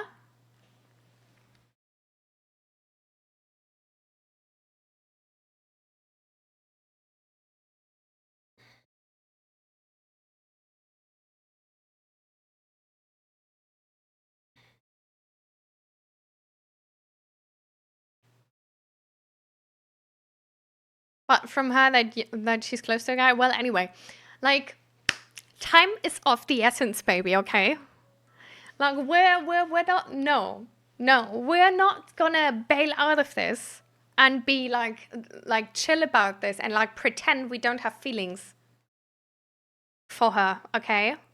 Like, how are you gonna feel if she's marrying that dude? Like, just like being next to them the entire time, like pretending like you don't? Like, is that how you want to die? Like, with knowing you didn't try? With knowing that you didn't even like put your vote in the ballot? Like, maybe she would have voted you. Like, maybe she's literally like sort of waiting. Like, maybe she's crushing on you. Like, I know, for a few months. That's fine. That doesn't matter. Like, yeah. It's not like I always feel this way. Yeah, okay. I mean, you can dodge every possible date. Sure. You can dodge every possible girlfriend, sure. Or you can get a girlfriend instead. You know? Like, I don't know, like, it's not too late yet. Like, I don't know, like, do you have time today? Like, go, grab a bouquet, show up at her doorstep, and be like, I'm sorry, this is like highly spontaneous, but I heard that you kissed that guy, and no, I can't take it. Like, I want to date you, and this is not how this is gonna go. Like, you can of course like say no, but I wanted to try before it's too late.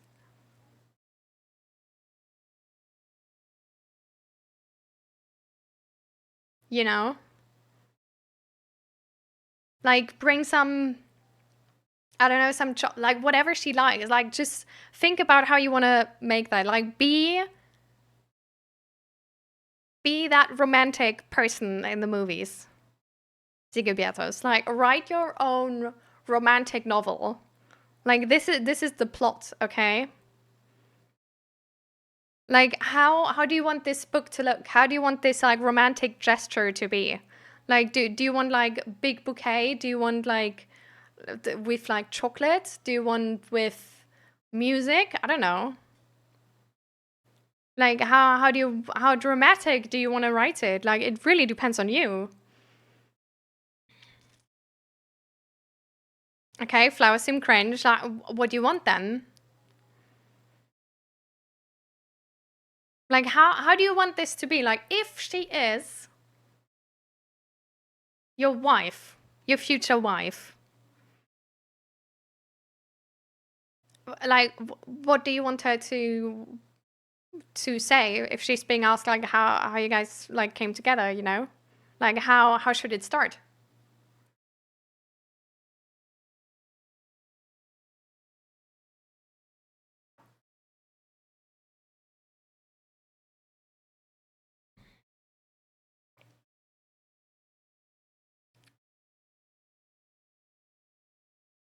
And then do that.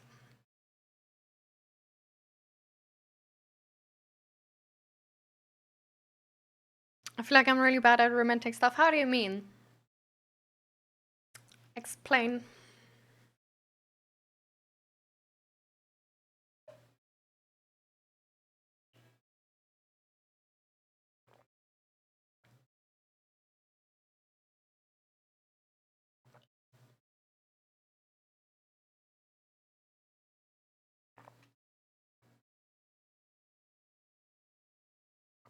I normally don't like date. And like, did you have a girlfriend already in your life? Like, did you ever have a person you showed your love to?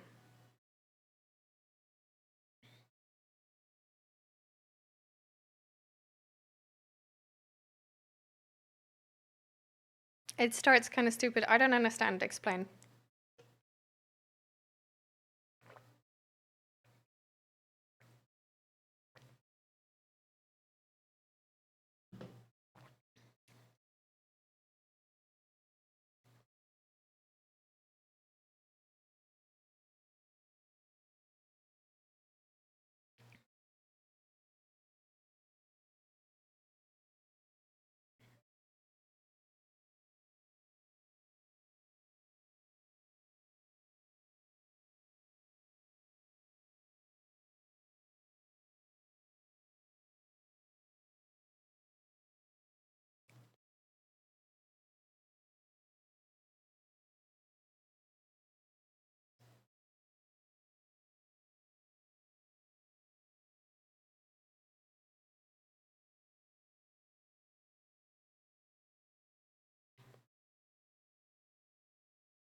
Is there like a long story coming? Or do you not want to answer? Because you can also just say like you don't want to. My longest relationship started with us going to a convention together, and then I showed up at her work to pick her up.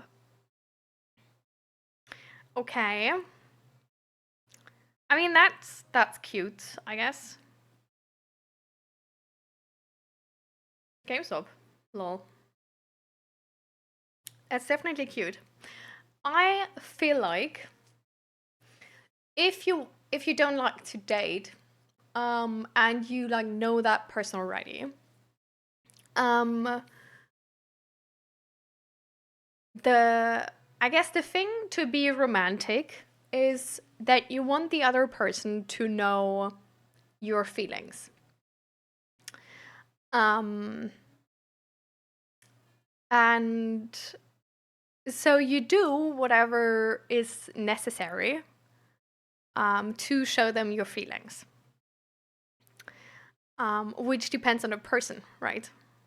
Like it can be something which means a lot to you, because I don't know, like you take them to like a really special place or something, which means a lot to you, and then tell them that it means a lot to you, and then they know that now they mean a lot to you. It can be that you take them to a place which means a lot to them, which means that you value what means a lot to them, right? And that you listen and stuff like this. It can, yeah, be like something you buy, of course. It can be something you make yourself. Um,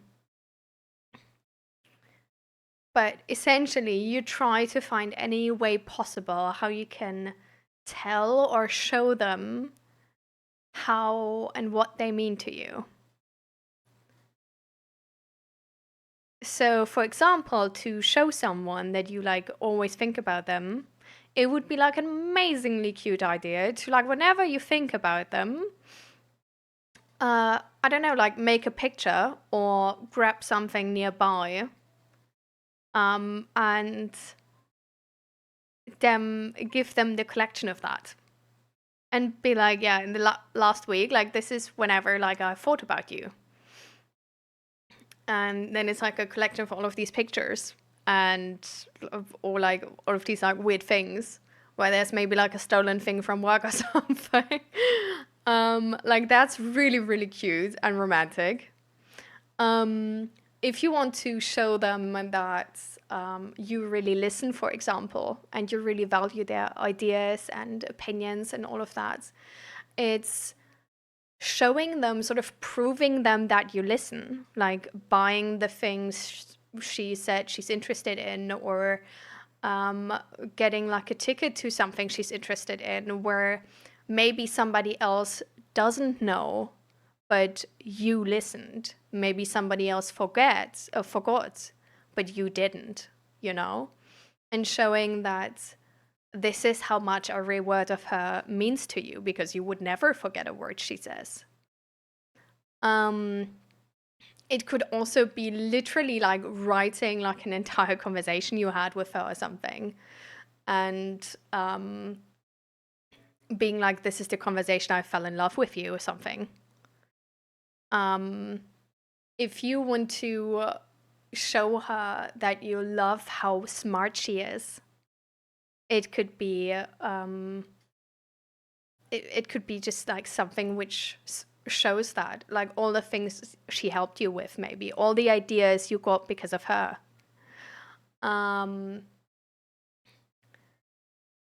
If it's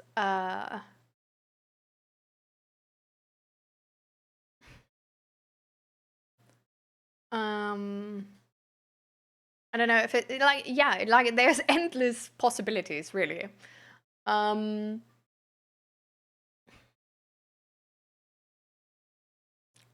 But the essence of it, the essence of being romantic, like, listen, sit down, guys, right? Note everything. The essence of being romantic is showing your partner in the most direct way, or the most detailed way, how you feel about them.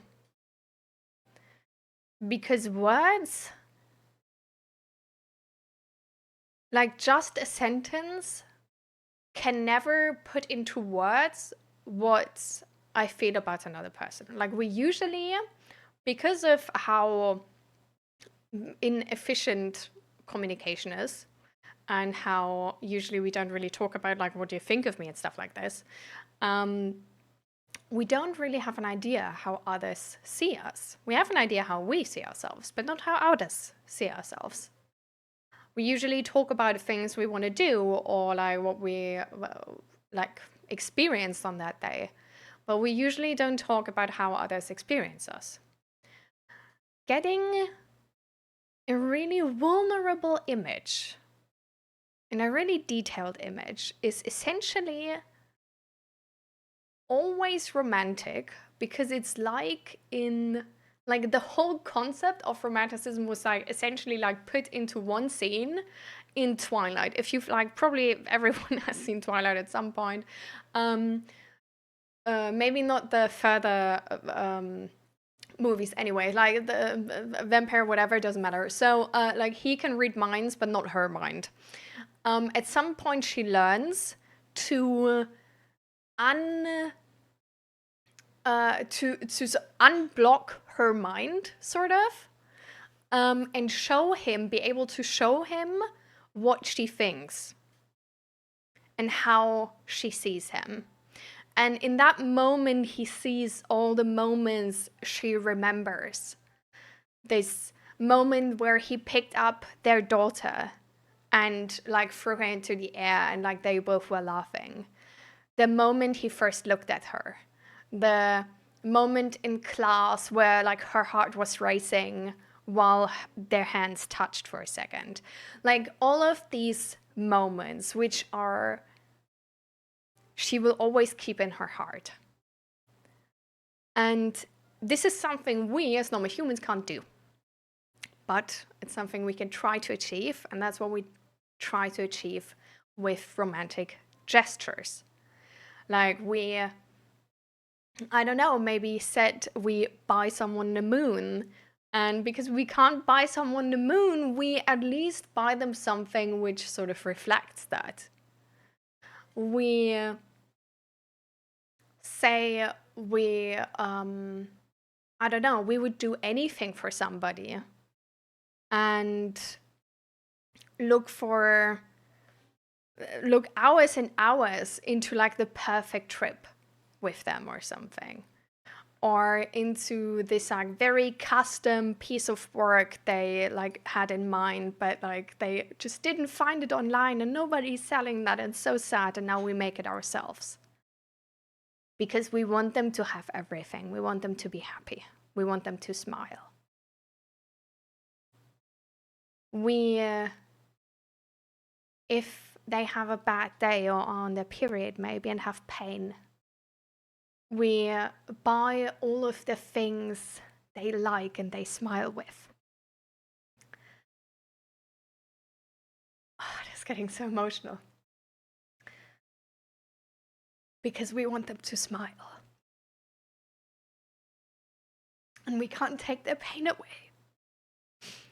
But we will try everything we can to do that. And if it's buying every fucking candy in the candy store, we will. Even just for the chance of brightening their mood for a second. And if they feel unsafe or scared, we will do everything we can to make them safe again, to make them feel safe.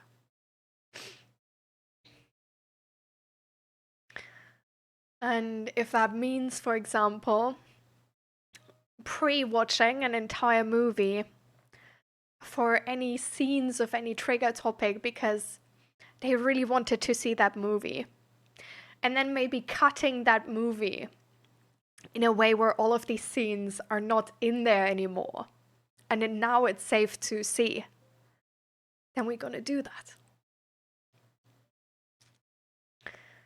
It means writing a letter or a card where we try to find any comparison to what they mean to us. And then maybe buying some of these small things and making like a collage out of them. Buying like a soft fluffy blanket because we always feel home with them. And they always feel like talking to them feels like a soft hug, like this fluffy blanket. Buying a cup of tea and like some tea with it or some hot chocolate or whatever, because being around them feels like a warm, safe place. It's buying flowers because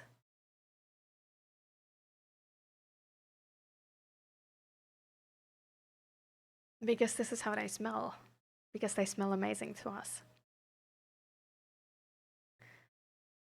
Buying a specific color maybe, or like all things related to that color, because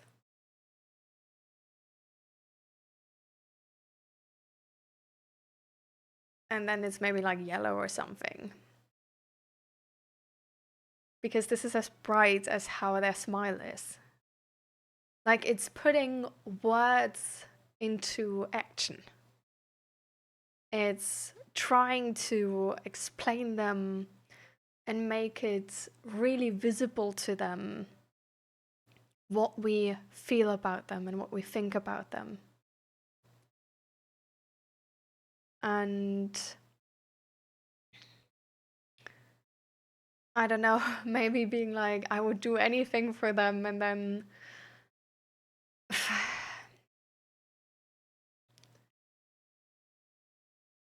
I don't know, doing like a really, really embarrassing thing and taking a video, a picture of it, where they said like, oh, haha, that would be like so funny. But like nobody would do that because that's like so embarrassing. And then doing exactly this, even though we like really have to overcome us because, oh my God, their social anxiety is killing us. Just to make them laugh. Because that's how much we value their laugh.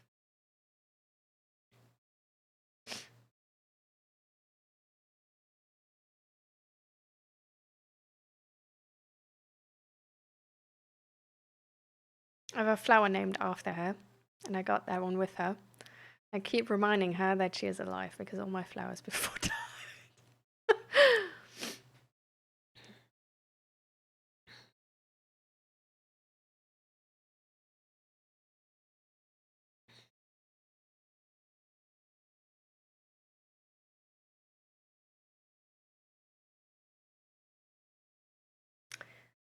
do you have some type of, like, because if all flowers before died, you probably have like a special routine to keep this one alive, right? You put special effort in to keep this one alive, right?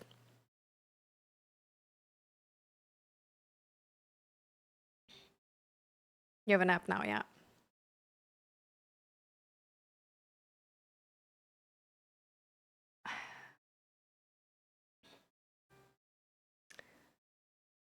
This could be something. Just like bringing this cactus and being like,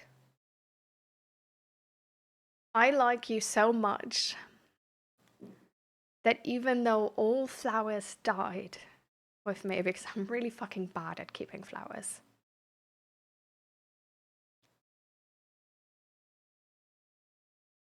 having this flower only named after you, and you probably don't even minding if it dies or not, but only it having your name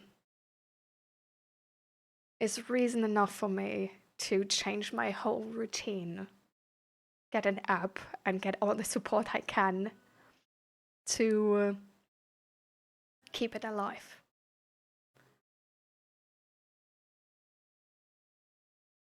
Because something which technically doesn't hold meaning now has all the meaning for me just because it has your name. And this is how much I like you.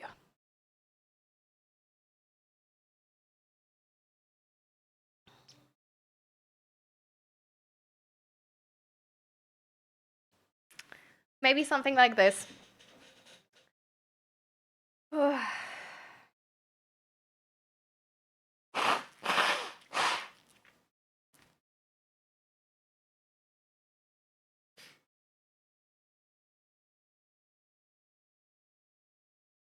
Maybe also being like, I didn't even want to get this flower, but you told me to get it, so I did. And now I'm keeping this flower alive, even though I didn't even want it, because I thought, like, I'm sure it would die on me. But now I'm doing my best to keep this fucking flower alive. You wanted that flower? Okay.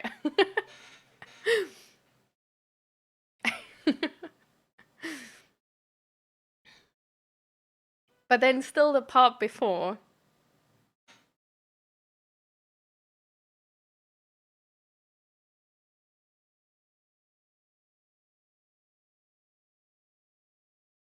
And then whatever else she means to you. Maybe something else you kept from that trip to IKEA, or like other things you kept from other trips or meetings with her. Maybe you've kept something like really silly. Like, I don't know, like from a restaurant, like a...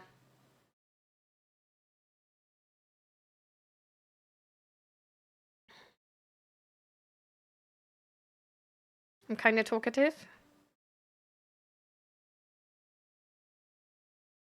I don't understand. Like, is that something like special with her?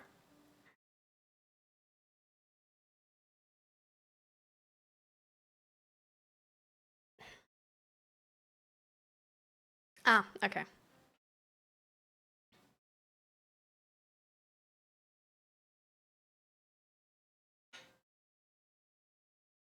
You tell most of the stuff instantly. So you told her that it like means so much to you, but you didn't ask her on a date? That must be so confusing for her.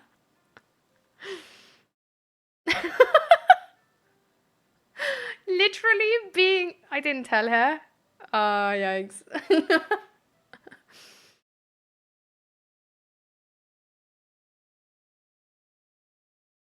Maybe you could be something like, I'm so talkative all the time with everybody. But with you for so long now, I just couldn't tell you that I want to date you. That I have a crush on you.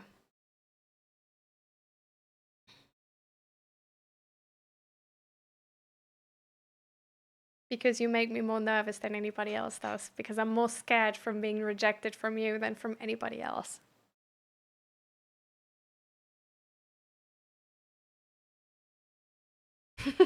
You could show up at that doorstep with stuff for yourself actually. With like if you're like into cosplay and you have like I think you are into cosplay, right? You could freaking show up with like a shield um or some type of armor and be like, I'm here as a brave knight because I couldn't tell you the entire time and I'm scared to my fucking teeth. But I need to tell you that I really want to date you, even though I'm so scared. And I feel like I could be like so hurt when this is going wrong. No pressure, of course, but just like being like, I need all this armor to I don't know, like get the confidence to to speak to you because you're so important to me.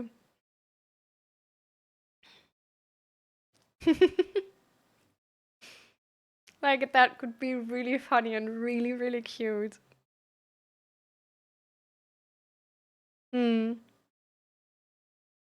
Don't have armor. Well, you can just take like a pen or something with you, or like something which you may like. Well, swords are maybe a bit.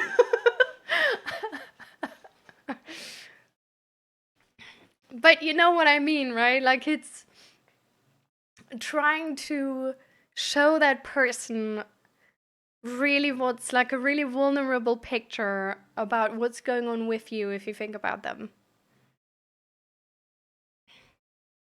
You could even buy like you could buy like ice cubes and like hot cocoa and be like because you make me feel like hot and cold the entire time or something.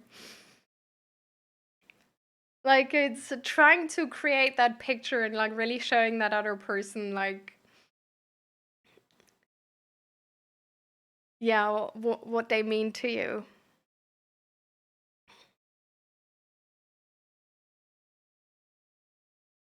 We're talking about getting a girl. We're talking about how to be romantic.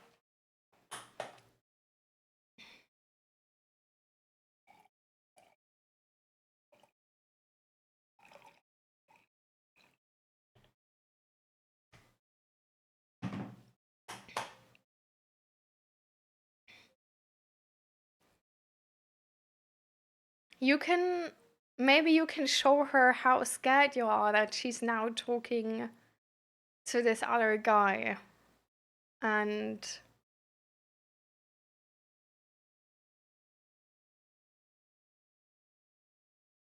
how you feel hearing about this.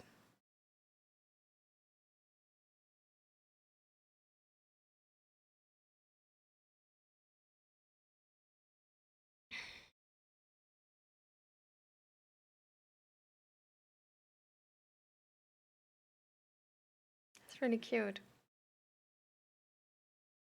You could tell her about how much it means to you that she's sort of like wanting to get into your stuff.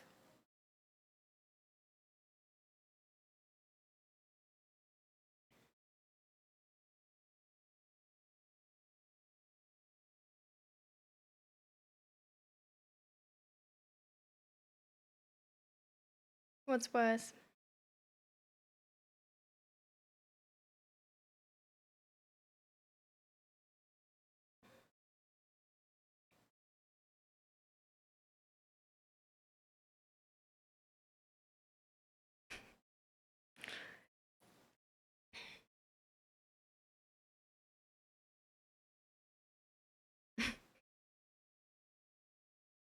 Mhm.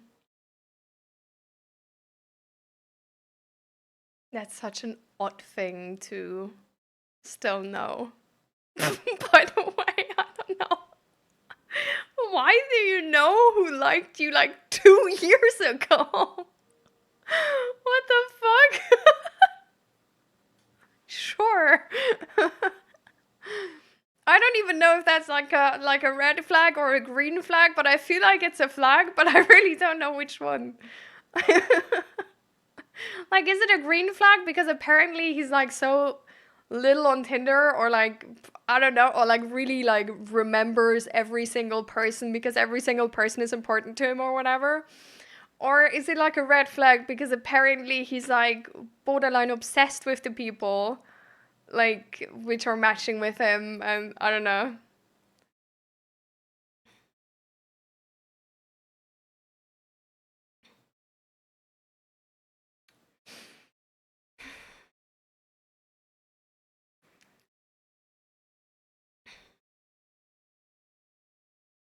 But yeah, I think the option you have, and the thing I would do if I were you, is do not fucking wait.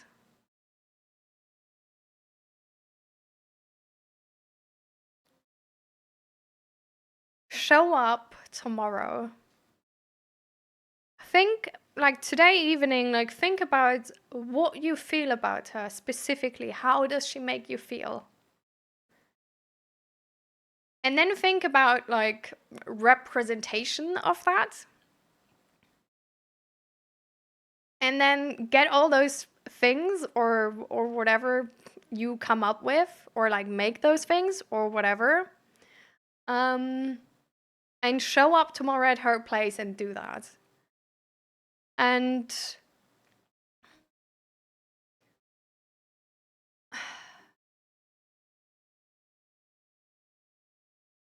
don't be held back by it's embarrassing or cringe.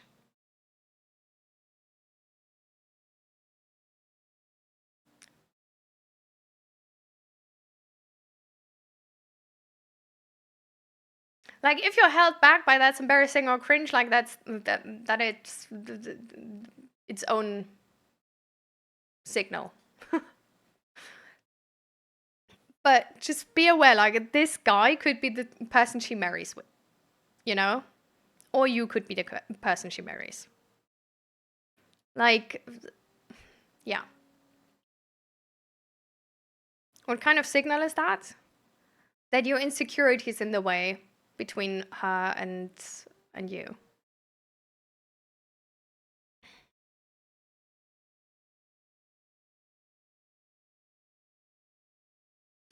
Yeah.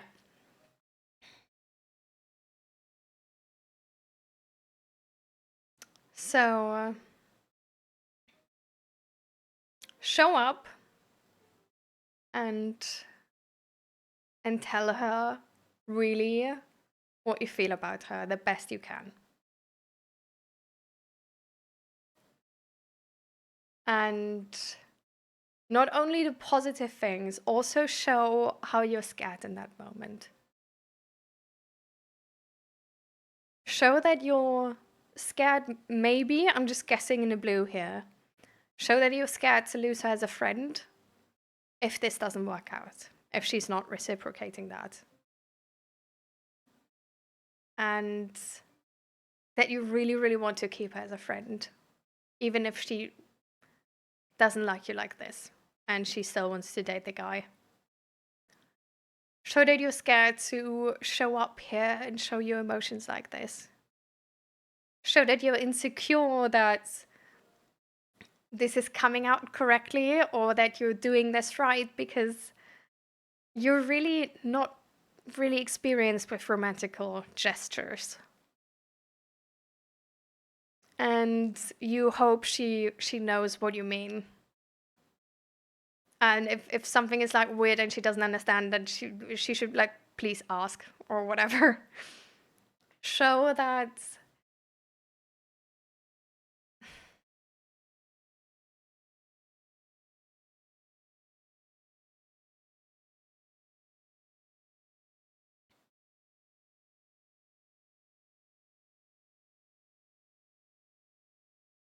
show yourself really vulnerable.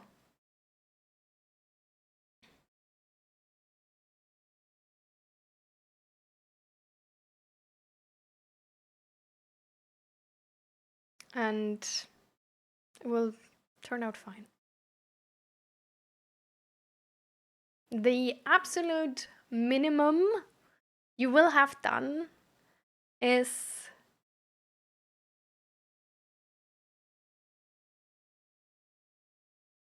having showed up as your true self, which is already like a really, really brave and good thing. And it's a thing we need to train, because if we don't use it, we lose it. So, at the very least, you might also have learned, you know, that the next time you have a girl like this, you share your feelings like this sooner, and don't wait till they date a dude or something. Or that I don't know, you prepare this sooner in advance or whatever, or you yeah, I don't know, like or maybe you will have adjusted your taste in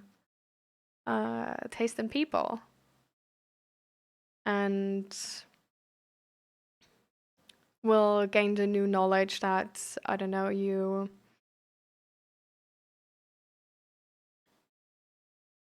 need people which can communicate better or whatever. Like I guess there's a lot of things which can go wrong, but I feel like if you're vulnerable, the chances are actually like really low, especially if you already have a friend in her. Like, I think she's going to treat you with kindness in both ways. And from what I hear, I think you have like reading between the lines here, and I know I can only do that from your perspective, right? So I don't take this too seriously, but I think you have a pretty good chance. I'm just saying that. But like, believe in yourself and like really commit to this, okay? Like, beat the insecurity. And like, if you can do it, just do it for yourself. You know, do it to be your true self, to show up as your true self. Even if your, I don't know, anxiety is telling you that that it's not gonna work or whatever, just show up as your true self. All right. You're welcome. I want to hear from this, by the way. Oh, I want to know the couple who's marrying. I'm gonna call myself matchmaker, dating coach. But good luck, battles, and lots of strength. Okay, just be true to yourself. Don't try to show yourself as like omega confident if you aren't. Just show up as your true self. And if that's a hot mess, then you know it's still a hot mess.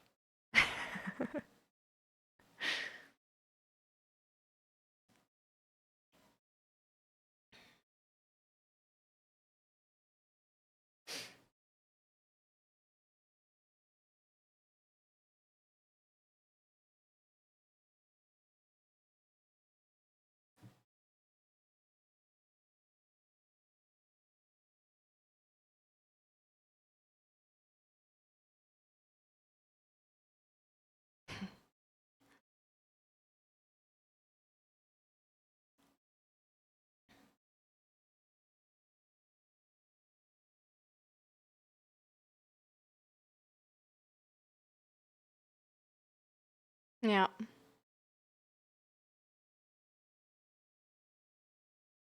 I'm really glad for you, Pyro.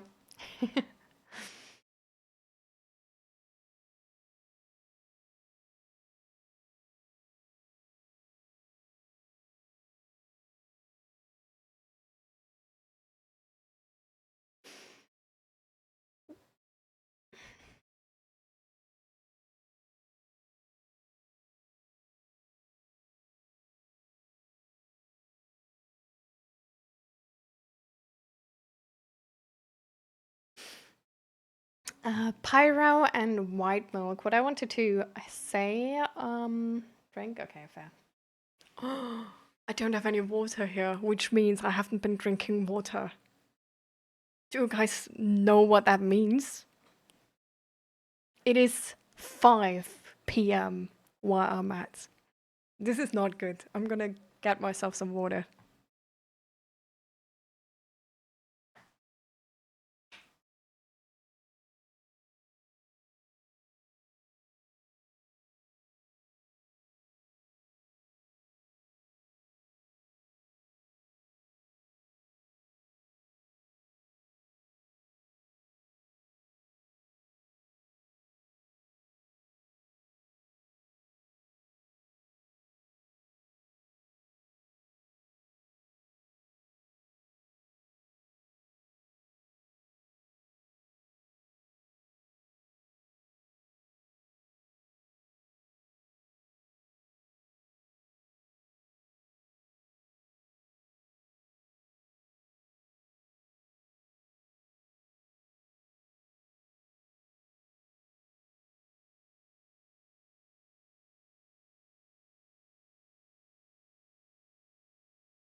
I already drank one full glass.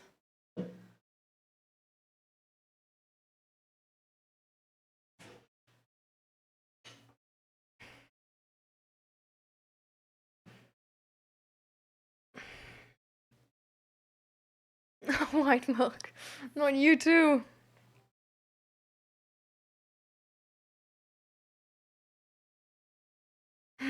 Yeah, please remember us, white milk.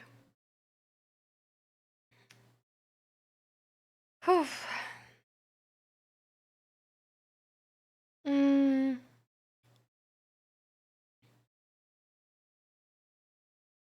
I wanted to talk about emotional support from friends. Sigibertus, I thought you're gone. What? Why are you still here, huh? 5 liters, by the way. That's crazy, bro. Like, what? Like, huh? No way. No way.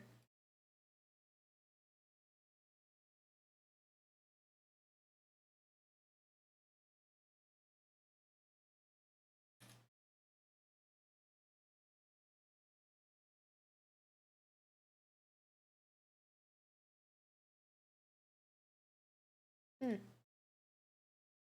You're not even, like, you're not on the Discord, Sigibertus, are you?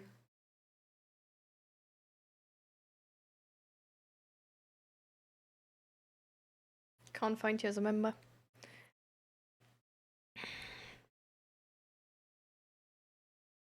8 to 10 in summer.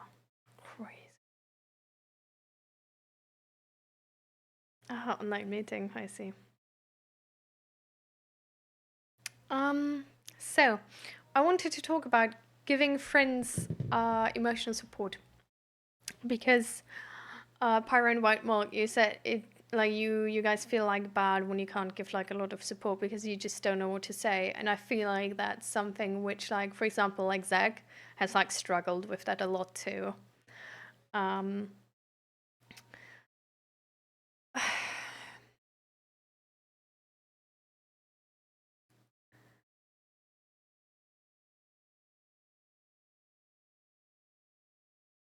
usually,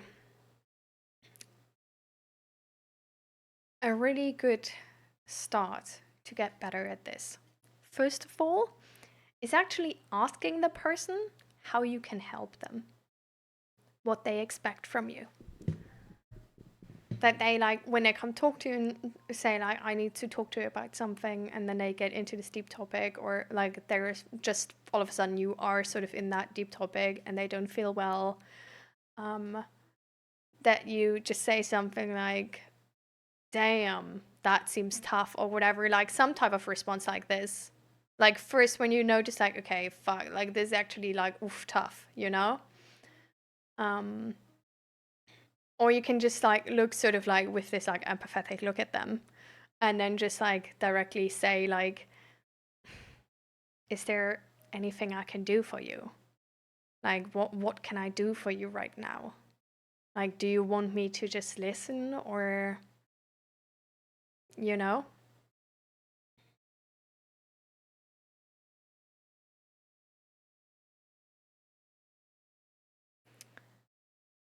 Yeah, yeah, only putting that is awkward for sure. That's yeah, exactly. So we want to like level up from this, right?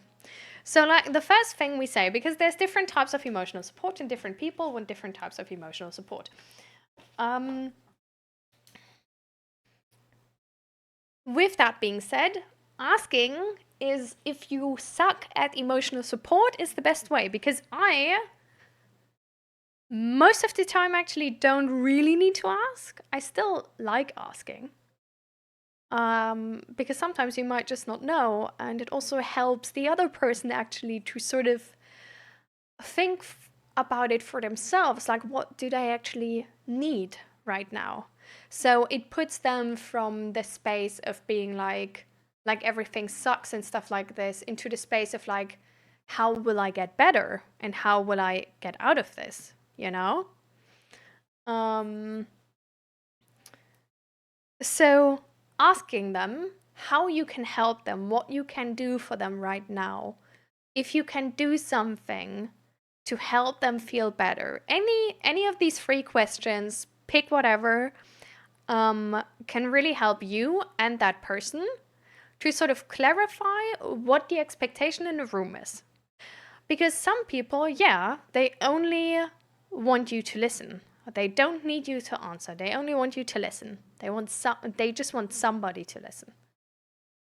And then, you know, if you just listen, you're doing everything fine and you can feel good about yourself.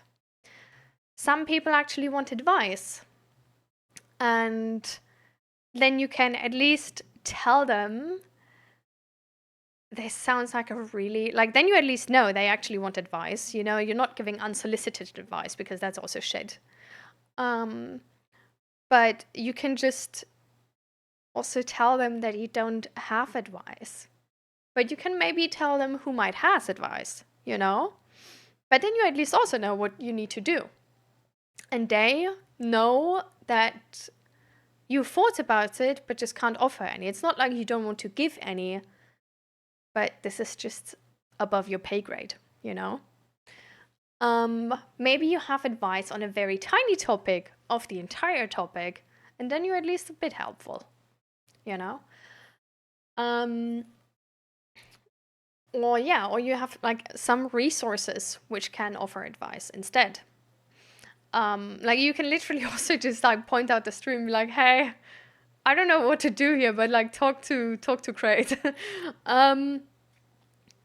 The next thing is, some people just want to be seen, so they want you to listen, but they also not only want you to listen, but they actually want you to understand. Um, So what they need is you to emphasize with them, is you to showcase that you understand them, and then it's on an emotional level. So in that bubble, and this is usually like sort of the leveled up thing from like, oh, I just need you to listen, because there's a lot of people like not used to anybody actually understanding them, and then they like downgrade their sort of like levels to like, you just need to listen, like I just need somebody to listen and that's good enough. But sort of like the leveled up version, I guess, from this is that they actually want to be seen and understood with this. This is, for example, also something which will come up if somebody comes to you with an issue between you guys.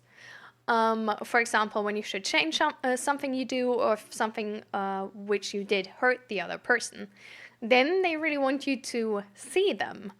Because in order to feel like you understood that this is hurting them, they need some level of empathy, to like see some level of empathy from you. Because and that's like more biologically, because if we know if a person is showing empathy, they are connected to us in our experience, they're way less likely to hurt us. If a person is disconnected from us in our experience, is not able to emphasize with us, they're way more likely to hurt us, because they are, well, not connected to our emotions. Because usually if a person is connected to us and our emotions, if they were to hurt us, they would feel hurt themselves. That's why the chance is just like way less likely. Yeah, some people, for example, yeah, they just want a hug. They just want to be hugged, and they want to be told everything is gonna be all right. And they don't want to hear the situation sucks. They don't need that right now. They just want to know everything is gonna be all right. You're gonna be able to do this. You're strong enough for this. You're capable enough to do this. I know this sucks right now, but you got this. I know you do.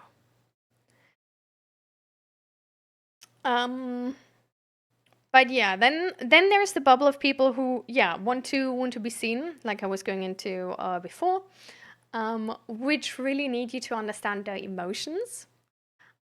So with that, what you can do and what you do best in that situation is really try to feel their emotions. Like really try to whatever they say, really get into that perspective. Like put your effort into trying to understand this perspective. Like put yourself in those shoes and walk for yourself as well. Like don't like ask questions the entire time, but really try to also put a lot of effort into like sort of like grabbing the pieces together and trying to be in their shoes. And whatever they say, there's no place, like you never argue with anything. You never say no to anything, because it's about like they only tell you their experience, right? So you say yes to anything and you try to be in their shoes. So it's not like I don't know, like I don't know, some like a friend, like a female friend of you, like your man, a female friend of yours comes to you. She's saying she needs that type of support. She's telling you about sexism or something sexist. There's no discussion about whether that was actually meant this way, or is she sure that he meant it this way, or is there evidence, or is it really that bad, or even also just like legal advice and she should sue him or whatever. None of that. If she said she needs to sort of like feel, well, it's usually something people can't like really articulate. That's why you ask them like this or that, and then they can pick one because they don't know actively. But if it's a situation like this, you can also like, if the person doesn't know really, or you feel like the support, like they said, you only need to listen, but then they sort of seem displeased with your emotional support, you can also try other things. Just try them for a second and then like see their reaction, and then like if it's good, amazing, you found it. If it's bad, next thing. Okay. But yeah, if it's that situation where like they said like they need this type of emotional support of like just being seen, being emphasized with, there's no discussion about any of it. Okay, there's no discussions about these emotions. There's no, oh, do you think you like make this like bigger than it is? Like nothing like that. Okay, we put ourselves in their shoes and we try to just imagine getting these emotions from that situation. And sometimes we then already sort of like put the situation in the right place. Um, Sometimes we actually notice in these moments that other emotions come up too. That, for example, there's not only this feeling of like being angry about this, but maybe also actually a feeling of fear and being unsafe. And then we can sort of answer back to that person with these, I guess, assumptions about this emotional state, and being like, oh damn, like if I imagine myself in that position, like I would be like super scared that like he's doing something or something like that. Was it like this for you too? And this way we can really show them that we do understand. If in that bubble of like them needing to be seen, it really helps to use a lot of affirmative language, to be a lot like, oh damn, yes, I can imagine that must be so hard. Or just being like doing this like head tilt of like, yes, you know, just like showing with your entire body like you agree, yes, you see them, you feel with them, and trying to experience those emotions for yourself as well. And then usually you already feel, I guess, what might be right. You maybe in that moment feel like, wow, I feel like so like if I'm feeling into these feelings she's explaining to me, I feel like I need a hug. And then you can sort of be like, hey, like do you like, can I hug you, or like, do you want a hug right now? You know, or you can uh maybe it's like outside that this person is telling you, and you already feel like you getting like a little bit paranoid yourself and like scared, and then you can be like, you know what, like should we go inside? That's like we're like really like safe, you know, and it's warm and stuff like this, like I don't know, like let's get you to a safe place, or do you want us to go to a safe place, you know? um So like stuff like this. It's like then you really feel with them and you just sort of go with that. And doing that is usually never wrong. Like trying to really emphasize with the person and then going from there, sort of like what you could need or would need. This obviously it gets better if you're aware of your own needs and you're aware on how to regulate your own emotions. If you are not able to regulate your own emotions, you don't fucking know how to regulate their emotions. So like this is why like being like mentally healthy yourself is like really like first priority, because then you can help others way better. But even if you're not like mentally regulated yourself, you might still like get sort of the drift of it, you know? It's like it's good enough. It's like better what you can offer if you don't try to get into those feelings. It can also just like in this like emphasizing state, it can also like really like sometimes people like really appreciate if you bring up your own experience which has been like close to this or like this, and then you're like, oh no, yeah, I was like also like for example with like white male, like I was also like harassed by these like streetwalkers recently, and oh my god, it made me feel like so uncomfortable. Like, I'm so sorry that happened to you too. Like, Jesus, like really so bad, right? And then it's sort of like a tiny like rant and stuff like this, but like everybody feels the same. But yeah, usually it can really help to just sort of like try to feel what they feel and then do what you sort of feel like would help you, and like ask them if they want to do that. Um, Usually asking for like some people, especially people who are more like emotionally dysregulated, can really struggle with telling you what to do. Um, Especially if they're more like disconnected from their feelings. So, for example, for me, um, I guess because I'm autistic, it's like if I'm out of the window of tolerance and I'm sort of like in a mental crash down or whatever.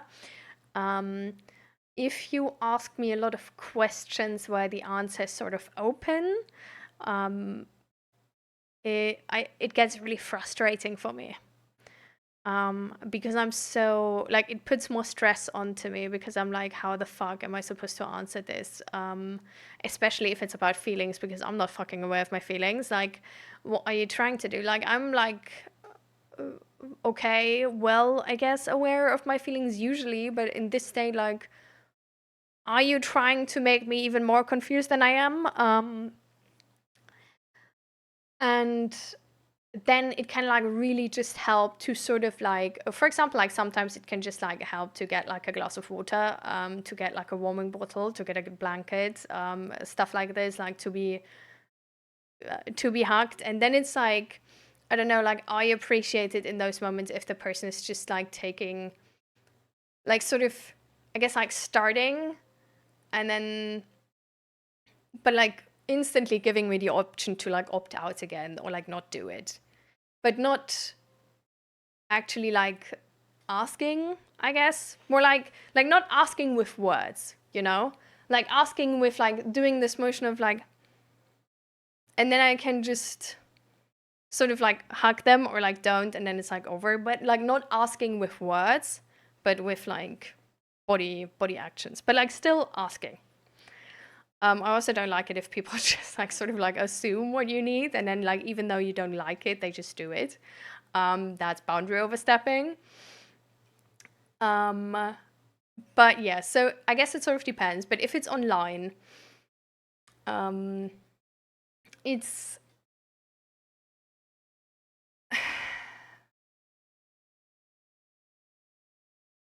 if it's online and you're texting right now with that person, I would always suggest to be like, hey, do you want to call? Because that's like for most people, that's better. If they just text with you, I honestly feel like being like, damn, that's tough. And then at the same time being like, is there anything I can do for you right now? Is there a really good answer already?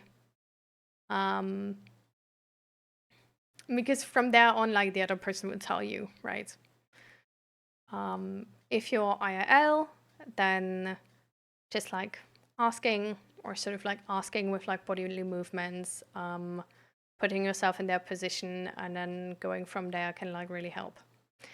But yeah, with this, essentially everybody can be good at emotional support. Like it's not something which is like incredibly hard or whatever. But it needs us to be emotionally available because we need to be able to mentalize with the other person and put ourselves in their shoes. And if we're in their shoes, then we're already like, we basically like have a guideline for like what might help or like what not and stuff like this. So,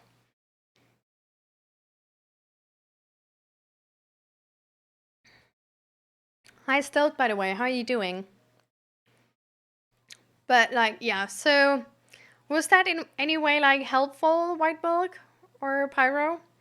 Or should I put like more descriptive explanations?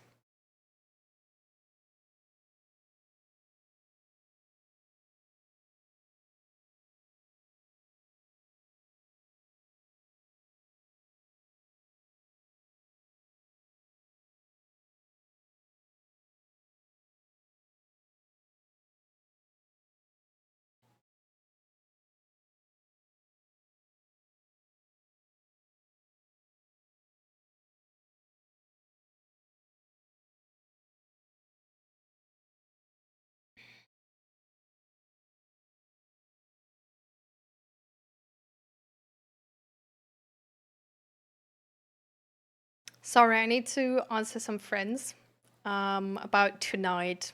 That's why I have to do it right now because I was like leaving them on read since an hour and a half.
Okay.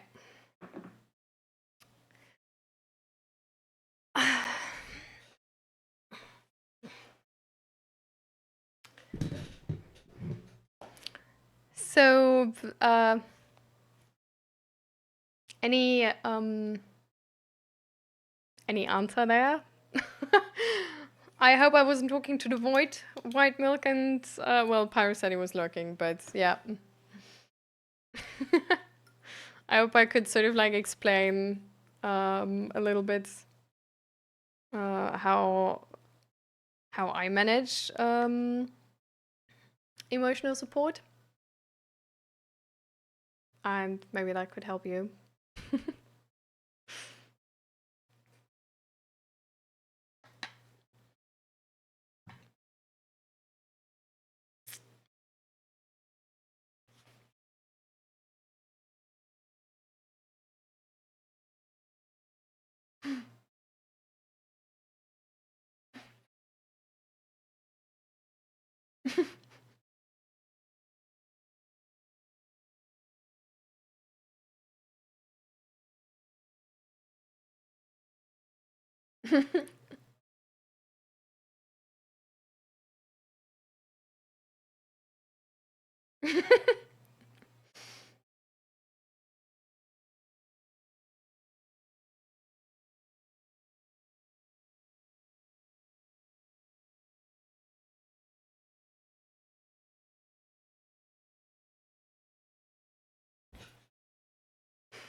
All right. So, I feel like honestly, we are at a pretty good ending point, no? Like I told you guys before, sort of like 17:30, I would get to like ending the stream, because of business with friends today evening. So I think this is actually sort of perfect that nobody is coming up with another topic because like sometimes like so hard to end. So I'm just gonna take that chance actually. um, okay, so we're gonna do belly breathing, stretching, and then we're gonna do all stars, and then the stream is over. Exactly, Naranim. I'm like. Oh, by the way, though, what do you think of the like new overlay? Like, do we like it, or I thought about I'm not entirely sure if I what is this? Ah, it's a source of mine. Okay, anyways, um, I'm not. So I have like sort of like I already have another option in my head if we don't like the blue theme here. Um, because the other option I actually had was going more into actually like Christmas colors. So like red, dark green, white. Um, so that would be more of like a warm theme. Instead of this more like a coldish, snowy theme. Um, what I can already see is that here, the like Merry Christmas thing, I want to make it lighter so it's not as distracting. Um, maybe I'm gonna. Should we make the chat white? Maybe.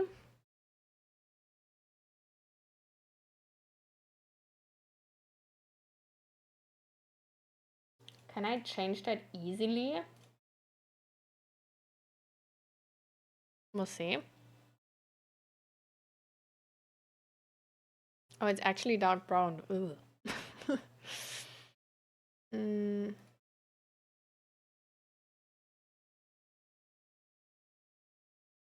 okay. We need some chat messages. Do your worst, chat. Spam.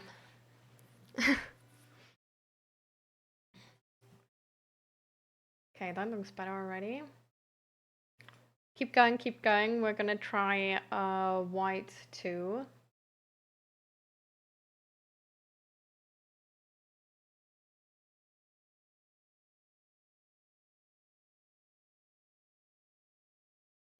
This is hard to read now. Like the white. Do we like the white or the one from before? Like white or black? Or like it's not black, it's like dark blue, but anyways. What did we like better?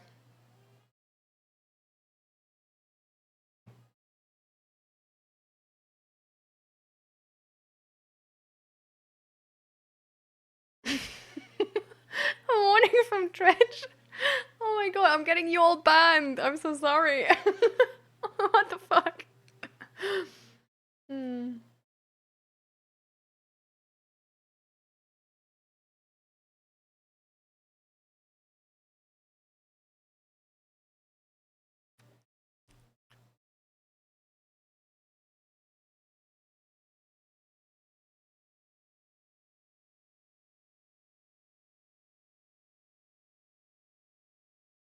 I feel like the dark blue is better, no?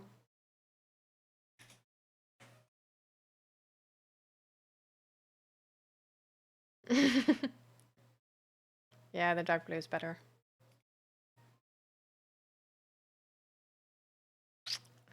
The only thing we could also do, yeah, no, I think this is good. Let's stay with the dark blue. But I'm gonna make this like Merry Christmas here. I'm gonna make it like a little bit less bright. Less dark, I mean. So it doesn't, I don't know, it's not as different to the background. Anyways.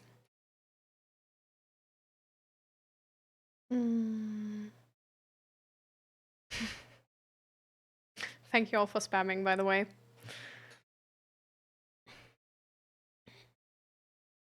You're still on time, Pyro. You sadly had to miss the. It broke my Discord link. True, it did. What the fuck?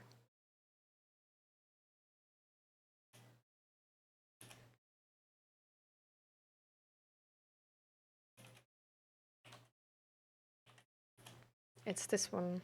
No. Huh? Oh, no, it's. Okay, it's a timer. I see. Yeah, okay. I'm gonna fix that, I guess. Okay. And then also, by the way, I got like I did the panels accordingly. And I feel like we might actually do all 4 seasons here. Because I kind of love it. I don't know. I think it's so cute with the like little differences according to the season. I don't know.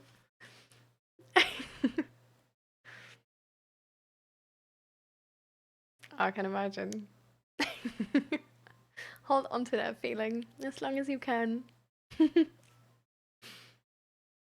um, all right. So we're gonna do belly breathing now, then stretching, and then we're gonna do all stars. Party people.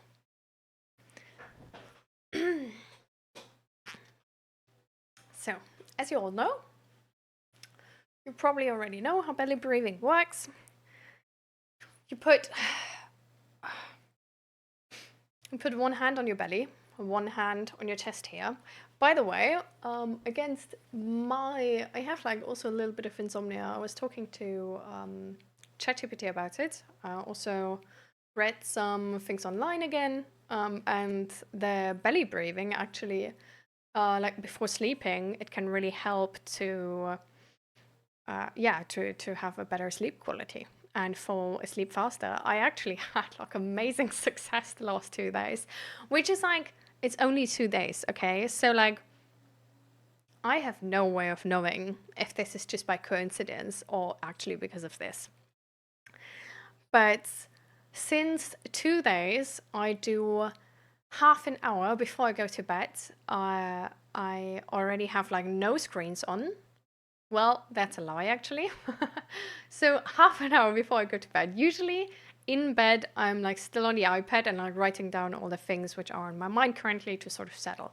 So what I changed is now half an hour before I go to bed, where when I'm still like in the living room, I take out my iPad, I write all of the things down I still have to do, and I did on the day. I track all of the things I'm tracking, which is, for example, headache and exercise and like a bunch of different things. So I write all of this down. For example, I track emotions too, actually.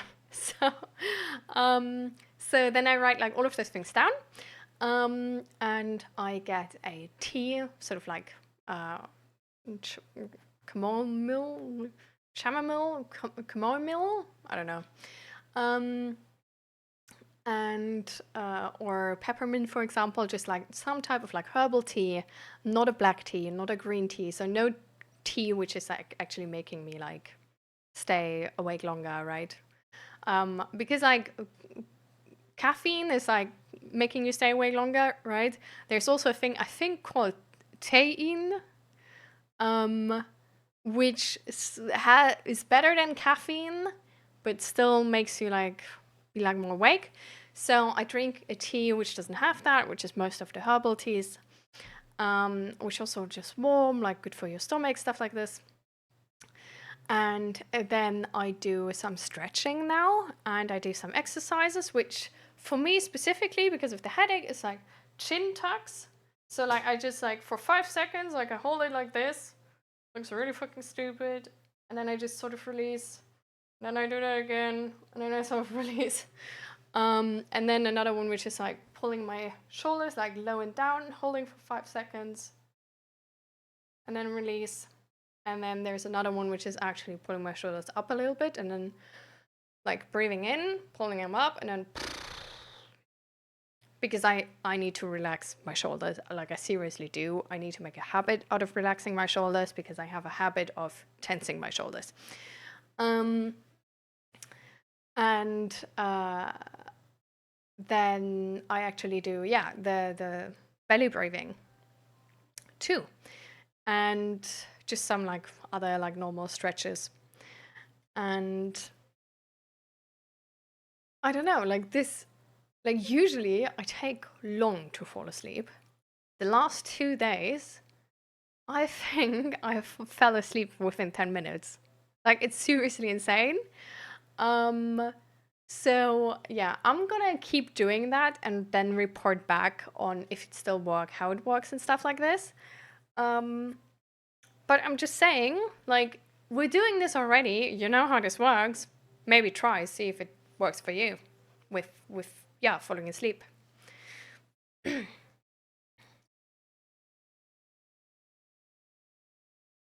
She had to wait for her brother anyway, and that was an amazing. Oh, I never thought I would ever do this, but I was basically clinging to her. Aww, you're clingy. So cute. I'm so happy for you, Pyro. It's amazing to feel love, right? So, let's go on with the belly breathing. One hand on your belly, one hand on your chest.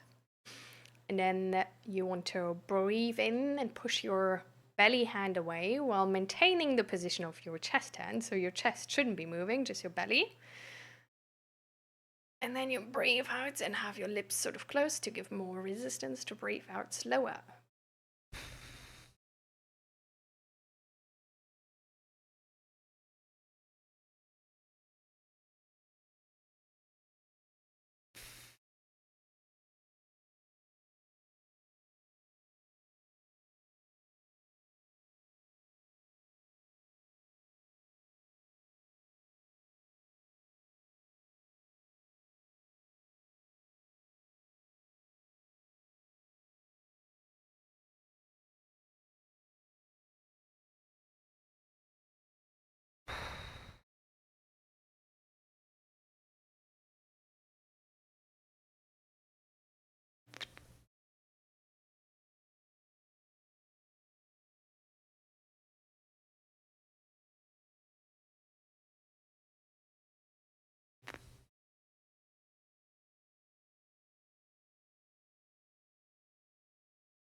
All right.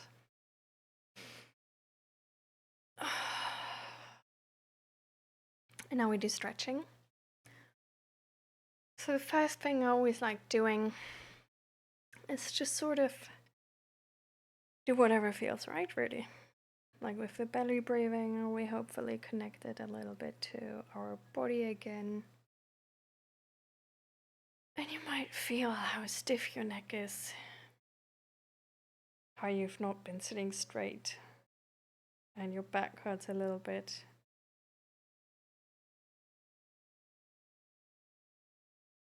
How your arms maybe feel heavy, and your whole body feels tiny and compressed and just not weightless at all, but actually really, really heavy. And you just want to stretch.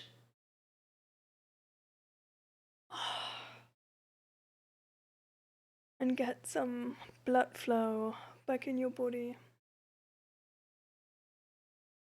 There's actually sadly like a lot of studies which show that sitting at the PC for a while with it making the blood flow shit is really, really unhealthy. So even if you haven't been sitting at the PC for a while, but especially if you have been sitting at the PC for a while, do some of these stretches.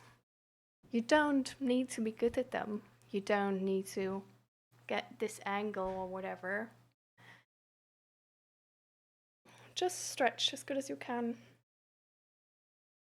Don't make it hurt. It's just to bring back some mobility, to bring back some movement, to wake your body up. You can also just sort of like shake. Hi. Oh, you have macarons. Yes, I wanted to not show you yet. But you did. Yes, I did. I have macaron. Amazing.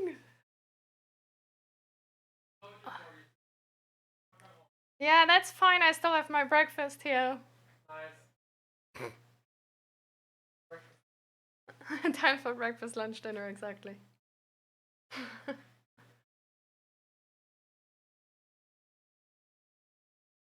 How was work?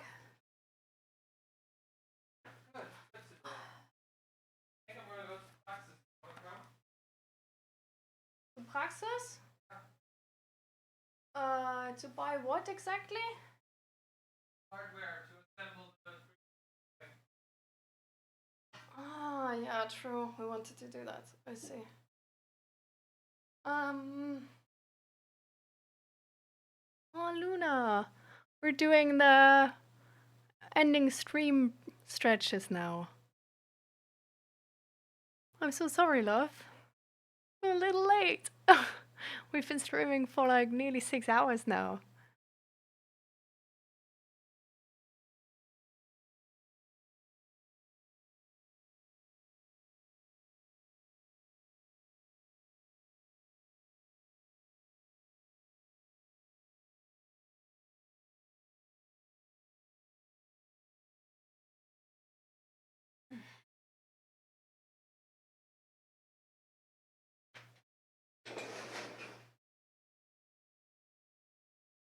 You just came from work?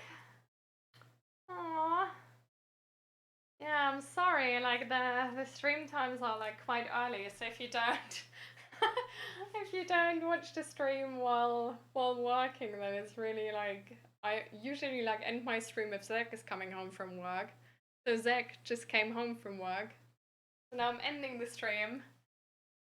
So yeah, that's a bit sad.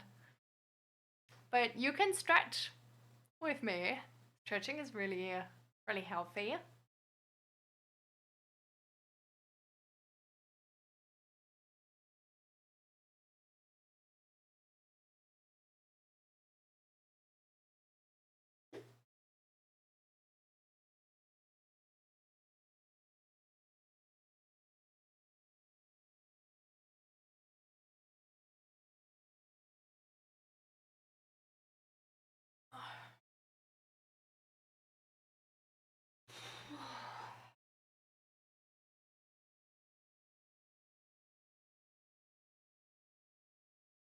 Just shaking out your limbs can actually already like get your blood in your body going again.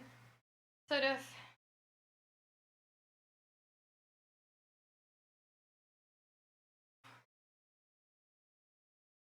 Also this like really just a limited movement while sitting is actually really harmful, sadly. Like Zach was holding like a whole presentation about this at work actually. I could ask him to actually like hold it for us on stream sometime. But yeah, it's really important to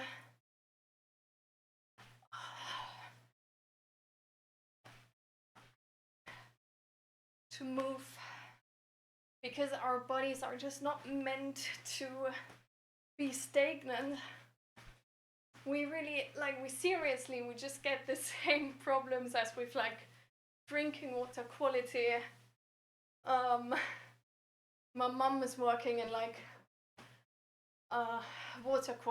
drinking water quality, and she's designing like the sort of like pipe plan and stuff like this. And in essence, it's really yeah. How do I say this?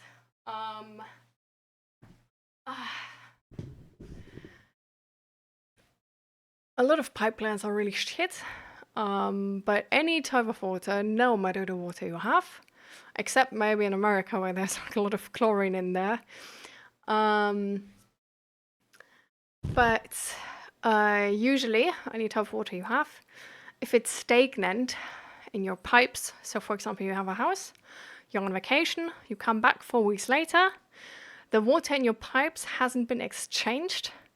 If you then like open up your tap, your water is probably like maybe even colored or smells weird because there's the like all of the like stuff which I'm doing like the Russian squat, by the way, which is also healthy.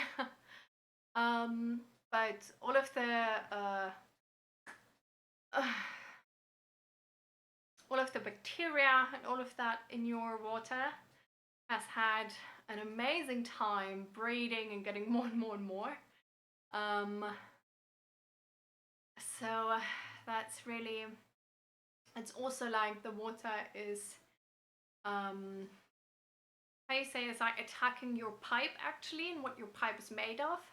So for example, if you have like copper pipes, if you drink the water when you like come back from vacation, your water has had like a lot of time to actually get that copper out of your pipe. The amount of copper in your drinking water is going to be way higher. That's why always from vacation you should just don't drink the first water out of your pipes. Like don't drink that old water. Just like let your taps, like every tap, even the shower, let it run for a bit. Make it like once like really hot, you know. Let it run for a little while. Depending on like where you live. Like some people live like far in the outback where there's like no other water user attached to the system until like essentially kilometers. So they need to definitely like let it flow quite long. If you live like in an apartment building where like only essentially like the last 3 meters until your specific tap is like unused, then you only need to let that running. But yeah, don't drink the first water out of your tap after holidays. Let it run and get fresh water. Don't drink the stagnant water. You can get like a Legionella infection from this if you shower with this. You can get with copper.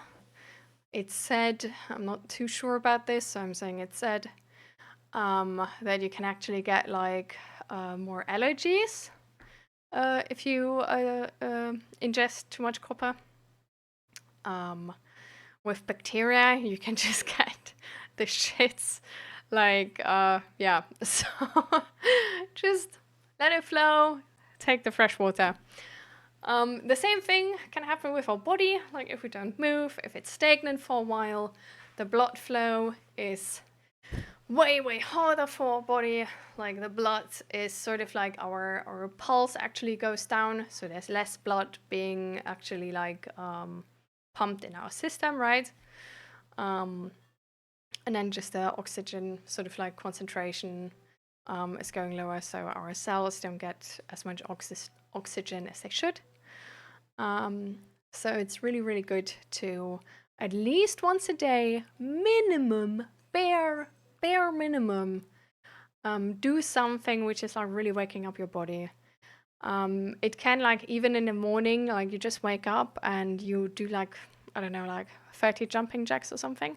Just like jumping jacks to the point where you feel like your pulse is getting a little bit higher, and then you're already like sort of good. It's already like really getting your body going. It's also gonna make it easier to wake up if you do it as a ritual, because your body will actually sort of like anticipate that ritual and then do it automatically, and it's gonna get easier and easier.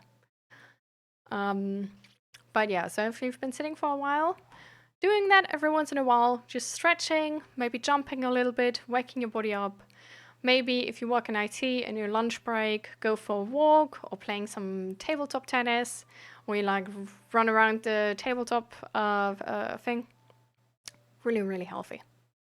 We should do it way more often. Technically, we should stand up, I think like once per half hour or something.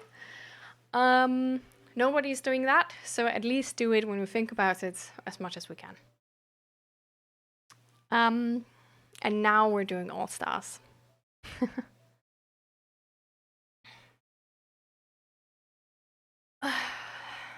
Chlor is so beautiful to drink. Yeah, I mean,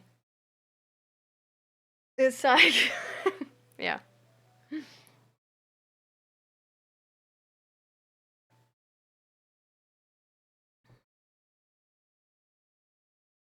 Apparently, though, we had already once a American person in chat, which actually informed me that in their city, they can just drink the normal drinking water and they don't have chlorine in it.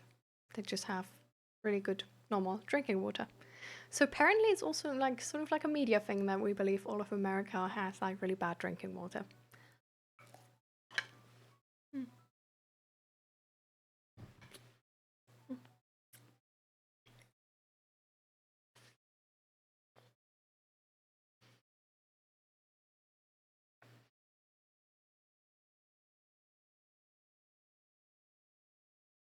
Okay, so everybody,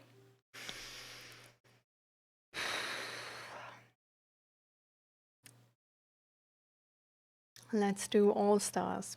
So for anybody who doesn't know what that is or how it works, All Stars is a ritual we started at the end of the stream where everybody who wants to, but it's, I don't know, it's a really good habit to do, also for personal sake. So everybody's invited, is saying their favorite moment of today's stream, which doesn't have to be around me. It can have to do with another person. It can be a singular moment. It can be a greater concept. But just like one thing, it can also be multiple things. But at least one thing which was their favorite situation. And then we usually wrap up stream and yeah, come back to the next stream. My all stars when they said be right back, I'm gonna beat up a customer. Oh my god, yeah. Jeez.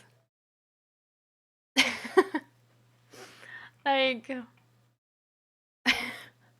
that was so with no context. Like White Milk was just like, yeah, be Rebecca, gonna have to beat up the customer.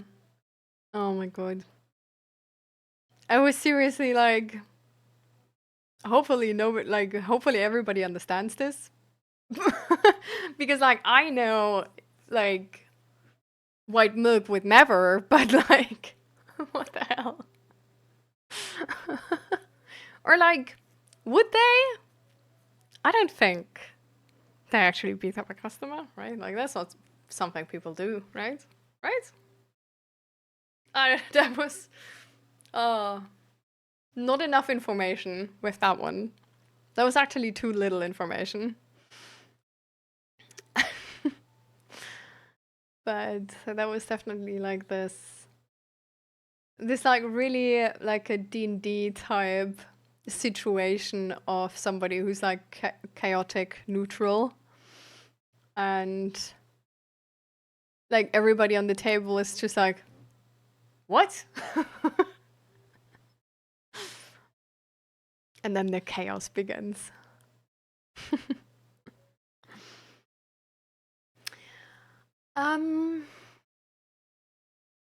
Let me get to my all-star moment.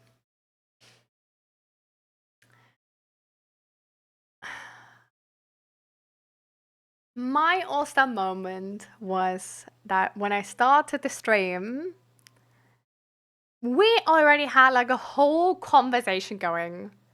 So many of you were there. That was really, really insane. Like so far, we never had that many people in the beginning of the stream. Like I started and like the like everybody was clocking in and was like, hi, I'm here. Been waiting for this. And that was amazing. Like that was really amazing. That was so cool. And yeah, that was really special. Like that was like we never had so many so far. That was so cool. Yeah. I really love that. I'm definitely gonna keep that memory. I think it's gonna be a special one. Or I think it is a special one for me. And the other thing is just how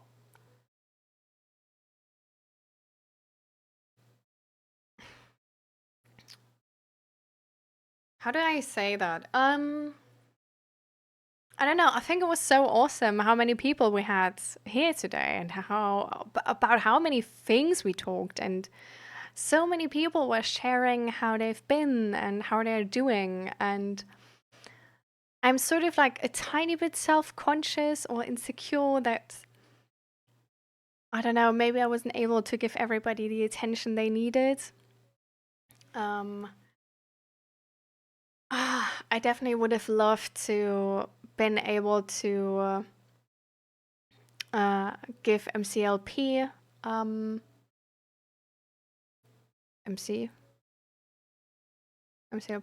MCLP more attention, but it was still like a really,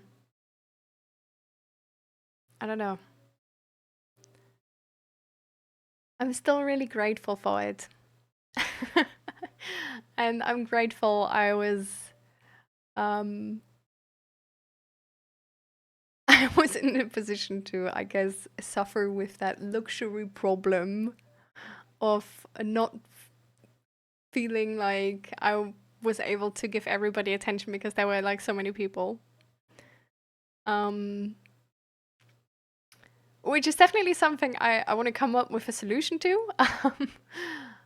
But I don't know, like I didn't think I would have that problem for quite a while. So I don't know. I'm just glad that so many people are interested in this stream. And is what I'm, I guess, like trying to offer or do here. Yeah. So I'm really glad about that. Because it's just, I don't know. I feel like coming from like a really complicated mental health background, it's just, it feels purposeful and hopeful when I can help people. And you can't help people who don't want help, right? So having you all here actually talking about your problems, being vulnerable, doing this mental health check-in, like taking part in this is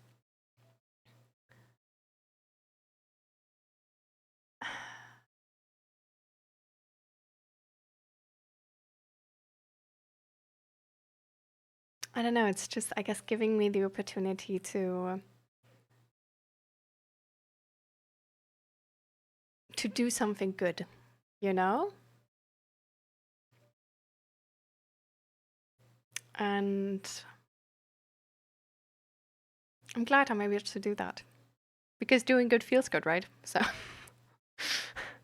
I don't know, it's like it's not that complicated. It just feels good to help people. So I'm glad that this is helping people because this is something like I really enjoy. Like this is something like I can do from home, right? This is like yeah. I'm glad I can sort of like already help people like while I'm still like I haven't yet read all of the books, right? I don't have like all the knowledge now already, but it's really nice to already be able to offer that safe space. And maybe what I don't have in knowledge yet around like psychological things and stuff. I'm really glad I can offer with just the I guess like streaming community, whatever, how you want to call it, knowledge. Yeah.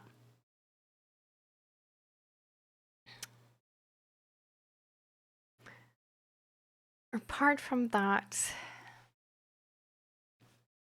mm,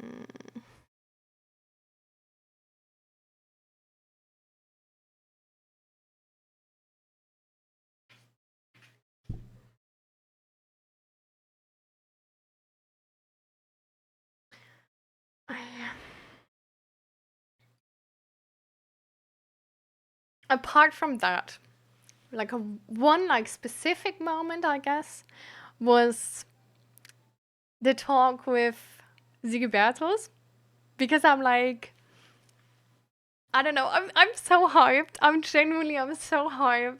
Like, Sigibertus just like explaining to us, like talking to us about this girl and being like, oh, like she's my crush, and like now she has this boy, and then talking about how being romantic works, I guess, and what it's all about, and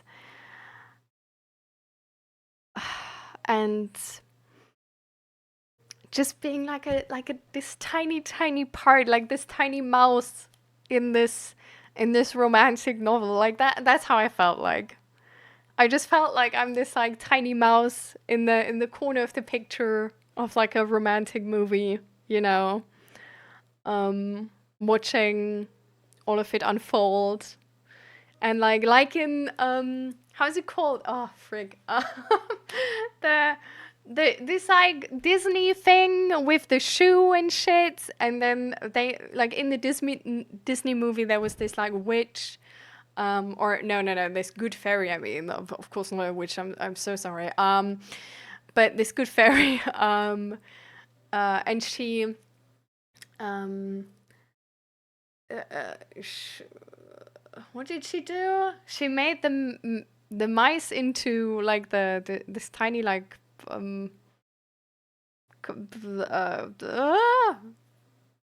Kutsche? What is it? What? Like medieval car dragged by horses. Huh? Ah, carriage? Yeah.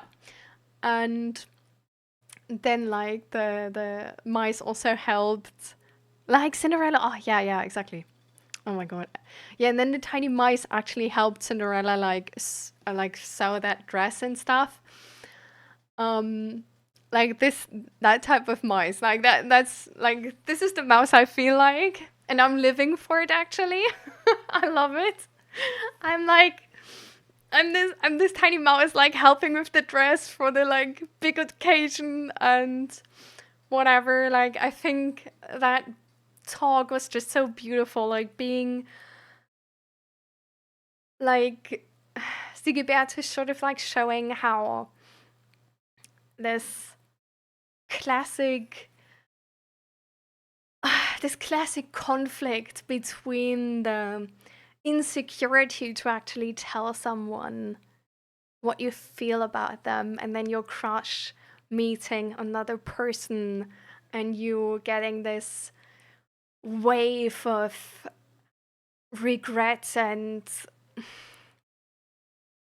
pressure, and like experiencing all of this, and like all of this like conflicting emotions, and feeling like, oh, but now I can't say something because they're already invested in that other person, and I don't want to sort of ruin that for them because you like them so much, but at the same time also standing up for yourself, and really like taking that chance to make this for this like potential beautiful relationship, right?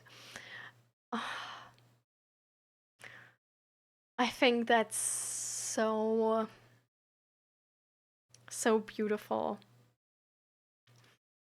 And I didn't expect this like romantic topic to take me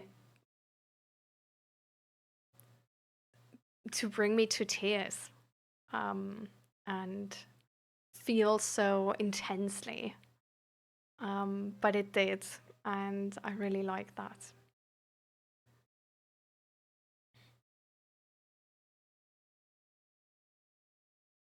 Yeah. Are they gonna cut their feet to get with the prince? Well, that's not Cinderella. That's Evil Sisters of Cinderella. That's not her. But yeah. um but yeah, that was really nice. That was like a singular story, I guess, from you guys, which like really caught me. And which I'm really glad I'm a part of it. And then yeah, apart from that, just that you all were here, and so many of you were here, and so many of you took part in the mental health check-in and were vulnerable here, was really special to me. And that you were there from the start, like that's also just, I don't know. Today was really special. Like at some point we even had like, I don't even know how many people talking at the same time in chat. It was honestly, I was getting like a little bit stressed, but I loved it. I don't know, that was so special, and I'm glad I got to experience that. So I thank you all a lot for the support, and yeah, for the love, for enjoying the stream, and for using it as a resource, for trusting me with your feelings and sharing what's going on. And I hope I will do it well, but I can promise you that I will definitely always try to do my very best to give you the attention you need and help you the best I can.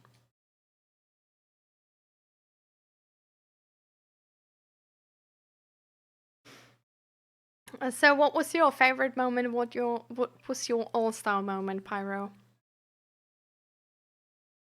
And anybody else has an all-star moment still to share before we end the stream?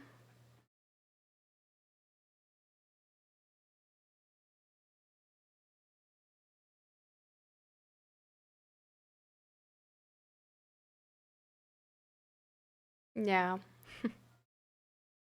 I mean, it can be like a really tiny thing. Just like the best, right? So, doesn't need to be as good as other times. But just the best from today.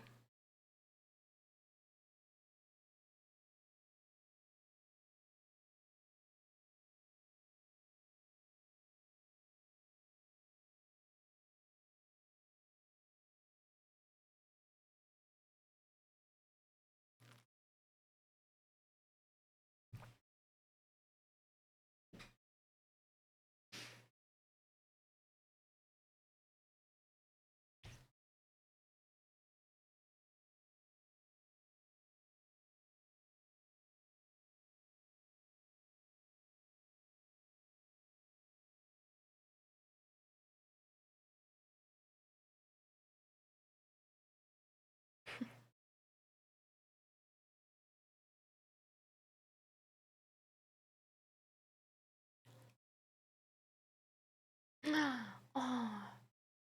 And Irfan actually sending pictures. Oh my god, I forgot about it already. There's a rainbow even. Did you see them on Discord, by the way? Wow, that rainbow is crazy beautiful.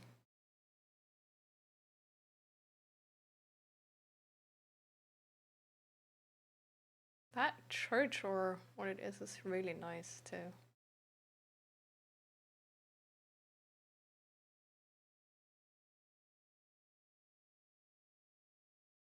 Oh my god, it looks so dry.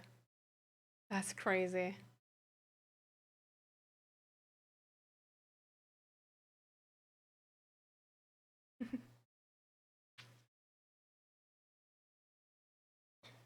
Okay. So, I'm gonna end the stream then for today. I'm gonna eat something now and stuff. And with that, I'm gonna remind you guys to drink. Do better than I have today. Always remember, do as the doctor says, not as the doctors do. And air out your room where you are playing in or watching the stream in right now, or get some fresh air. Make sure there's enough oxygen. Eat something if you haven't eaten so far. Yeah, stretch yourself, move. And I don't know, do something healthy for yourself today. Do something healthy for your body today.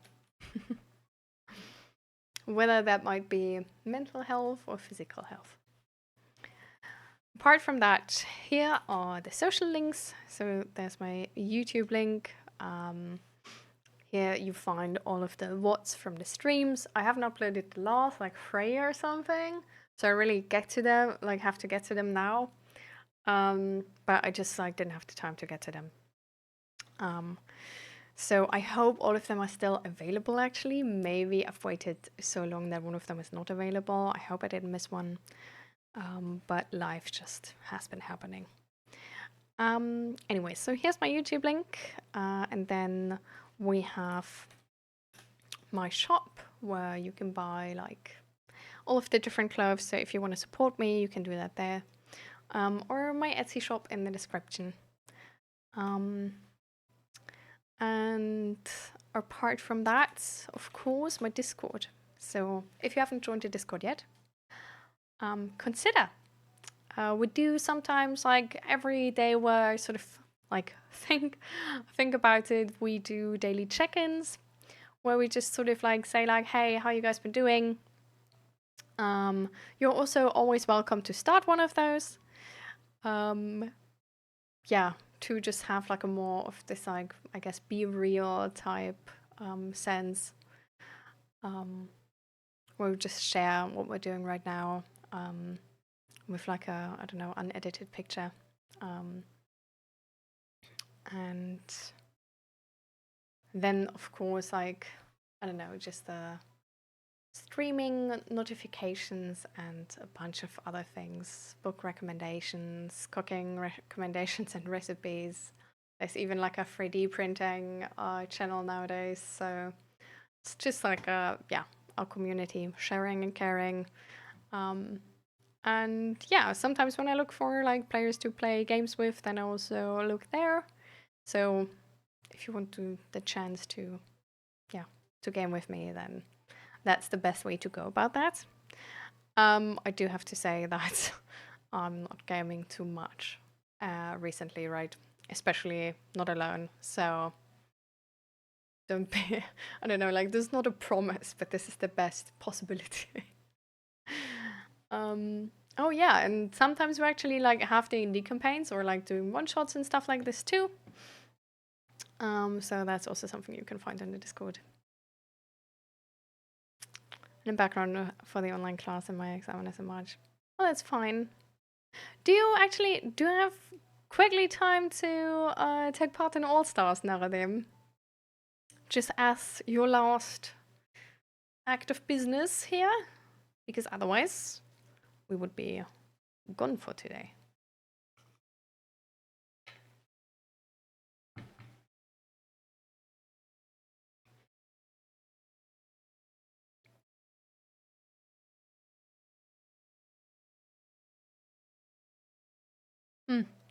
If you have one, of course, not only.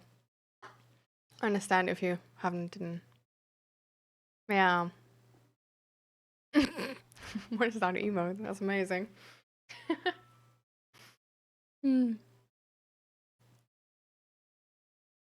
That's fine.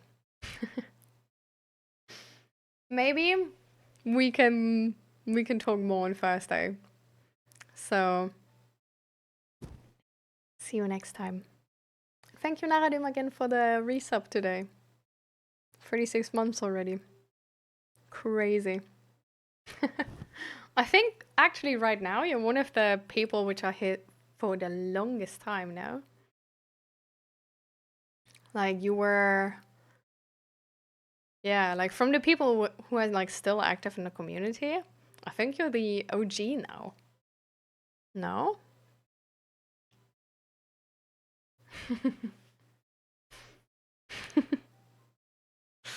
3 years, yeah. We just know each other ages.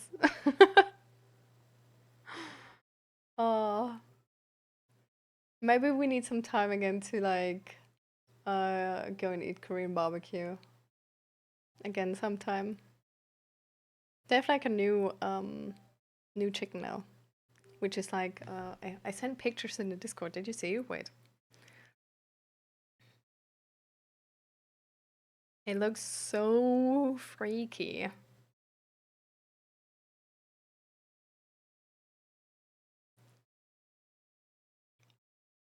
I'm like gonna zoom in. Do you see that? It's like entirely black. It's like charcoal. And it has like, I don't know, like it looks more orange than it is. I don't know why it's doing that. But the sauce is technically pink, like a light pink. Well, I guess it is a bit orange. But yeah, the sauce is technically a light pink. But like, do you see how like it looks like coal? Crazy, right? Does taste not bad.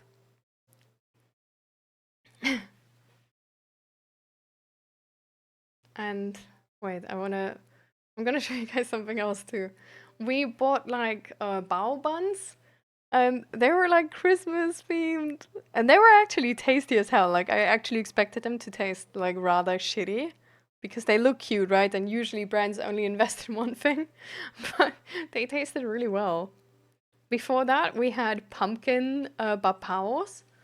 Those were also really nice, actually. So cute, right? Oh, I'm getting hungry. So, yeah. Oh, I made a cake. No! No! They stopped. So today we would have had a Stormlight meetup where we would have played Stormlight, right?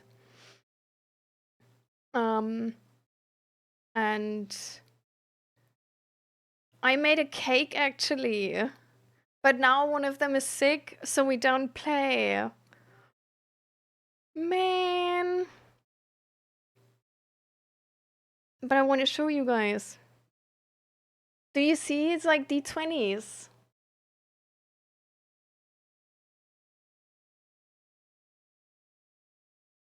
Do you see that?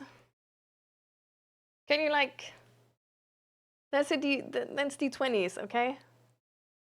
I had too much dough, so I had to put that multiple here because I didn't want to waste anything, okay? But there's like so many D20s. So what am I gonna fucking do with this cake now, bro? Like I made it for today. Man. Zach is gonna have to eat like a bunch of cake. I think it's gonna be fine. Oh, Zigobertus, what was your all-star moment today? Your favorite moment of the stream?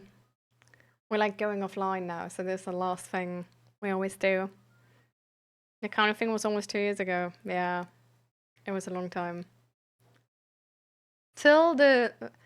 Apart from them telling us this would be like a really short, quick round, and then it wasn't, and we had to stress ourselves at the end. Apart from that, it was really fun, the canoeing thing, I think. But to be fair, that stressing part was half of the canoeing thing, so I don't know. This was really like such a Dutch thing. Like they're just on average like so sporty. Like they will also telling you like, oh yeah, to the train station it's like 5 minutes by bike. And then like I do it and it's like 20 and I'm like, what the fuck? Like are you like Usain Bolt on a bike or whatever? Like what the hell? But yeah.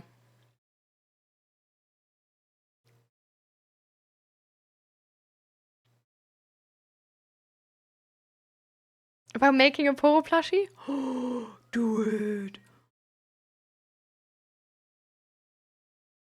Do it. Should I show you this as sort of like reference? Let me do that.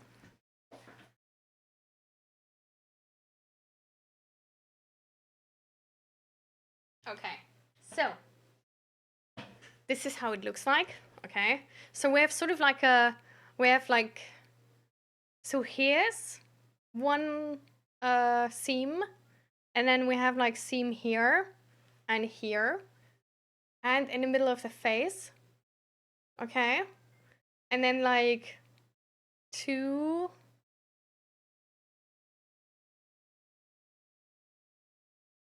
I don't really understand this. And then to here. I think this seems maybe only here to indicate the heart shape better, because it's like here, like between there and there. But like seem to here and then like the heart shape thing. And then this is how these look. Attached here. And then the horns. Why is this dirty? What the fuck? And then it has like a little fluff here on the top. Like little eyebrows. Eyes. And this is just sort of like there's a seam like going from here to here. You can feel it actually. Yeah. So that's how it looks like. So if you want this shape, like this is what you have to do, okay? So like here, face separate essentially with like here, and then you just put like a half round thing at the back. So I don't know. I don't know if this is helping you, but yeah.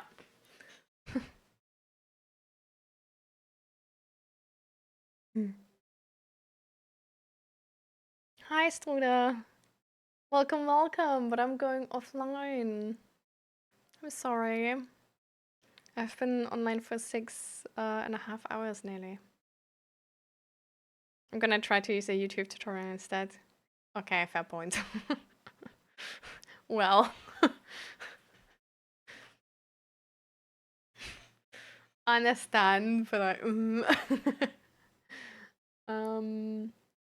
let me actually check one thing real quick.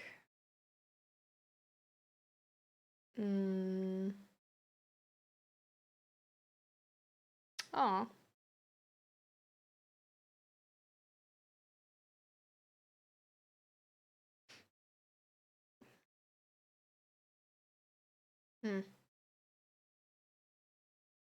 Okay, I wanted to check if we can return the favor of the raids with Twixter, but, well, I'm gonna check again, like, properly, but, yeah, she's not online right now, sadly. So, nope. Not gonna be able to do that.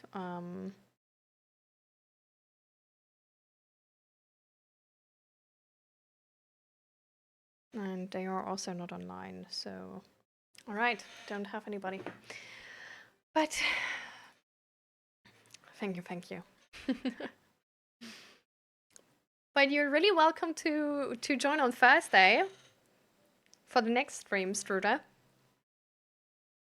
It would be nice to have you in chat again. Talk what has been going on and stuff like this. So, yeah, for now I'm gonna go offline. I wish you all a beautiful, beautiful rest of the evening. Well,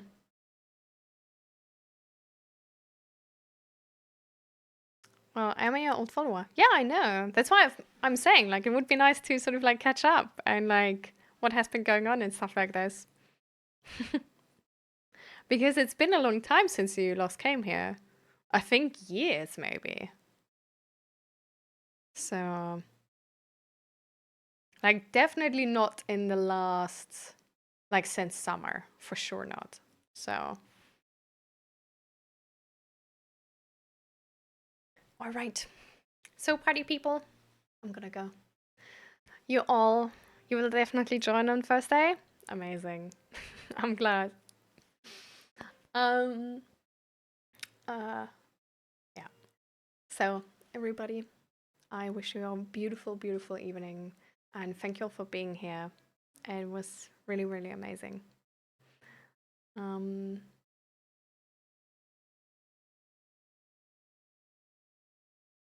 I will try to think about you, but I might forget. What do you mean? In terms of like being there on Thursday?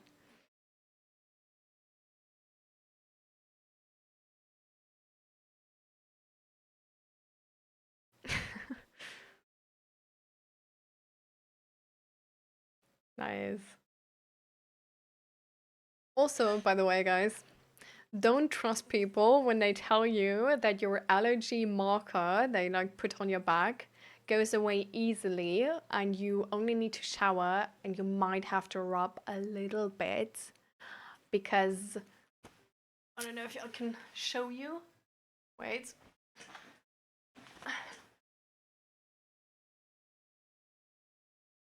What the hell? It was here, I swear. Okay, I don't see it anymore. Anyway, don't trust them.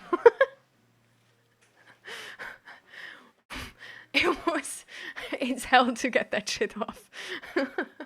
Be prepared to look like you have really shitty tattoos for a couple days.